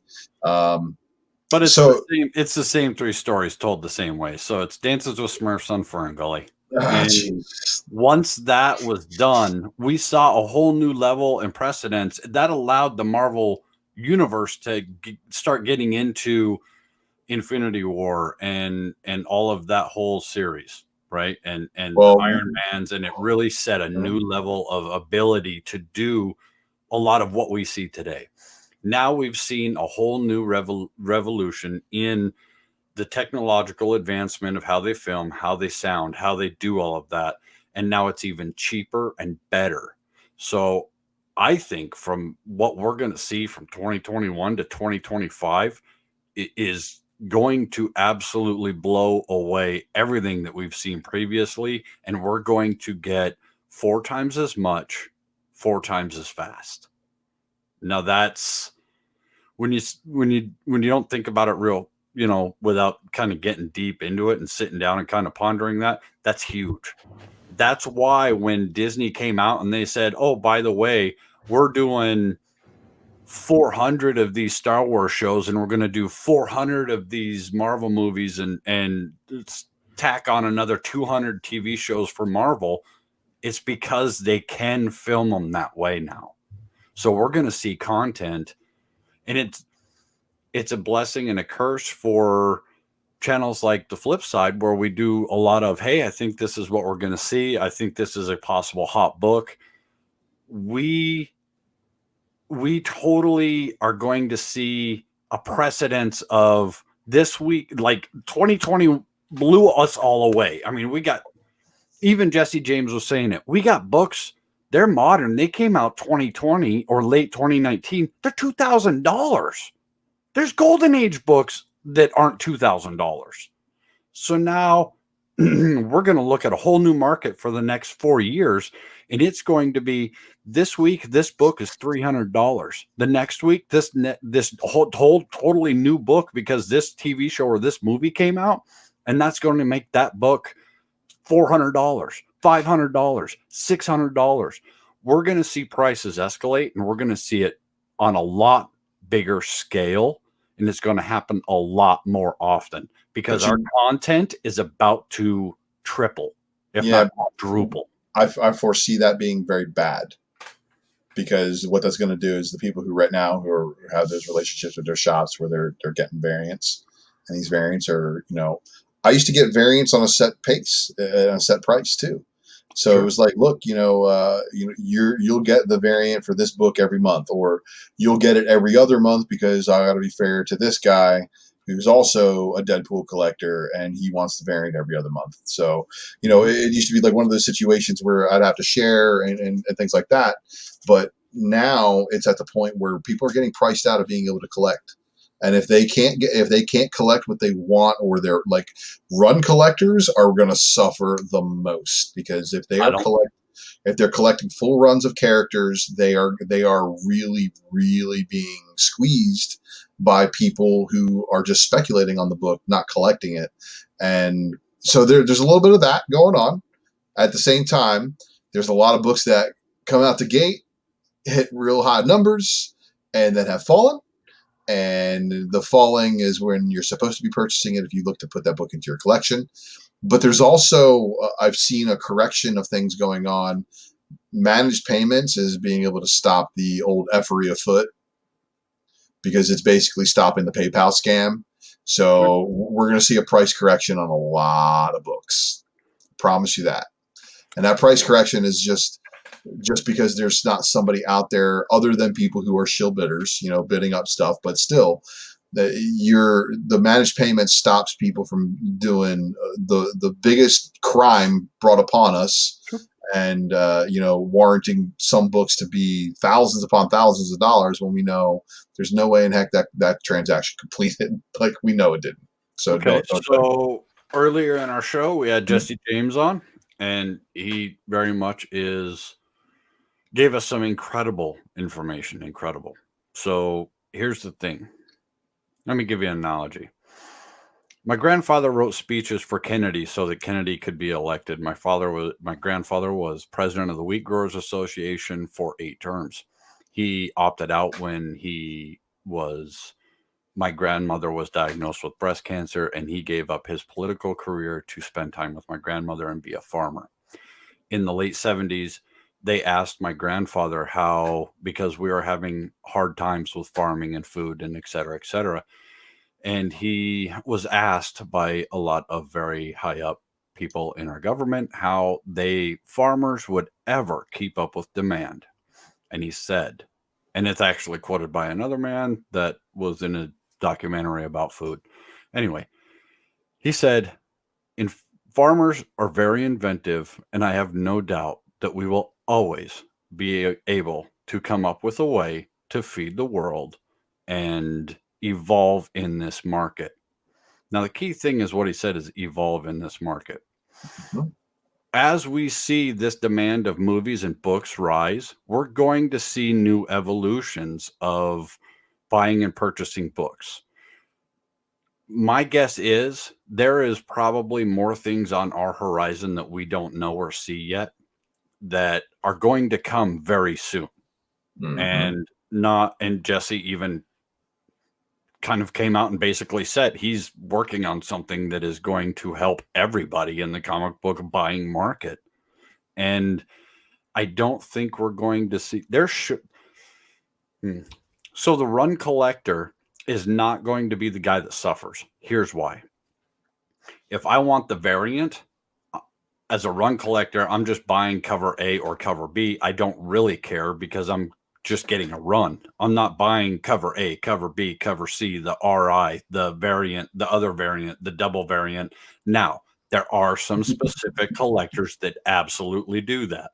I am one of them. We call ourselves idiots. Yes, yeah, absolutely. That is. Wait. What do you mean? I got to buy a Scotty Young cover with this thing too. Shoot. I get more bills than I get comics. Let's make that real clear. But there's not a lot of us. There's quite a few of us who don't just buy and try and flip and do all that, right? And so once in a while I try and buy and sell. All right. I'm terrible at it. I know I'm terrible at it. I'm great at understanding what's coming or how it's working. I am bad at selling. You know why I'm bad at selling? Because I like comic books. I don't like to let them go. Because in 6 months, that may be the new big book. It's my problem. It's not a lot of people's problem. That's my problem. I like to buy an old. Anyway, I think we're going to see a new market. We're going to see other options other than PayPal. We're already starting to see things that are moving. Oh, Skagway, you're the man. Thank you for your that's huge, man. That's great. Thank you. Every little bit helps. I think we're going to start seeing more options. Right now, PayPal kind of has a corner on the market. I think we're going to see 2 or 3 more new businesses that have realized, due to the fact of the big scary this year and people being locked at home and doing more internet transactions, we're going to see more companies that are evolving to step up to take that spot. And we're going to see some other, competition. You're not just going to have the one PayPal. And I know this because this is what history has taught us over time. It lather, rinse, repeat. That's the way that America works. It's the way the world works. It always has. It always will. There's a place and an opening. Someone fills it. It moves on. So now we don't have one, but we have 2. For a long time, we just had one, and then we didn't have Kmart. Now we had Target. Okay, now you have Kmart and Target. Oh, well, there's another big company. Oh, now there's a Walmart. So now you have 3 of them. For a long time, they, were all doing well. You see where I'm going. When do let me ask this quick question. When do publishers start printing variants on a print buy to print basis, or what do they call that? Print on demand basis. Like, that way they don't have to. I mean, when does it get to that point? Is that a good thing? Is that a bad thing? I know that's this crazy question to ask, but no. And I think that's where we're saying variants. That was also part of the point I was getting to, because now we've got stores that are buying 300 of one book to get 3 of the 1 in 100s. So pretty soon we're going to see where that market's going to change. It's going to have to. It's part of the evolution. You're no longer going, and this is why I partially think that the run collectors are not going to be as hurt as bad, because you already have 300 on that shelf. You're not worried about the 3 of the 3 and 100s. You already have 300 to choose from. And now the market's going to evolve. If I'm in Washington and I want to sell 2 of the 8 covers to a guy in Florida, it's going to be made easier for that to happen. We're going to see an influx of the regular books on the market, and we're going to see some of those prices come down, easier to collect. I think you're absolutely right, Brian, that we're going to start seeing more of the print on demand. We're going to start to see more even printing measures because they're having trouble. Diamond can't keep up.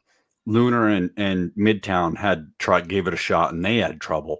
All of the shipping, all of the stuff, we're seeing problems, and they're only going to evolve in fixing those problems. There's a good chance in the next 2 to 5 years, especially with the explosion of movie and TV, especially at home TV, there's going to be an evolution in lower print runs evening out, and you're not buying 303.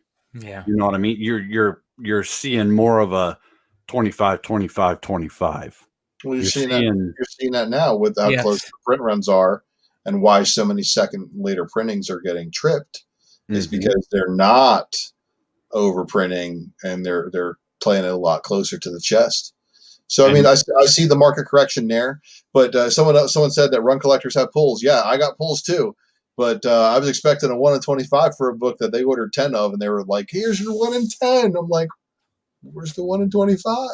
And they're like, "It's not there." I'm like, "I don't want." And now, and here's where I think we're going to see an evolution in that point, is that once we see a correction in the evolution of the LCS being able to ship and send and sell more across the country, where it's going to be easier and cheaper. So we're going to see an influx of ease in buying books, almost globally, definitely in our country, but almost even globally. And it'll start making that easier and more accessible. The ease of access is going to get better in the next 2 years, tenfold. So we'll see. Let's hope. They'll be able to order more of those books to get more of those with security, to be able to get more of those 1 in 25s, to get more of those 1 in 50s, to get more of, you see what I'm saying? So that it's more likely they'll get a chance to sell all those other books and get you that 1 in 25. They'll feel safer and more secure about being able to buy 10 of the 1 in 25s. I want to thank everybody real quick, Solo. I want to thank everybody. There's 90 people still watching. It's dropped down a little. 85 people still watching. So listen, thank you everybody. The chat's been amazing tonight. It's been a long night. We appreciate everybody that's kind of stuck around for these longer conversations that we're getting into. It's amazing. It's been a crazy year, and we appreciate you guys all chilling in on the year in review. Make sure you guys leave a thumbs up, subscribe if you haven't already subscribed. Make sure you hit all the options to get notified so you know when one of these guys' shows drops. And make sure you guys subscribe to Ultra's YouTube channel. Ultra just hit over 250 subscribers the other day, so make sure you guys go check him out. All right, I want to get into another quick video. This is a shout out to Aaron Yee. Aaron Yee was on Drunken Chat last night. He sent us a cool video, so let's get into this. Here we go. Happy New Year's, Tales from the Flipside. I just want to give a shout out to Bird City Comics for helping me find Tales from the Flipside channel on YouTube. I had no idea that there was a channel. I've been reading Comic Book and Dust for a couple of years now, and when I saw Bird City on the top 10, that's when I started watching the different shows, which leads me into the biggest lesson I've learned was that stores that put out store exclusives also have access to the incentive variants, which I had no idea they had access to that. The biggest surprise for me in 2020 would definitely have to be the prices of Ultimate Fallout 4. Was not expecting that to happen this year, but I guess with all the news of the video game and Into the Spider-Verse, so that was pretty cool. And also the price rises in Star Wars books and Teenage Mutant Ninja Turtle books, which are all different cartoons that I grew up on.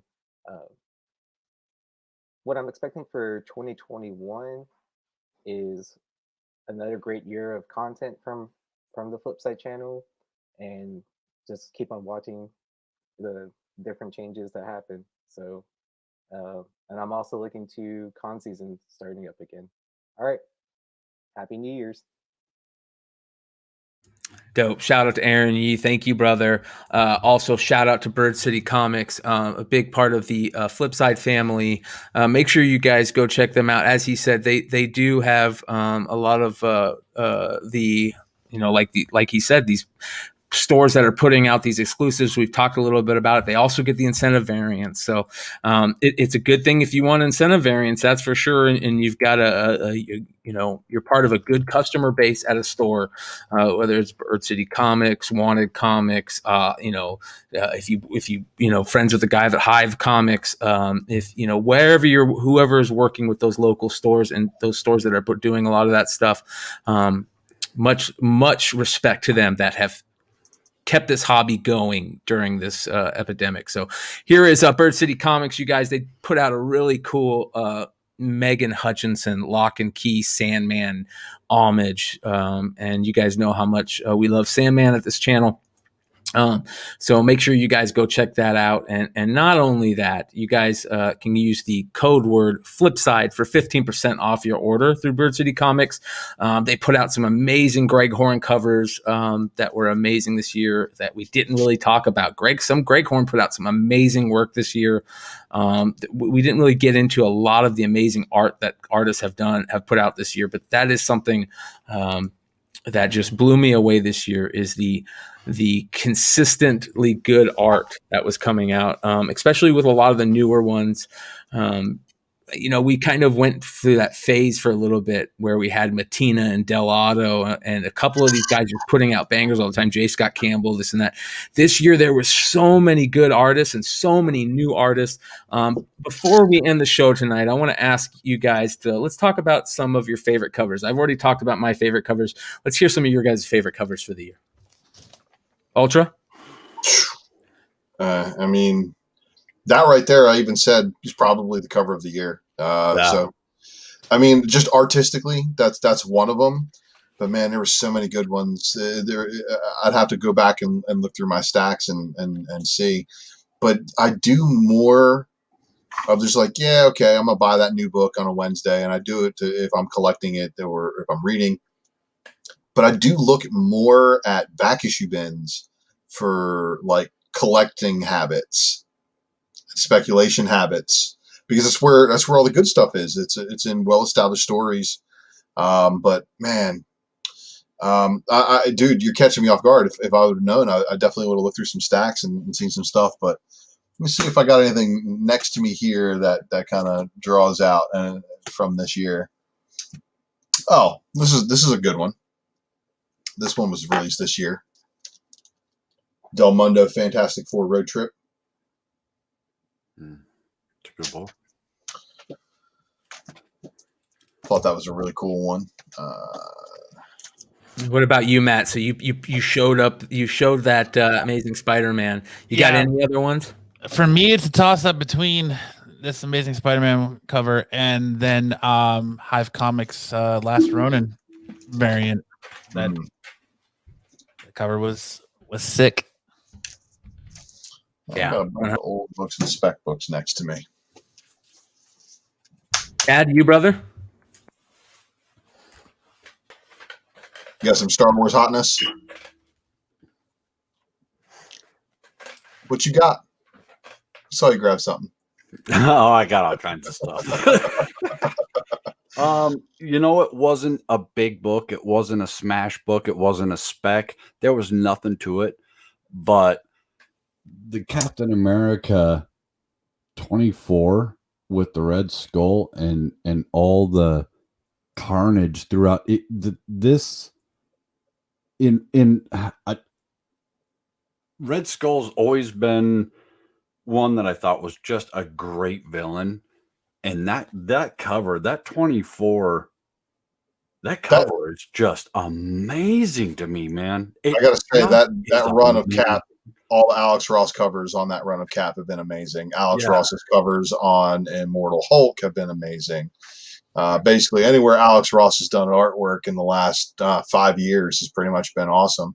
Yeah. But that Captain America cover for a Captain America collector and a Red Skull fan, that's probably a book that they're going to want in high grade in a slab. Yeah, that cover just says it all, man. And it's a regular cover too. It's not even a variant. That's what's beautiful about it. It's a cover A, and that's just that's what we all look for, is that good cover A, and that's why that Amazing Spider-Man is probably going to be cover of the year for a lot of people.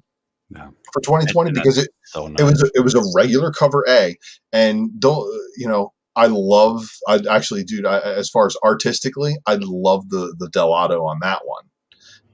But it was basically the consolation prize that I got because there was none of the black covers left. I was like, So okay, you I'll guys, take the Delato.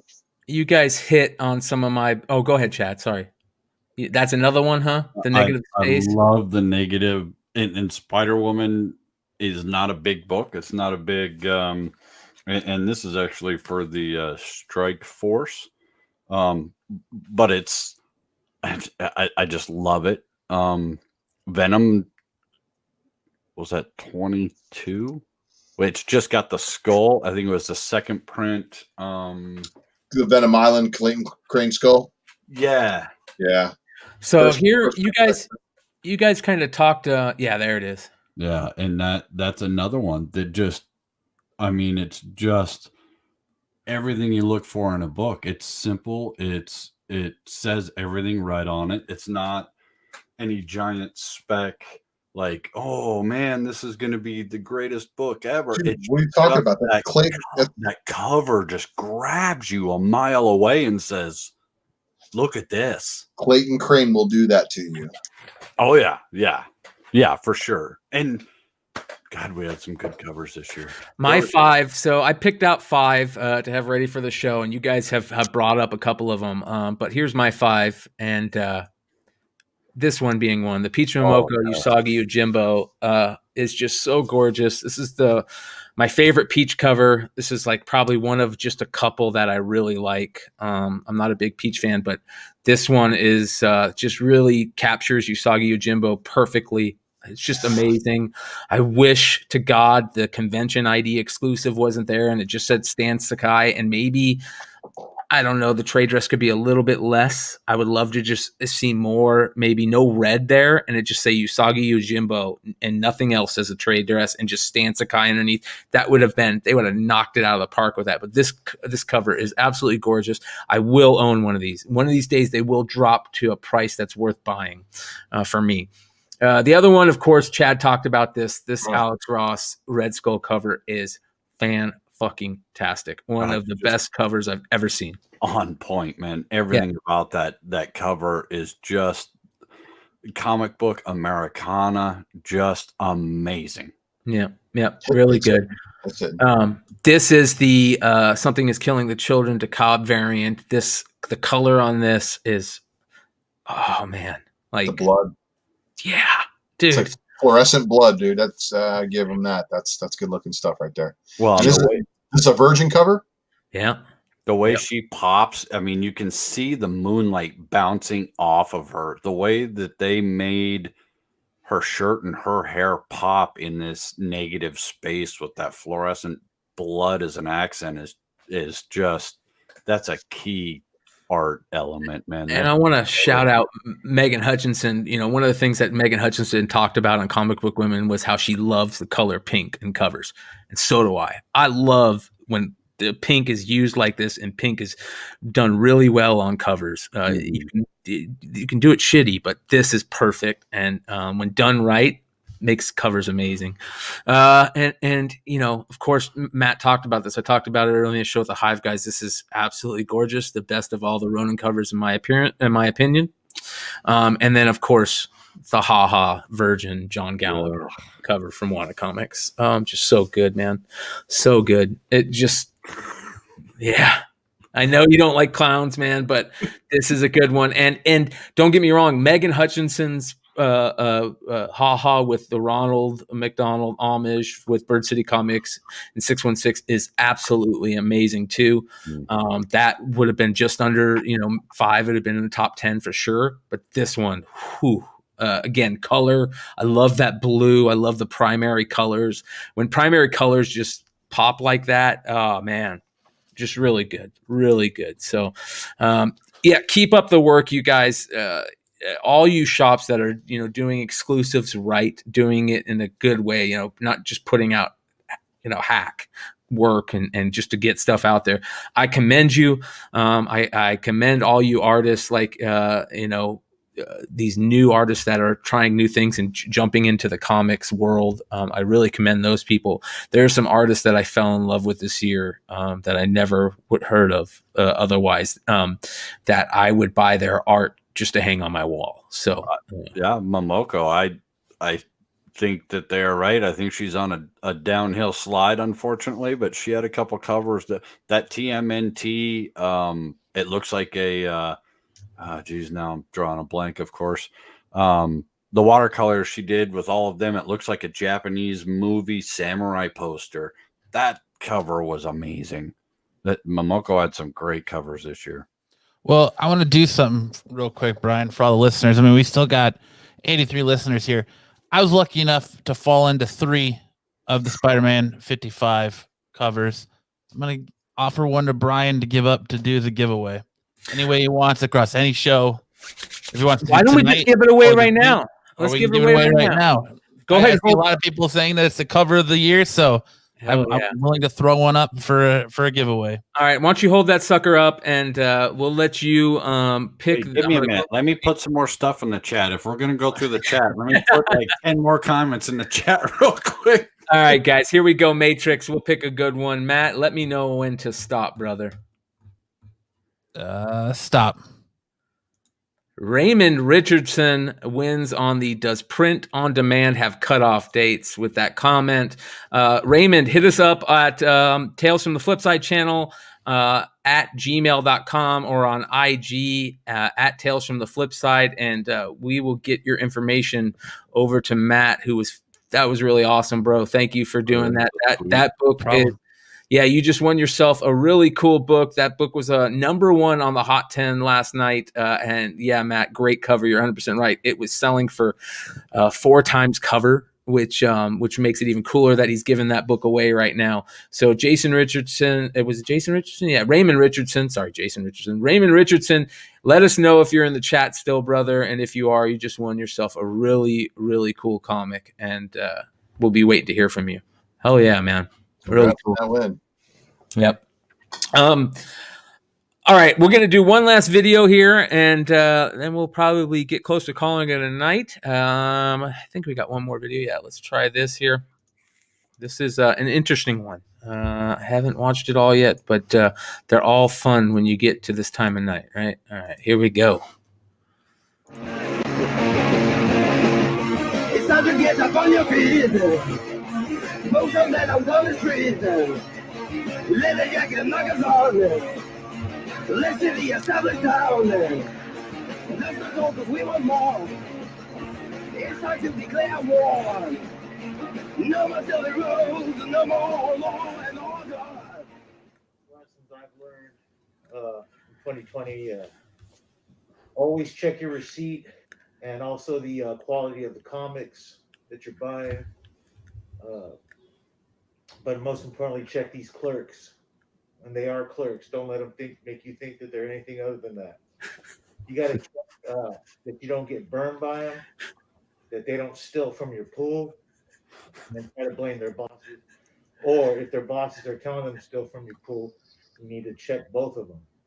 Usually, if there's a problem with employees, it's because their bosses ain't treating them right, and they're going to make you pay for it somehow. And that's bullshit. Don't let them get away with that. One of the things they'll do is they'll add books that you didn't order to your list and make you think that it was a mistake. But what they're doing is they're going around and telling their bosses, "Oh, he's costing us a lot of money by ordering extra books and not buying them." That's one of their tricks. They're not woke employees unless they're starting a union. All they are is just thieves. That aside, also check these bosses, because when there's trouble down below, it's usually starting at the top, and that goes with the government too.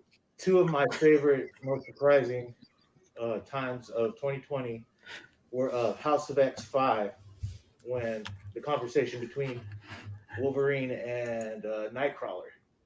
Man, I think that blew my mind to the point where I needed to call somebody to talk about that shit, like a counseling session or some shit. You know what I mean? A little bit I know the whole comic community was fucking tripping off that. As well they should, because that was a beautiful moment, beautiful writing. The other one was Thor 6. That's still having people reeling and arguing, and I see it as a beautiful thing, and it made me happy.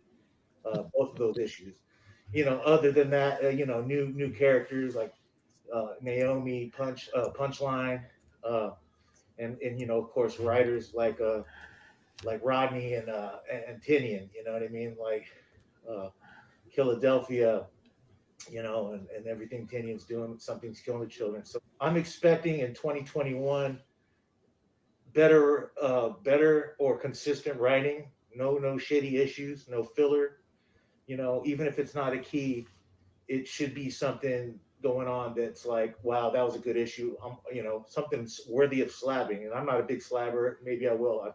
Maybe I will soon. But if you're gonna slab something that's not a key, make sure that it has good writing. And I feel like if there's not a key going on, that it should be writing that like something that touches you or something that is important. So quality control is what I expect in 2021, because if there's a high mark set, there's nowhere to go but up. If you go down, you're shooting yourself in the foot, and you're shooting the community in the foot too. And there will be none of that shit. No. Come on, Jump. Come on. Hey, you guys let the cops handle it. If you fight these guys, you're gonna end up in jail. You can't get away with that. Who says I can't? Me, copper. Shout out to Fetal Ape, L Mike 777 for changing it up a little bit. Man, his comic shop pissed him off something fierce. He ain't taking no shit. Shout out, rest in peace, MF Doom. Yeah, that was a cool video. Thank you to everybody that sent the video. Yeah, we had absolutely fun night. It was very interesting. One thing. Are we gonna do? Let me do at least one. I did. I know. It's been 9 months, Brian. 9 months. I'm go for it, bro. It's all you. All right. I did get quite a few books today, but there's one that I'm proud of. That for those of you who do know me, it's all Star Wars, TMNT, and Spawn. And I did find some Spawns, but I did find a Kevin Eastman sign number 7, signed with sketch number 7 in very, very fresh shape. Not bad. Press. It's got one little minor, really, really ultra small color break right there, and 2 little nicks in the spine, totally pressable. I'm pretty sure I can hit a 9.6 out of that with a good press. So I'm stoked. You guys know me. If I can find a signed turtle book in under the top 10, I'm all over that. And if I can afford it. You do use CBCS, so you will be doing a signature verification on that one. I grade it. I may just put it in the top loader, slide it in the box, and put it with the others. So, and you know what? I actually some of my collecting habits. I actually look for books that are less common unsigned than they are signed. And there's a, believe it or not, there's a ton of them out there. Oh, yeah. Especially when we're talking about exclusives and stuff like that from certain artists. You're going to find that unsigned and I'm calling it. I'm thinking in like 10, 15 years, the unsigned copies will probably eclipse the signed ones by far. Yep. That's the first 7 I've ever seen signed, Hmm. let alone signed and sketched. 7 was not a big book, so it was kind of an oddball, and I was like, well, all right, price is decent. I think Walking Dead #1 is easily going to be one of those books that's going to be worth more unsigned than signed. I agree 1,000%. Yeah. Mm-hmm. I agree 1,000%. One more quick video, you guys. We appreciate everybody that not only sent in videos to the email, but also sent in videos through Instagram. Again, at Tales from the Flipside on Instagram. Shout out to Pee Wee Jr. 87 for this one. Yo, everybody, what's up? I just want to give a shout out to John Z and Nico for reaching out to me to make one of these videos for the flip side of answering the 3 questions. So let's go with best lesson learned. I just want to say that 2020 has been one of those years, and the biggest lesson learned is that no matter how far apart we are from everyone and we can't see everyone, the comic fam is always there for you. Without them this year, I don't even know what I would do. They have been there for me, and they're always there to talk and share, and it's just been a blessing. My biggest surprise this year, I would say, would have been shout out to John Z and Matthew for letting me be part of their Global Comic Safari. Shout out to Ben C from CBSI, who's always there on Instagram to talk to and sharing my posts and stuff like that. So I just want to give a big shout out for people taking notice in my passion for foreign comic collecting and letting me be a bigger part of the community than I would have been otherwise. What I'm expecting out of 2021 is pretty much the same thing in 2020. I mean, I hope it's better, but, fingers crossed. I hope that CBSI continues to grow. I hope that the Global Comic Safari continues to grow. I hope that foreign comic collecting grows. I hope that comic collecting in general grows. I hope that we can all see each other this year. So we'll just have to stay tuned and find out. Thank you guys very much. Yo. That's pretty dope. I think I wanted to save that for the end just because, as we end the show, I want to, again, thank everybody that's been a part of this channel this last year. It's been a really big year. Thank these guys right here for being a part of the channel. Thank everybody that we've had on the channel tonight. Everybody that's joined in the live chat or in the comments, and anybody that's, just been a part of Flipside and been a part of this community. The community is the biggest part, you guys. That is the only part that really matters, in my opinion. And keep it strong. Let's make sure that we police our own and we do it in a respectful way. Let's make sure that we continue to pick up our own that are downtrodden or having issues like we've done throughout the year. And let's continue to let others know about our community that don't know about it. So thank you, everybody, for joining us tonight. And keep your eye on the flip side. Make sure to like, subscribe, and hit all those options to be notified when anything comes out. And thanks, guys. We'll end it there. Adios. Be kind.